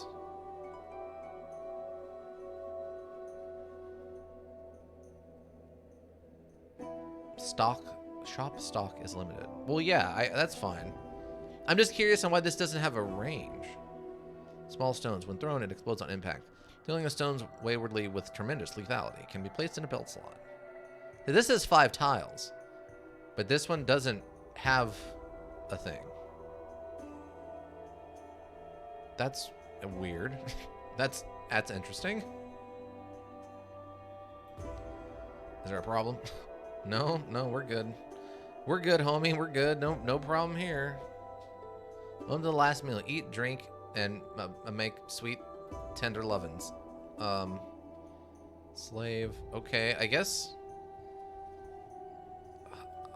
I'm actually kind of at a loss for what I should be doing.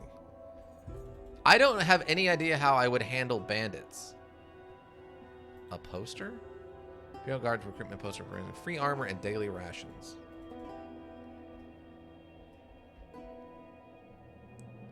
How much? I have 116 gold left. I don't know. I feel a little confused. I really legitimately am not sure what I need to be doing right now. Like, we can go blow up the mine. Maybe if I plead myself to the family, or to join his house, and then he will not recruit the other alchemist. I'm very confused. Okay, so we know how to deal with this. I guess let's go look at this bandit camp thing.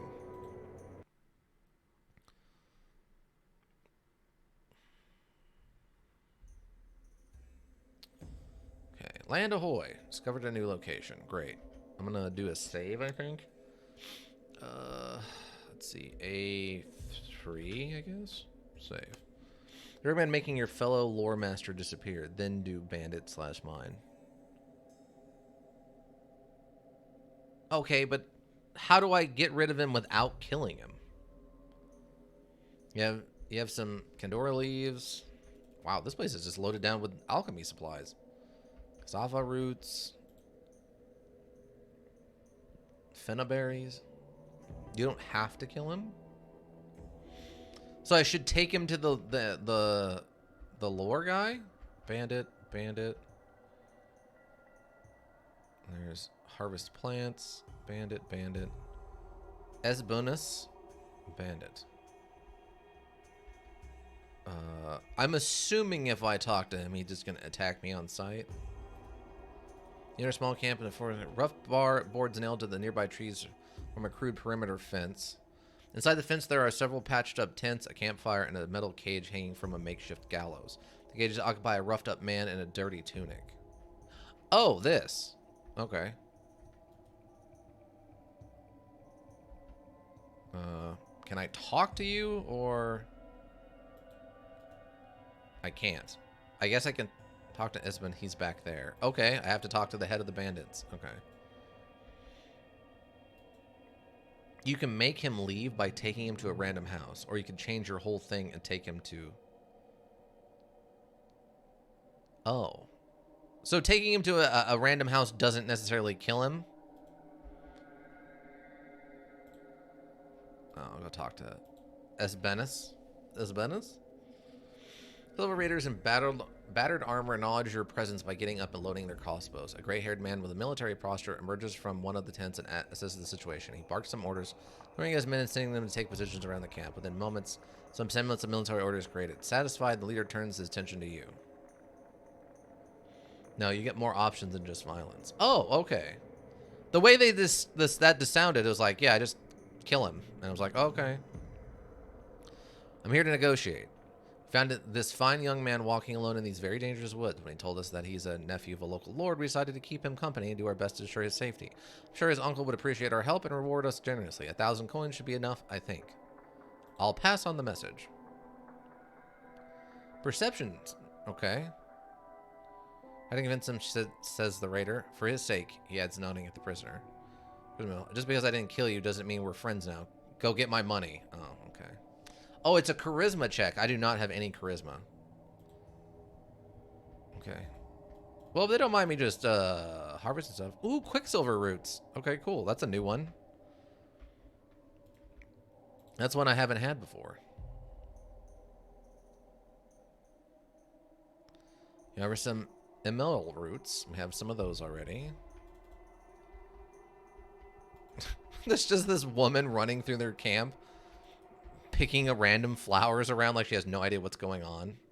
Even for a super murder hobo run, there's a good chance the non-murder option can be better for you than the murder one. Oh, okay. Okay. Let's go over to the outpost so we can just do this, and then we'll save and not go back.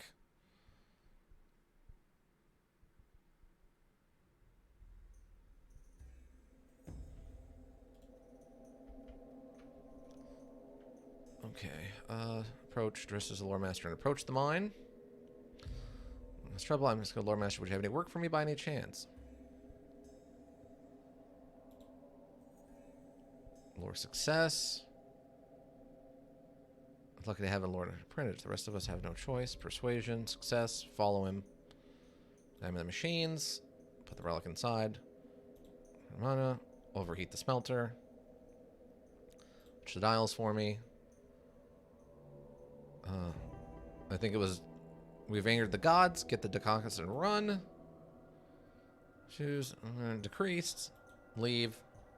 Boom. Yep, the mine is sealed. Everyone's dead. Apparently, I'm not willing to take this cart and fill it with, like, tools and equipment that may or may not be inside of these tents and take it back to town and just sell it for, you know, its value, but okay. Okay, so we just save this. We just probably overwrite A at this point. Yes. All right. So then we just go back to town. No? Oh, do I have to? I guess yes?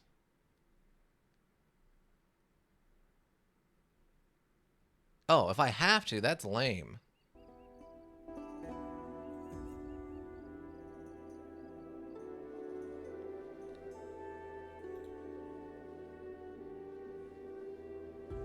Oh, I guess I'm gonna have to do it?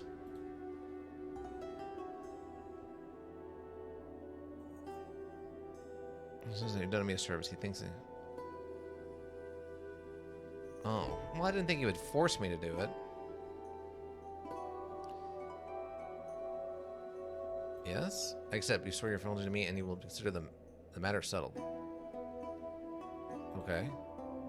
See this? I'm telling my lord there's something else I'd like to tell you. To return, increase, decrease, and decrease. Oh, okay. And then leave. Okay, that's really weird. Okay, so... Well, that's what we did. Oh, no, no. It would have to be this one before we got there. Okay, load. Okay.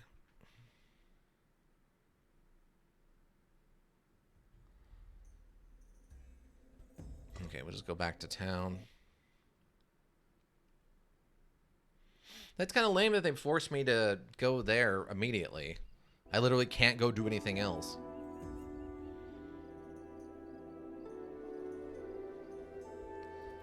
Wow, the lighting is absolutely borked. It can't tell. It can't figure out if it wants to be daytime or nighttime.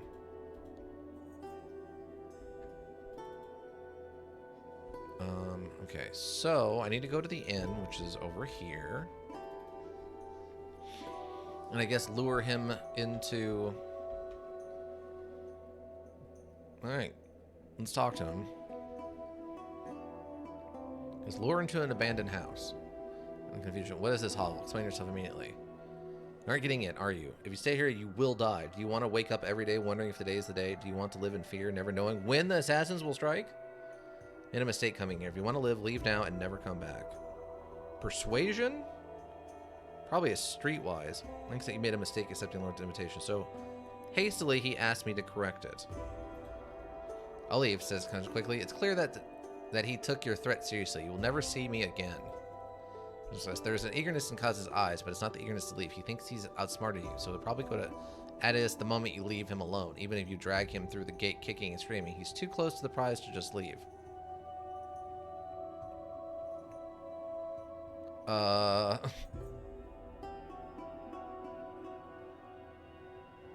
So if I leave him...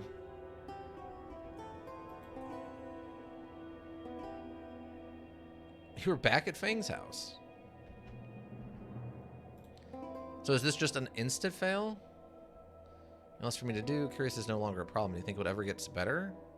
I saw an old orrery at Thanos' house today. According to it, there was a full planetary alignment just before the war. I was wondering. Be a problem. This is gone and will bother us no more. Good riddance, I say. Such a pompous butt that boy was. Well, I owe you a lot more than what I paid you. You must forgive an old man his habits, and I'd like you to have this. Then carefully unwraps a small bundle and gives you a ring. It's a heavy silver ring. It's a heavy silver ring covered with softly glowing runes. While the metal feels cold to the touch, the glowing runes burn your fingertips. It's the famous magic ring of the General Galbo, explains Fang. The ring was crafted by the Council of Magi to grant the General special powers, which made him unstoppable in battle. After the General's death, the ring was thought to have been lost and hasn't been seen for centuries. It is, without a doubt, one of the most important relics of the Empire. Its appearance is a great omen. You gain 60 Imperials in an insight and 2 points. What did you use? Zinc sulfide? Phosphorus? You have an inquisitive mind, Ned Fangs. We must always seek logical explanations first, and then and only then should we consider the supernatural ones. So, as I was saying, the ring had changed many hands until it was somehow acquired by your great-grandfather. Since you are quite obviously unworthy of possessing such an artifact, you decided to offer it to Lord Antidus, who, as everyone knows, is a true and only son of the Empire as a tribute. With me so far? Yes, count me in. Very well then, Fang gives you the ring. Where are you from, Fang? The Heavenly Kingdom of Zim. Where else? Why did you come here? Loremaster background. Anger flares in Fang's eyes, but he manages to control himself. He glances at you, considering something, and finally says, I was exiled. I was young when it happened, young and foolish. My father's connections had secured me a position at the palace. I thought my future was all but certain. A smirk crosses his lips. Nothing is ever certain in Zen. Zen? Zen is civilized. They don't embrace the old families by killing their offspring, sending them to rot in dungeons. They send them away from for their missteps. He looks away for a moment. I was given the title of cartographer and told to depart without delay. The maps had to be verified and updated, a task of great importance that was given the highest priority overnight. In Zane? Yeah. It's a high Zane? Zahin? Zainin? Okay, what happened next? Next, I was given 3 men marked for death to accompany me on my journey. They robbed me and ran away a few days after we left Zan. It took me almost a year to reach Madaran. The journey had been most enlightening. Our philosophers teach us that men are inherently fundamentally evil, but you can be guided towards goodness with strict laws. I was skeptical when I first heard it.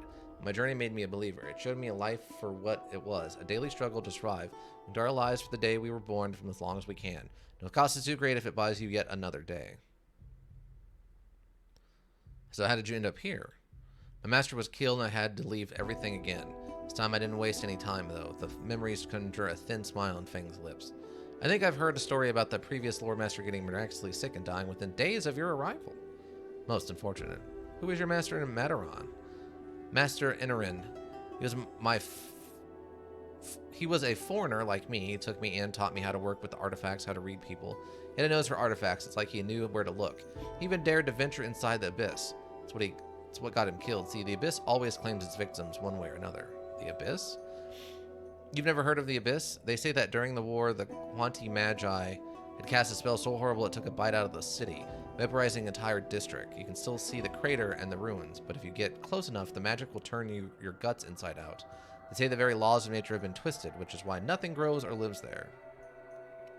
Then how did Anurinian do it? He wasn't the only one. Many people made a living scavenging minor oddities and artifacts. It makes you sick, but if you don't go too far, you'll be okay. Rin managed to go further than anyone else, made good coin selling what he'd found there too. Why was he killed then? Rin was told of a map in his possession. I guess someone wanted it bad enough. Well, they didn't find it there, so they came after me instead. I left Mataron that very night. So you've never found the map either. Never had any desire to go back, just like I've never had any desire to go into the Abyss. With or without the map, after so many years I wouldn't even know where to look. Emeron told me before he died that his name was the key, but the key to what? His name? Inarin? As I said, he was a foreigner. His real name was Enar. Anything you can teach me, Master Fang? Well, you did help me. I'm not sure I can teach you lore. It's too complicated a subject. But I can certainly broaden your horizons when it comes to dealing with people. Listen closely. Fang spends some time teaching you how to read people, figure out what they want, and influence their decisions. Your trading has increased. That's something else. What's for me to do? Do you think I start an array at okay, this one. If you had anything to do with the war, don't be daft. The planets travel in circles, so every now and then some of them align. 2 planet alignments are common as dirt, while the so-called great alignment is the rarest and most magnificent of events. Still, it's nothing but a natural event. No more significant than the blooming of a rare flower. Of course, the Magi were all over it, but they were also always obsessed with otherworldly energies. Why were they so interested? I can't say, not being a magus myself, smirks Fang. Something about wells? Wells. What do the alignments have to do with wells? Not wells you draw water from, mystical wells that can't be seen with the naked eye. Wells large enough to swallow celestial bodies whole. Can you imagine such a thing? Why am I wasting time on you? Go do something useful. Yes. Anything else for me to do? Nothing at the moment. Okay. So we got this ring. It's the famous magic ring of General Galbo, forged and enchanted by the Council of Magi to make the general unstoppable in battle. After General's untimely death, the ring was thought to be lost and hasn't been seen for centuries. So can I wear it? Okay. I guess I can wear it. Huh.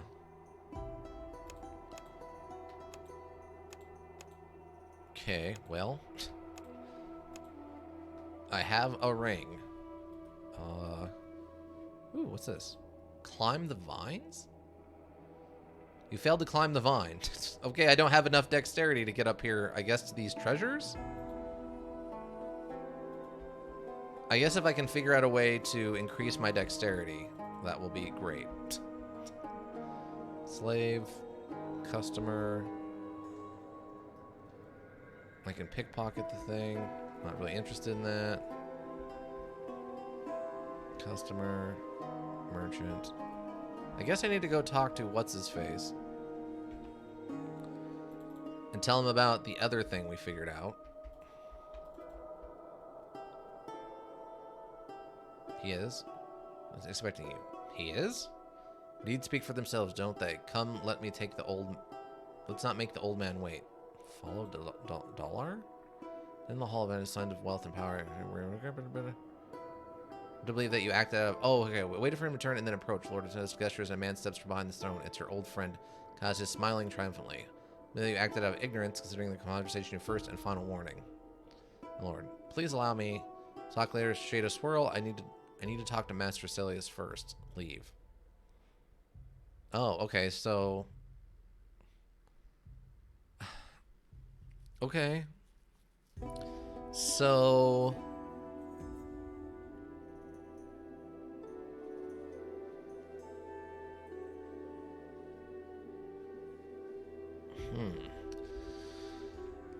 So then...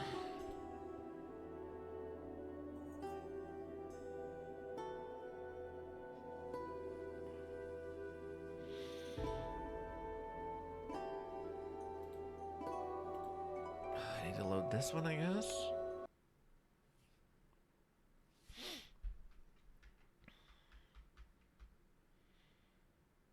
I mean, I could try to make the other one, the persuasion one, but...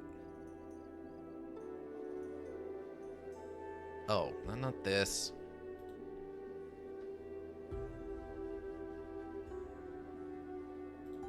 Yeah.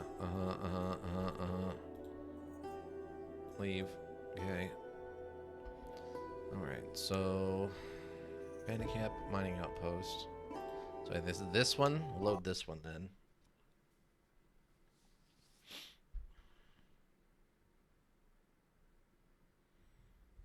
I mean, where's my skills at? It's...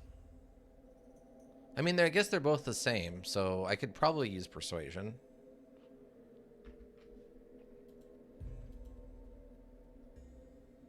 Okay. So we'll go use persuasion on him instead and see if that works.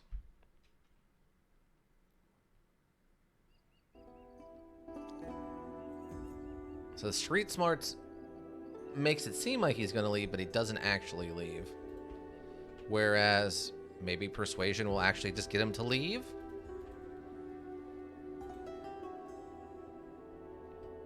Just where follow me. Take him to Lorna Abandoned House. Persuasion, success. It says success. I don't know. I don't. I'll leave, he says after a long pause. You don't have to worry about me anymore. Leave. He thinks he's outsmarted you, so he'll probably go to us the moment you leave him alone. Even if you drag him through the gate kicking and screaming, he's too close to the prize to just leave. Yeah, it doesn't seem like there's a way to not kill him.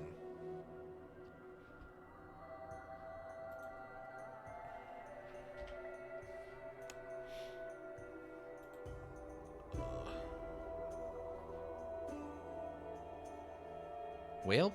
Yeah, apparently...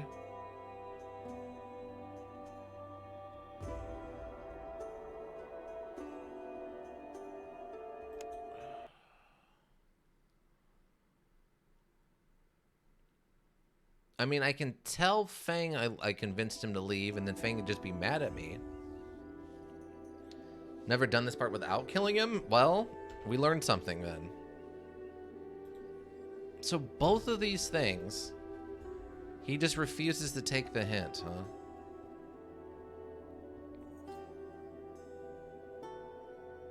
I mean, I guess what happens if we do this? Initiated my master class, who is approval guest of Lord Tennis. Mr. Fang asked me to kill him, but as soon as I learned that Lord Tennis was involved, I immediately thought, loyalty is an inspiration to us all. Share this world, you gain insight, which can be used to increase your skill. 2 skill points increase. Loyalty decreased. Can I speak to Lord Otarius? What about it already? I thought I already proved my value. Even that you have enough common sense to know what's good for you, nothing more. Come on, sense is a rare commodity. Failure. Alright, leave. Okay, so that doesn't work either.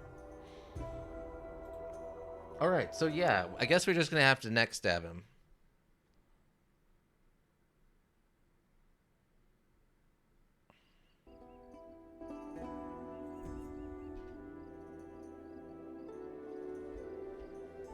I guess we just neck stab him.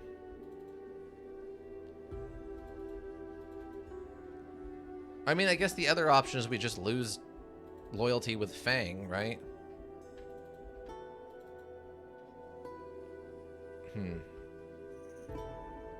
I'll just neck stab him, probably. Made a mistake coming here. If you want to live, leave now and never come back. You're getting in, are you? If you stay here, you will die. Do you want to wake up every day wondering if today is the day? Do you want to live in fear, never knowing when the assassins will strike? Well, I guess what happens if I just talk to him? Wait, we come to an agreement. I'm a Loremaster. So is Fang. Fang and Klaus laughed for the first time. Fang is a charlatan. He can entertain children with his tales, where I can offer you something that's worth a lot more than anything Fang promised you.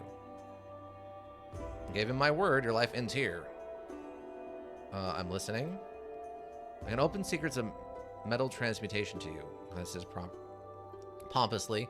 I've studied the most sacred manuscripts, struggling to understand the wisdom contained in them. What I've learned is nothing but a grain of sand in the desert. Learning is 100 times more than what we know today. My problem is anything that postponed his own death. Prove it. Very well. All weapon metals are what's called alizirs. Several substances forged together in such a manner that they become a new substance. Bronze, for example, is an alizir of copper and tin. Iron is an alizir of iron ore and charcoal. Steel is iron without impurities. To remove impurities, you must add limestone or glass. They will float to the surface and attract all impurities. Blue steel is an alloy of steel and cobalt ore, which is what gives it the blue hue. And finally, the sky metal is an alloy of iron and several rare metals. The trick, as I understand it, is not the rarity of the metals, though, but the extreme cold of the void and the heat of the fall. There are two important factors. Exchange for the secrets of metal transmutation. Follow me. Okay. There are two important aspects here. First, you need to have the step-by-step instructions, ratios, and proportions, which I'll give you as soon as I see Lord Antheus. Transmutation is an exact science, and there is a lot more margin for error there. The second aspect is the ability of the smith to create and maintain the required level of heat. Any idiot can melt copper and tin to make some bronze. Only a true master who can get the winds to do his bidding can get enough heat to soften blue steel. Knowing how to do it won't be enough. Mastering will require a lot of dedication. That should be enough, I think. Have you made your decision yet? So I guess I could just turn Fang in, right? I don't get the ring then? I guess it's just a choice. Yeah. I mean,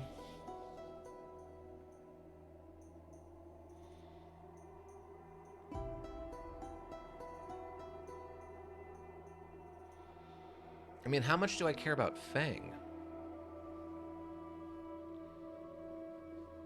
Like, in my mind, he seems like a not good person who trained us in the most basics of concepts of lore mastery.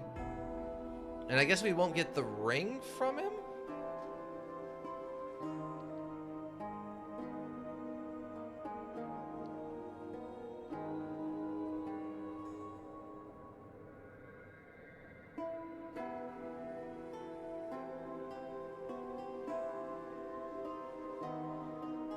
I mean, I guess the other option is we take the hit and we just lose some of our standing with the Lord.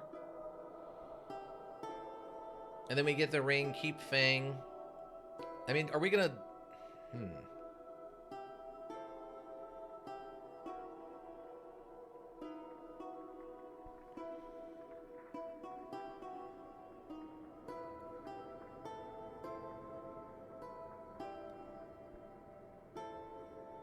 Huh. I mean, I wasn't planning on doing this as like a non-lethal run, but it's been turning into that. Because it seems like with combat as lethal as it is, and this character being absolutely garbage at combat. Secret of metal transmutation. Follow me.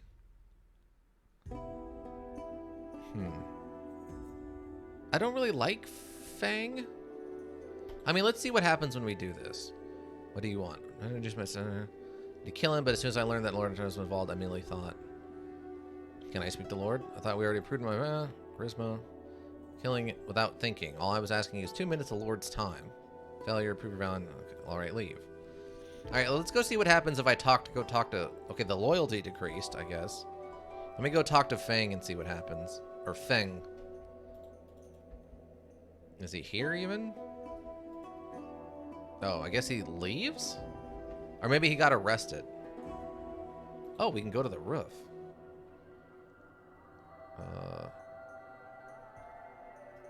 Boxes?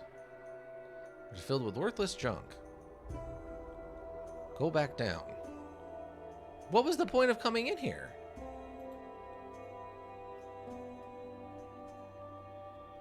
Enter Fang's house. Chest. Junk. Desk. Documents, which I think we read before.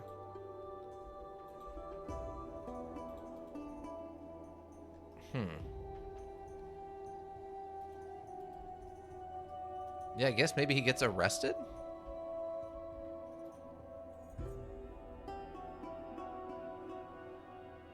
Here's what I think I'm gonna do. Okay, here's what I think. I'm gonna do both. I'm gonna take the heat.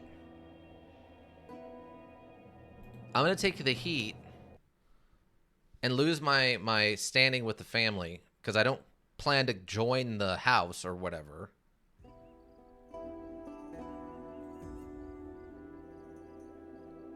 So I'm gonna warn him without this. I'm gonna do the persuasion.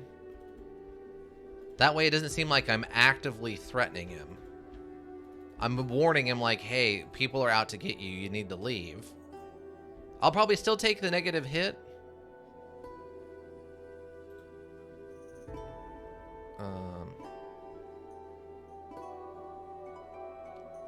Do this one. Leave. Leave him alone. Then we go talk to Fang. We'll get the ring. You have anything else for me to do? There's no longer a problem. Okay. True and only member as a tribute with me so far. Yes, count me in. Where are you from? Never heard of them. Why did you come here? What happened next? Life than this. How did you end up here? Yep. Who's your master in Medaron? The Abyss. How? Why'd you kill him? Never found the map either. His name. Can you teach me, Mr. Fang? Else. This one. I just want to make sure we get all of these notes again. Nothing at the moment. So if we go over here. So we'll take the hit for the negative. But he already gave us the ring and the money. With boiled honey? Oh, wine boiled with honey. Okay, that makes more sense, actually. I'm about to say, why would you boil honey? That sounds like a terrible idea. He is? Uh-huh. Uh-huh, leave. That's fine. Okay. So I need to talk to you about other things. Talk to Diller. About the bandit camp. Master Sis, I've heard you raided cameras back in the day. About the bandit camp report. They want money, 1,000 Imperials. Out of the question. Paying ransom is a sign of weakness and an invitation for more troubles. We can't afford it in the moment. Intelligence success. They pay the raiders to attack their ruling outpost. You killed 2 birds with 1 stone. Oh. Interesting. Persuasion. What do you want me to do then? The raiders lead understand instead of asking for ransom, he's asking for reward for helping a noble and indeed taking him to safety. I think it would be easier to pay him than to put your men and the hostage at risk. Oh, this is an interesting one. Then pay the raiders to attack their ruling outpost. You will kill 2 birds with 1 stone. So I got the 5 points, but I don't get any loot from that. Huh, okay. Well, what happens if I do this? Risky. Where is the downside? The outpost will be wiped out or weakened enough for you to finish the job, and you'll have the bodies of dead raiders to prove that Daratan had nothing to do with it. Success. I hadn't thought of that. Good plan, Shada Swirl. If it works, Lord Artorias would be very impressed. Leave. House Duratan reputation decreased. Oh, that's from the other thing. Okay. Okay, so I solved the problem. On patrol, there are 2 entrances. Okay, talk to Delar. Mr. Carvis. How? Okay. Tell them about your plans, Shirley. You don't need anything else from me. Oh, that's what I have to do. I have to go talk to the bandits. Okay, so we're gonna save, I guess, again. Let's to A2. Yeah, let's go over that. This is very weird sometimes. All right. I guess we'll go talk to the bandit camp.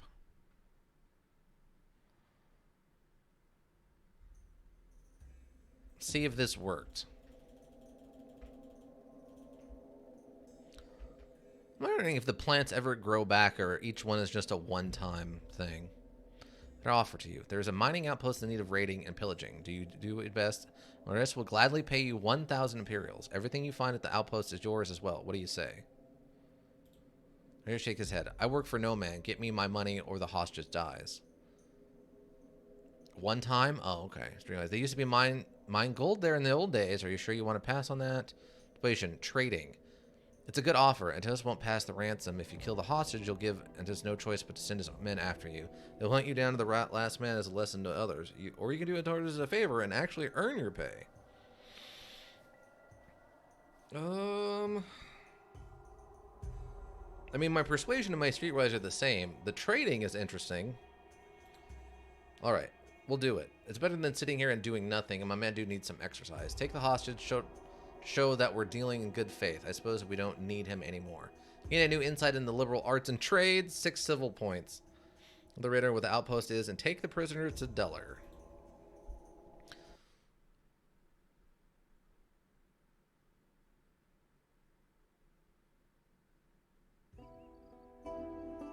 This is getting really weird.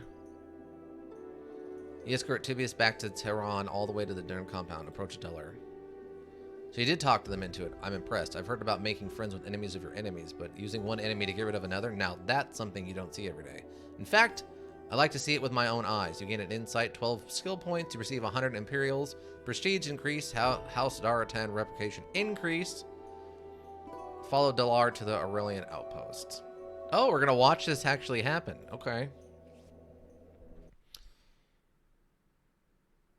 So I guess it's a good thing I got the ring before I go to the talk to the king or whatever.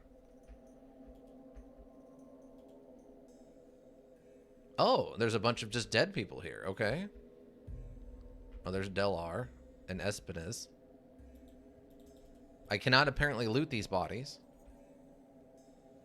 Sitting in the shadow of the mountain, the Aurelian outpost is protected from prying eyes by a tall wooden palisade that circles it. Driven by a dead guard slumped over the watchtower's balcony, prying eyes weren't the outpost guardian's biggest problem. When you get closer, you see half a dozen dead bodies strewn around the entrance. Ebenus, the raiders' leader, sitting on the ground in front of a small barricade. He's covered in blood, but it's hard to say how much of it is his own. Some diggers are still alive, he says tiredly, holed up inside the tunnel. Continue. We handled it. You deal with him. Diller throws you a heavy leather bag and goes inside. Judging by the weight, it's the 1,000 Imperials he has agreed to pay the raiders. A deal's a deal. Pay Ebis. Tell Ebis to F off and eat the money and keep the money. Attack him. Deal's a deal. Here. You're one of your words, says Ebis. I'll remember it. Should our paths cross again, catch. Throws you a small object. A small glass tube encased in an elaborate metal framework. The tube is very warm to the touch and contains what looks like constantly shifting liquid fire. One of them, he nods towards the dead bodies, had it on him. Since you've done right by me, slowly he gets up and walks away without finishing the sentence. Word of honor increased. Go inside the mine. You go inside the ancient tunnel carved in the mountain. The tunnel leads into a small chamber filled with strange machines towering above you. It went better than I expected, says Deller. The diggers saw the attack. They are on their way to the Lord Gallus. Remember that an army of raiders has descended upon the ill-defended outpost, slaughtered the Aurelian legionnaires and would have killed the poor diggers too, if not for the Daratan forces who, unfortunately, have arrived too late to save the whole noble brethren. You did well, Shade a Swirl. Without lifting a sword, you've solved quite a few of our problems. Turbius is free, the Aurelian forces are dead, the raiders are dead, the mine is ours. Not that it's doing us any good at the moment, but still, take a look around. I'll head back to Tehran, explore. Okay.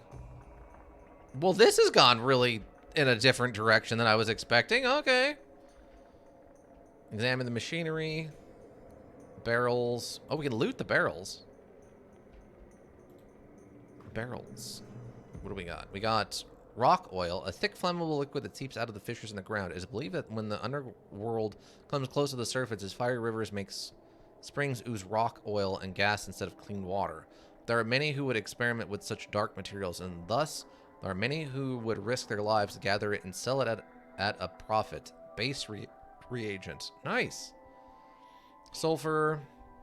Oh, salt. Patry. Petri? The salt of rock. A salt-like substance that encrusts cave walls. Unlike other salts, salt petre has incendiary properties and burns with a purple flame, which makes it a popular reagent amongst alchemists. Modifier reagent. Okay. Looting. The training looting screen is divided into 3 portions. Your inventory on the left. Okay. I think we already know this one. Some in your container. And the light wedge will change it. Yeah. Hold on, the container or the dead body. Yeah. And we've got Fool's Gold, a mineral called pyrite, better known as Fool's Gold due to its uncanny resemblance to everyone's favorite metal. Oh my god, I didn't realize it was 8:30. Resemblance to everyone's favorite metal. It used to make cheap jewelry, ferrous sulfate to treat iron deficiency and make inks, as well as an incredibly potent acid, oil of vitriol. Modifier reagent. Okay, we'll take all of this. Oh yeah, it's a small glass tube, includes a warm to touch. Okay, it's already the description we know. Oh, we got an iron. Wait, do we have a different iron dagger? Oh, I don't have anything in my hand. I've been wandering around through all of this bloodshed and nonsense without a weapon in my hand. This has gone incredibly weird. Just this 20-year-old girl wandering around causing... Oh my god, we got a powder bomb and black powder. Yes, please take it all. Oh my god. Wow. Now the question is, what happens when I examine this machinery? Can I turn this on? Like... Lore success. You recognize some of the machines from the drawings and manuscripts with like an ore melting, but something. Use the control panel. Handles chaotic mess. Insert the tube. If I insert the power into the opening for a long time, nothing happens when the consoles light up. Or restate an appropriate mantra. Mantra doesn't require you to understand. Okay. Complete the ritual. It takes you almost an hour to complete the ritual. When you push the last lever, the cave is filled with a low grumbling noise and reddish light. Powered by the ancient prestige increased. Ancient magic is somehow preserved within the tube. The machine comes to life. They move slowly at first, the rusted metal resisting and screeching, but the magic releases oil from some hidden reservoirs. Soon the machines are running almost as smoothly as they did in the old days. Crafting. Examine the smelter. Examine the smelter again. Failure. It's a wondrous machine and a true testament to the arts of the olden days. It's not for the mantra. I've never been able to make it work again. Leave? Okay. So, use the control panel. Apparently, I need to get my crafting skill up to use this? What is going on? I turned on this great smelter. Oh my god, what is happening? Ika, I'm really off the path on this one, bud. Whoa, I am so far away from the path. I guess we're gonna take some crafting points. I guess I'm gonna take some crafting points.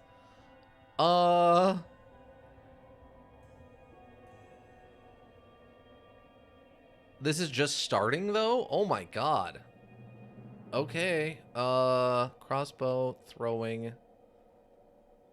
I guess I can throw some points into dodge. We can always good to be better at dodging, I guess. I'll wait on the general skill points. Okay, is that enough? Wow, that's not enough. Really? What is it at now?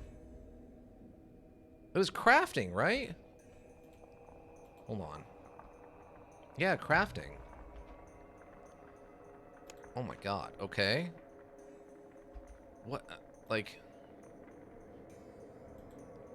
This says, it's a wondrous machine and a true testament to the arts of the... It's not for the mantra you've never been able to make it work again, but now that you did, you gain a good insight into how this machine operates. The insight suggests that smelting steel is only the basic function, and there's a second, more advanced function. Lord, try to figure it out. No, okay. Apparently I'm going to be coming back here later with more lore, and we are apparently going to make an Iron Man suit. We're going to build ourselves a mecha or an Iron Man suit out of this smelting machine. More lore. I need more lore. Good golly. This is getting bizarre. Also, I can't loot any of these bodies. Cerulean Guard. Aurelian Guard, a bandit.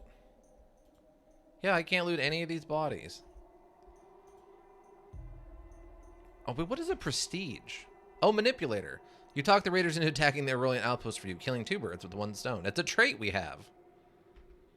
And prestige increased. I don't know what a prestige is. I don't know what that means. Wait, why did our loyalty go down? Type who goes to the ship or jumps like a rat. Then again, some opportunities simply can't be missed. Oh, prestige. Here we go. Measure your fame and influence. As your adventure, great renown, and ambitious up-and-comer, do you command respect? This stat will tell you and other people who might be paying attention. Word of honor. Measures how well you keep your words and given. Some people might trust you more if your word is your bond. I guess? If you killed the bandits and the mining outpost, you get Terminator as a title or something. Oh, okay. Wow, yeah, there's definitely a murder hobo run in here. Yeah. I guess we'll return and talk to him now. We have the map. We have the ring. We have the quest completely done. Wow, this has been insane, and I can't believe how late it is. I fixed the smelter. Better send some men to secure the mine. Oh, I didn't want to turn that in. What would you do without you? Shweta Shirl, you're practically indispensable. Let's go see the old man now. You get an insight, 12 points. You receive 150 Imperium for your search. As your reputation increased. Go meet Antidius. Maybe they'll just protect it and let me take care of it. Waiting for you to return in terms of Stone Dillers. He sent me a service. He thinks that we can use a woman of your abilities. Yes, master. My lord, I was... Show him the map. Temple of the Prophecy. Yep, we know about this. My best, my lord. To believe in destiny, my lord, the ring has been in my family for generations, given to my forefathers for safekeeping by General Galbo himself. It is without a doubt one of the most important relics of the Empire, and its represents is a great omen. It is yours, my lord. You can return to the smelter, I think? Okay. Streetwise? Could it be? This could be the good test for our new Loremaster. Deller, ask Celeste to join us. Could this day get any worse? Ring examines it slowly, doing his best to... I doubt that the ring is genuine, he says after an appropriate long pause. Wings have you handled, master. We're going to start battling this guy. Let's see. Long pause, trying to avoid Imperial and sound that he was often possible of being magical in the first place. And we're supposed to believe that the ring is hundreds of years old. The runes are gibberish, and I dare say that there is nothing magical about this ring at all. What? It actively glows. None. Magic rings aren't exactly common. Then it's fair to say that you wouldn't recognize one if you saw it. The ring looks like it was made yesterday, explains Celeste, looking at it. It's a magical ring. Do you expect to age like a common ring? Your understanding of such matters is truly limited, Master Cassius. Of what matters, snaps Cassius. Magic and sorcery? I have no interest in fairy tales. So in other words, you don't think that it's a magic ring because you don't believe in such things, not because you are absolutely certain and can prove it. Thank you for your opinion, Master Cassius, and it interrupts smoothly. I shall accept the ring as a tribute regardless of its origin. After all, a gift is a gift. You get insight, 3 skill points. You get a new insight into the liberal arts and trades. 3 civil skill points gained. House Daratan reputation increased. Thank you, my lord. Just get absolutely bodied to the floor in front of your boss. This 12-year-old apprentice lore master just bodied you to the ground. You are done. I want my loyalty point back because I'm going to get this man fired because he's incompetent. Oh god. And of course we're going to oh my god, I get 38 points. Ugh. Oh god. I got stabbed. Oh yeah, but we're taking a lore point for sure. Wait, what? Huh? Oh, because we have civil points too. We have civil points. Wow, I can take it up to 5? Oh my god. Do we just go 5? Do we just go hard in the lore? Oh, I don't know. We'll leave it at 20. I don't want to... I want to figure out what is going on here. Okay, hold on. Okay. So I need to save. I'm going to save again. Okay, we just did 2, so we'll go 3. This is getting so bonkers. I'm sorry, Ika, that I'm keeping you up, but this is insane to me right now. Okay, we put another point in the lore. I want to know if this is enough to finish up this lore thing. I know I'm wasting points here. It's good to save some SPs. Do lots of saves. If you need a skill bump later, spend them. Right, right. Daratan, Daratan, Daratan. Can I just enter? Oh, okay. Daratan. You have no business being here, so just you turn around and leave. What? What?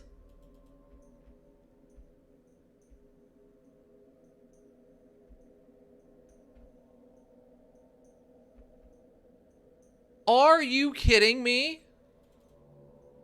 You have no business being here, so just turn around. What do you mean? What do you mean? Do I have to talk to Daratan? Or, what's his face? Dalar? No way they stole this from me. There's no way they stole this from me. I need to talk to Dalar, like, right now. You're standing in front of the nose compound and tell... Yeah, talk to Dalar. There's... Already rated. I hear to see Master Savas. Antidus? With my service to you, I want to learn more about your house, my lord. Where's Mafel? What? That's it? No way.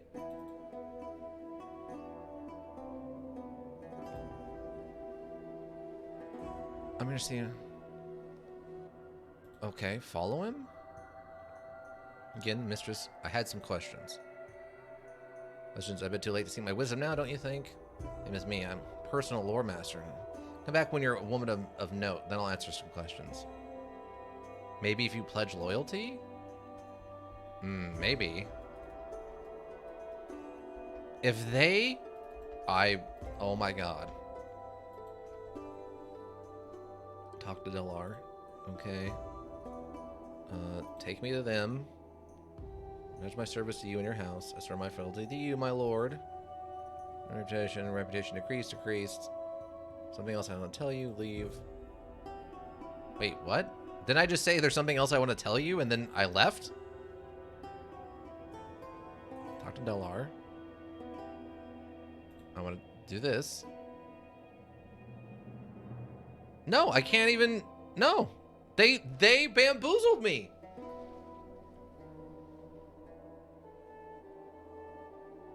Oh my god.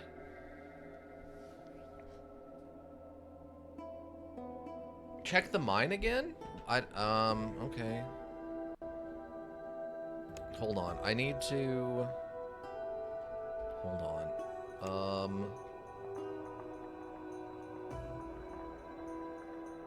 I mean, luckily so far it's all skill-based. There's no luck, right?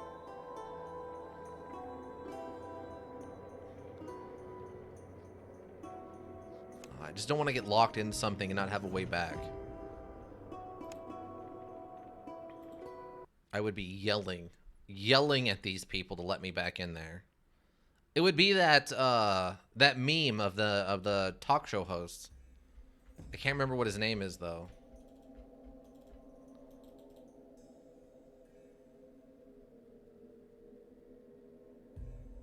Oh, here we go. Reputation tickets. I almost didn't recognize you there. Are you here to inspect the mine? Yes, go in.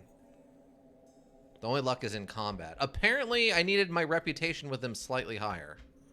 Okay. I need to check this machine.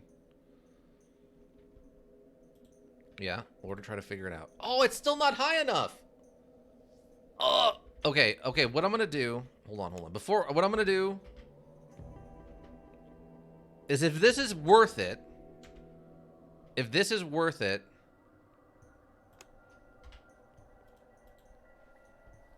We'll keep this. If not, I'm rolling it back before I swore loyalty. Oh my god. It's higher than a 6? I don't know if that's worth it then.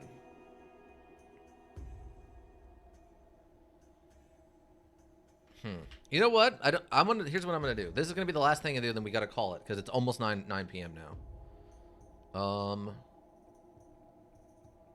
Let's see. I think this is the one.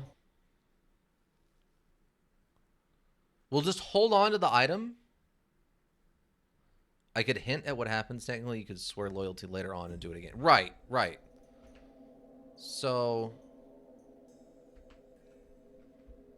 or gain rep later. Okay, no, this is this point. Right, we can get more rep with them.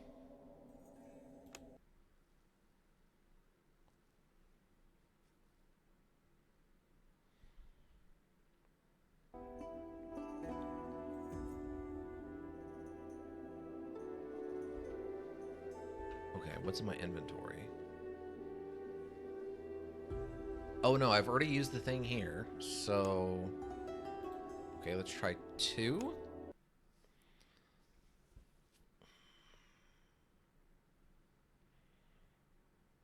I like how it sucked you in now. I just want to know what this stupid machine did. Because after we finish this, I'm going to have absolutely no idea. Okay, so what does my journal say I need to be doing? Like in another guild. Investigate the outpost. Return to the Dalar. Tedious. Fake ring to Lord and his as a tribute. Oh, we know it's a fake ring. Okay. Okay. Much, but it's... okay, so... so I need to talk to him. Not the bandit camp. I'm telling you our plan, so you don't need it. Okay, yes. So this will work perfect. Oh, this will work perfect. We're gonna do it here. This is it. So we're just gonna do this.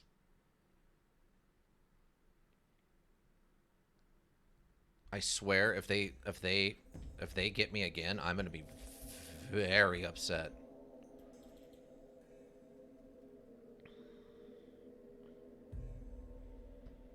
I have a buffer here. There's a mining outpost in it. Okay, working on it. And there's no choice but to send a man after you. All the raiders. Perfect. Take him back. We talked to Dalar.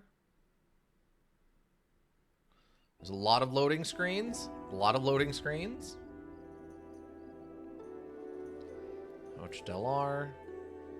Over the outpost.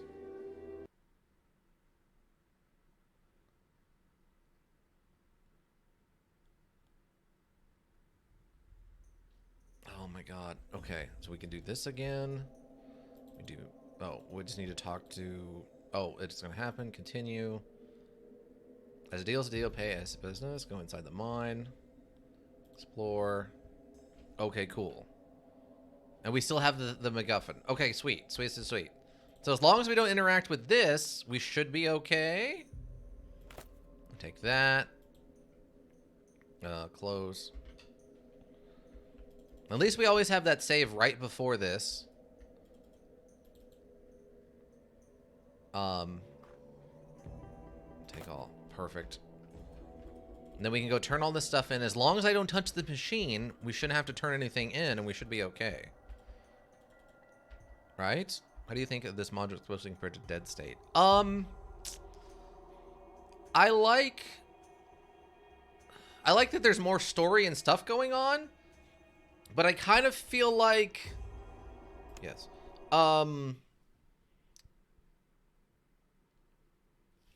Right now, I feel like I'm being railroaded into that I should have made more of a murder hobo. Because I feel like a lot of these things are really in the air. But I do like that nothing is like a skill based on a dice roll. Either you have the skill or you don't. It's not like Fallout, where it's like, oh, your skill's this, now you have a 70% chance. Oh, your skill's this, you have an 80% chance. It's either you know how to do it or you don't. And I actually kind of prefer that.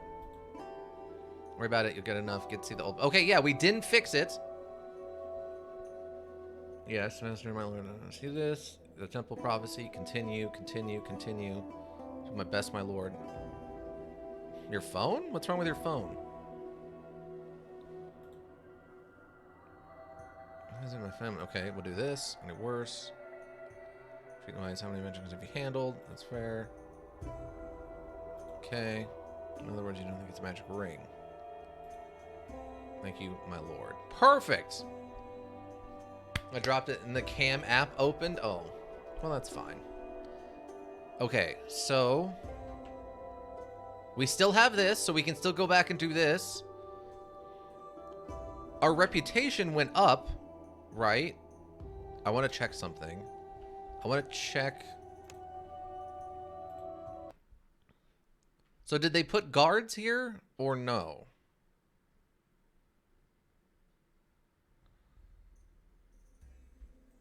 Like, what does this look like? Okay, they brought guards here even if we don't do anything. This is here. Okay, so we still need to get our rep up one more. Okay, so what does my character look like? Oh, we don't have an extra prestige, I guess. But we kept manipulator. We have 57 points. Oh my god. Okay. I have absolutely no idea what to do with this stuff.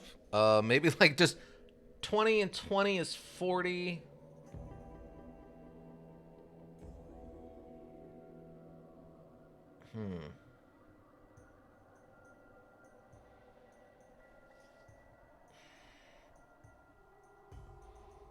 Or we do like a 10, and a 20. That's 40, and that leaves us 17.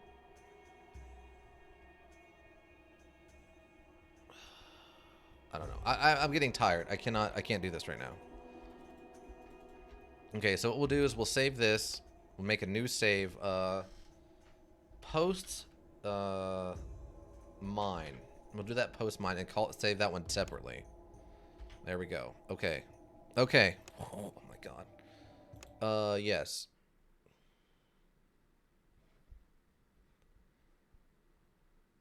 Oh, interesting. So the Loremaster thing, that achievement we got was complete the first quest as a Loremaster.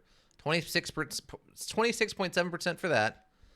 Manipulator, talk the raiders into attacking the outpost was 20.1%.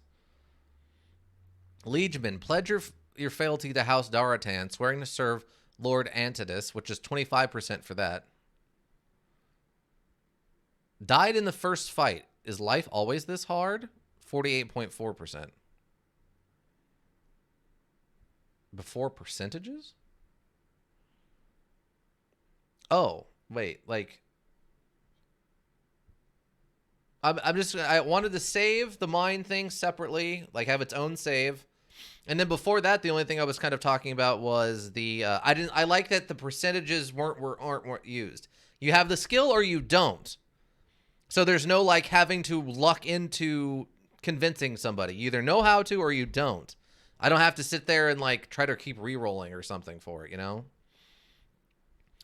Let's see. Got a bunch of cards. That's always fun. I don't know what that is, but it looks bad. I don't want to look at these pictures too much. Okay, so quick, what did we learn? Talking is definitely a viable option. Is a viable option. You can end a man's a man's career in front of his boss. We definitely ended that man's career. We just completely bodied him to the ground. Talking is a viable option. You can end a man's career in front of his boss. Let's see, what else?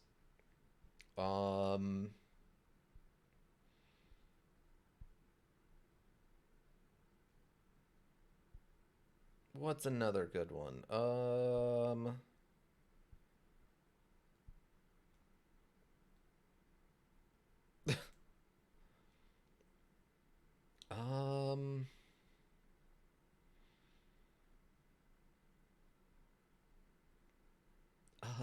Like the high.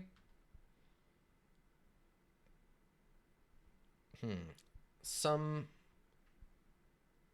murder. Oh yeah, murder. Murder hobo is definitely an option. A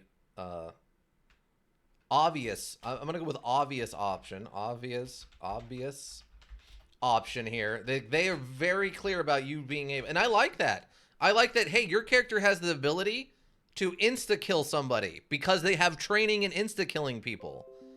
So it's not like you just start combat and then you have to fight for several rounds. It's like, no, my character has knowledge about how to kill people, so I just stab them and they die. Like, it's not a fight. I didn't run up on like 4 guards and now we're battling. I'm talking to this guy in a room. He says something I don't like. I pull out my knife and stab him in the neck because I know how to do that. I actually really like that as an option. I think that's awesome. I just never expected it to be an option here. Like, that's not even a thing D&D does. You can literally be like a level 13 of 20 rogue with all these sneak attack things, and if you're talking to someone, you still have to like roll checks to stab a level 1 farmer in the face. It doesn't make any sense, but that's what happens. Yeah, since every fight starts through dialogue, a lot of them you can enter them and you'll get options to kill a few in the dialogue. That's awesome. All right. Murder Hobo is definitely an obvious option. Or all of them. Wow. Wow. Let's see. What's the last thing? One more thing. Oh,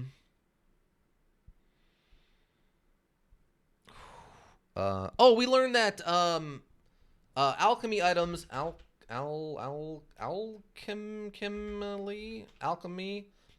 items fall under throw skill. We did find that out. It mentions it in the description that it's a throw thing. Okay, so talking is a viable option. We definitely learned that. You can end a man's career in front of his boss in this module. You totally can body him to the floor.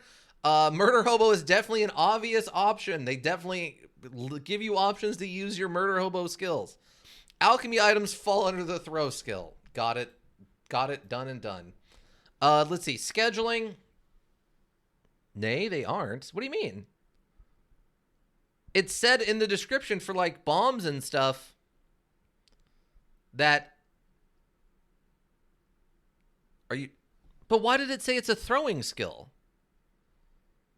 In the description on the block, it actually says use throwing skill or whatever.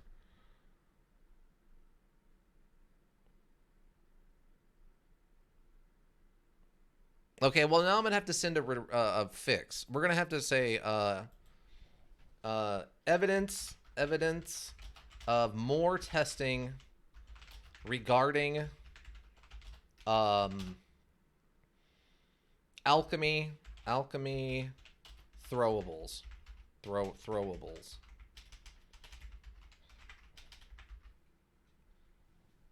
Except one early run and great end, and that ended horribly. Wait, what? I never used throwing except one early run and that ended horribly. Okay. I've amended the email. I've sent an amendum, and we will work on that next week. All right, Ika? Scheduling, obviously next week, 4 p.m. here on Twitch. We will have more of this. It's been interesting. It's a little almost too open-ended, but it feels like something of its time. This definitely feels like something that would have come out in probably like 2008, maybe. The way it's built and organized and the graphics and all that stuff feels like 2008. It says it came out in 2017, which doesn't seem right, but it feels like something from 2008 for sure. But yeah, that'll be next Thursday. Well, actually, well, no, I could probably do it. Oh, I'll do it in the morning. Well, we'll probably, since next week is Thanksgiving, what I'll do is I'll probably just, yeah, for Thanksgiving, since I almost forgot. Since it's next week, what I'll do is I'll probably just start it sometime in the morning and do like,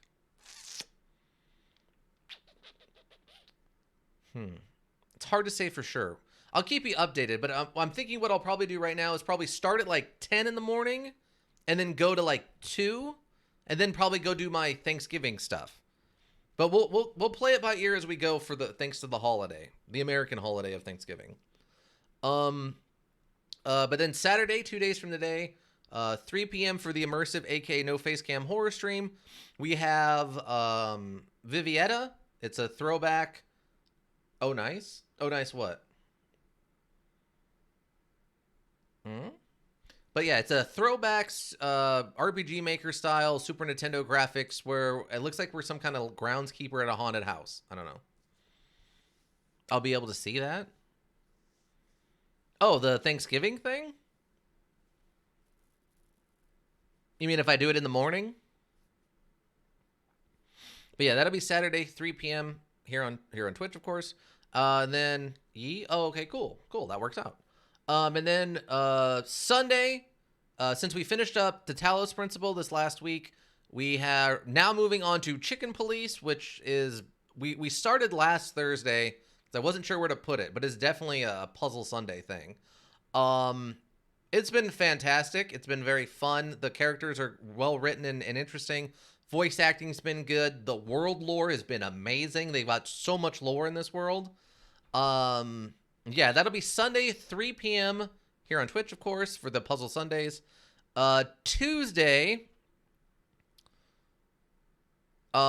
Tuesday, we finished up this past Tuesday, we finished up OG Tomb Raider. Oh boy, what an ending on that one. But we will be then moving on to Medal of Honor Allied Assault, as recommended by Chiang Mirai. It's just a classic first-person shooter from back in like 2004. I think the only thing I remember offhand was there's a really amazing scene at the very beginning where you're storming the beaches of Normandy, and it's very inspired by Saving Private Ryan, or maybe Saving Private Ryan is inspired by it, one way or the other. But it has that feel to it. They did a very good job with that. That's the only thing I remember off the top of my head. I think I did finish it way back in the day, back in like 2004 or whatever, but we'll be playing that just, for Chiang Mirai. It's in the docket. It's what's up next for Action Tuesday. And that will also be at 4 p.m. here on Twitch. Yeah, that'll cover things for now. I might be doing a 24-hour stream next Friday. Not tomorrow, the Friday after that. I don't know for sure. I want to, but I don't know how out in the open things are going to be. Well, I need to sleep. Okay, you have a good night. Thanks for staying so late. I hope you enjoyed me playing one of your favorite modules, I guess. But yeah, I hope to see you back on Saturday. They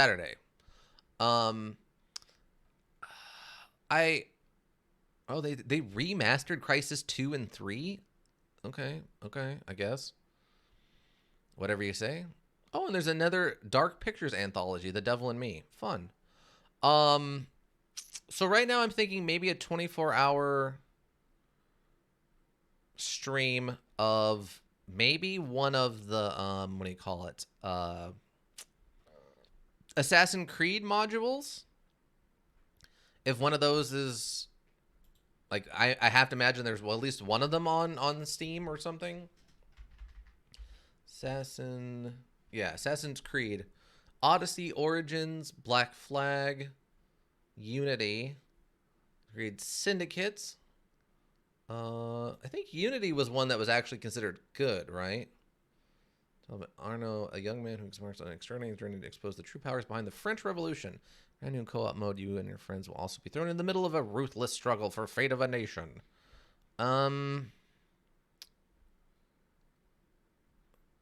Might do... I think Origins was the first one that had the more open world thing they were doing. The question just becomes if I can run it. So I'm going to do more research over the weekends, the next couple of days. So right now, tentatively, we'll look at maybe doing an Assassin's Creed Origins 24-hour stream on Friday, maybe. Not tomorrow, but a week from tomorrow. Just to see kind of where things fall. If it works, great. We'll do a 24-hour stream of Assassin's Creed Origins. If it doesn't work, if the streaming PC can't handle it, then I'll probably just cancel the 24-hour stream for now. But yeah, so keep that on the docket of something that might be happening next week. Let's see. But I think that takes care of all the scheduling. Obviously, we have the YouTube repository, Raven Hillbrook Inc. Links for that are in chat. Hillbrook is one word, INC. All of everything I create gets lightly edited and put up there. Then we also have the Discord. Links for that are in chat and on the info page. We have general discussion, recommendations if you want to see me play something specific. We have the food section we have the lunch break section for food. We have the office pets for animal stuff. We have the water cooler section for memes. We have the employee art board for art, any kind of art. Post a link to it. And the after hours lewd section for the spicy stuff. And then last but not least, we have the Twitter at Hillbrook Inc. Again, Hillbrook is one word, INC. Links for that, or no links for that. But I'm going to continue it for now, and we're just going to see what's happening to Twitter. If it burns down, it burns down, and I'll move to Mastodon or Anti-Social or Counter-Social or whatever that other one is. I'll figure out one of those and try to move over to that. We'll go from there. If you need a well-thought-out solution, you need a thinking solution. Raven Hillbrook Inc. Thinking Solutions. I want to thank everyone for stopping in. Ika, of course, they're writing it out to the end. I swear I'm not an elk earlier. Then we had, what was their name? The one who was in quiet mode. Oh, God, it doesn't show it. Oh, God, what was their name? I'm so bad with names. It was, oh, God. The name, and then they were in quiet mode, and I was talking to them. Lord something? Lord's Gun? Something like Lord's Gun. Thank you for stopping by, even if you only swung in for a moment here to make fun of the descriptions at the beginning of the module. That's fine with me. I appreciate that. I'm just happy to see you. Any of the lurkers, thank you. You help the Twitch world go around. Anybody checks the VODs here on Twitch, thank you. Anybody checks the VODs on the YouTube repository, thank you. It's all greatly appreciated. I'm going to go do some social media stuff real quick, and then I'm going to go home. I have been over an hour, 6 hours tonight. Woo! Hopefully Saturday morning, if time permits, I should hopefully be able to finish up Blasphemous, and then if any in between time after this, we'll start we will start Salt and Sanctuary. We'll see what happens. I know it's starting to get, the days are getting shorter, and I know my work shift is going to change. So we'll see what happens. We'll see what happens with that. But yeah, I think that takes care of everything, everybody. I hope to see you all back on Saturday. If not, that's okay. You have a good one in general. Yeah. Bye.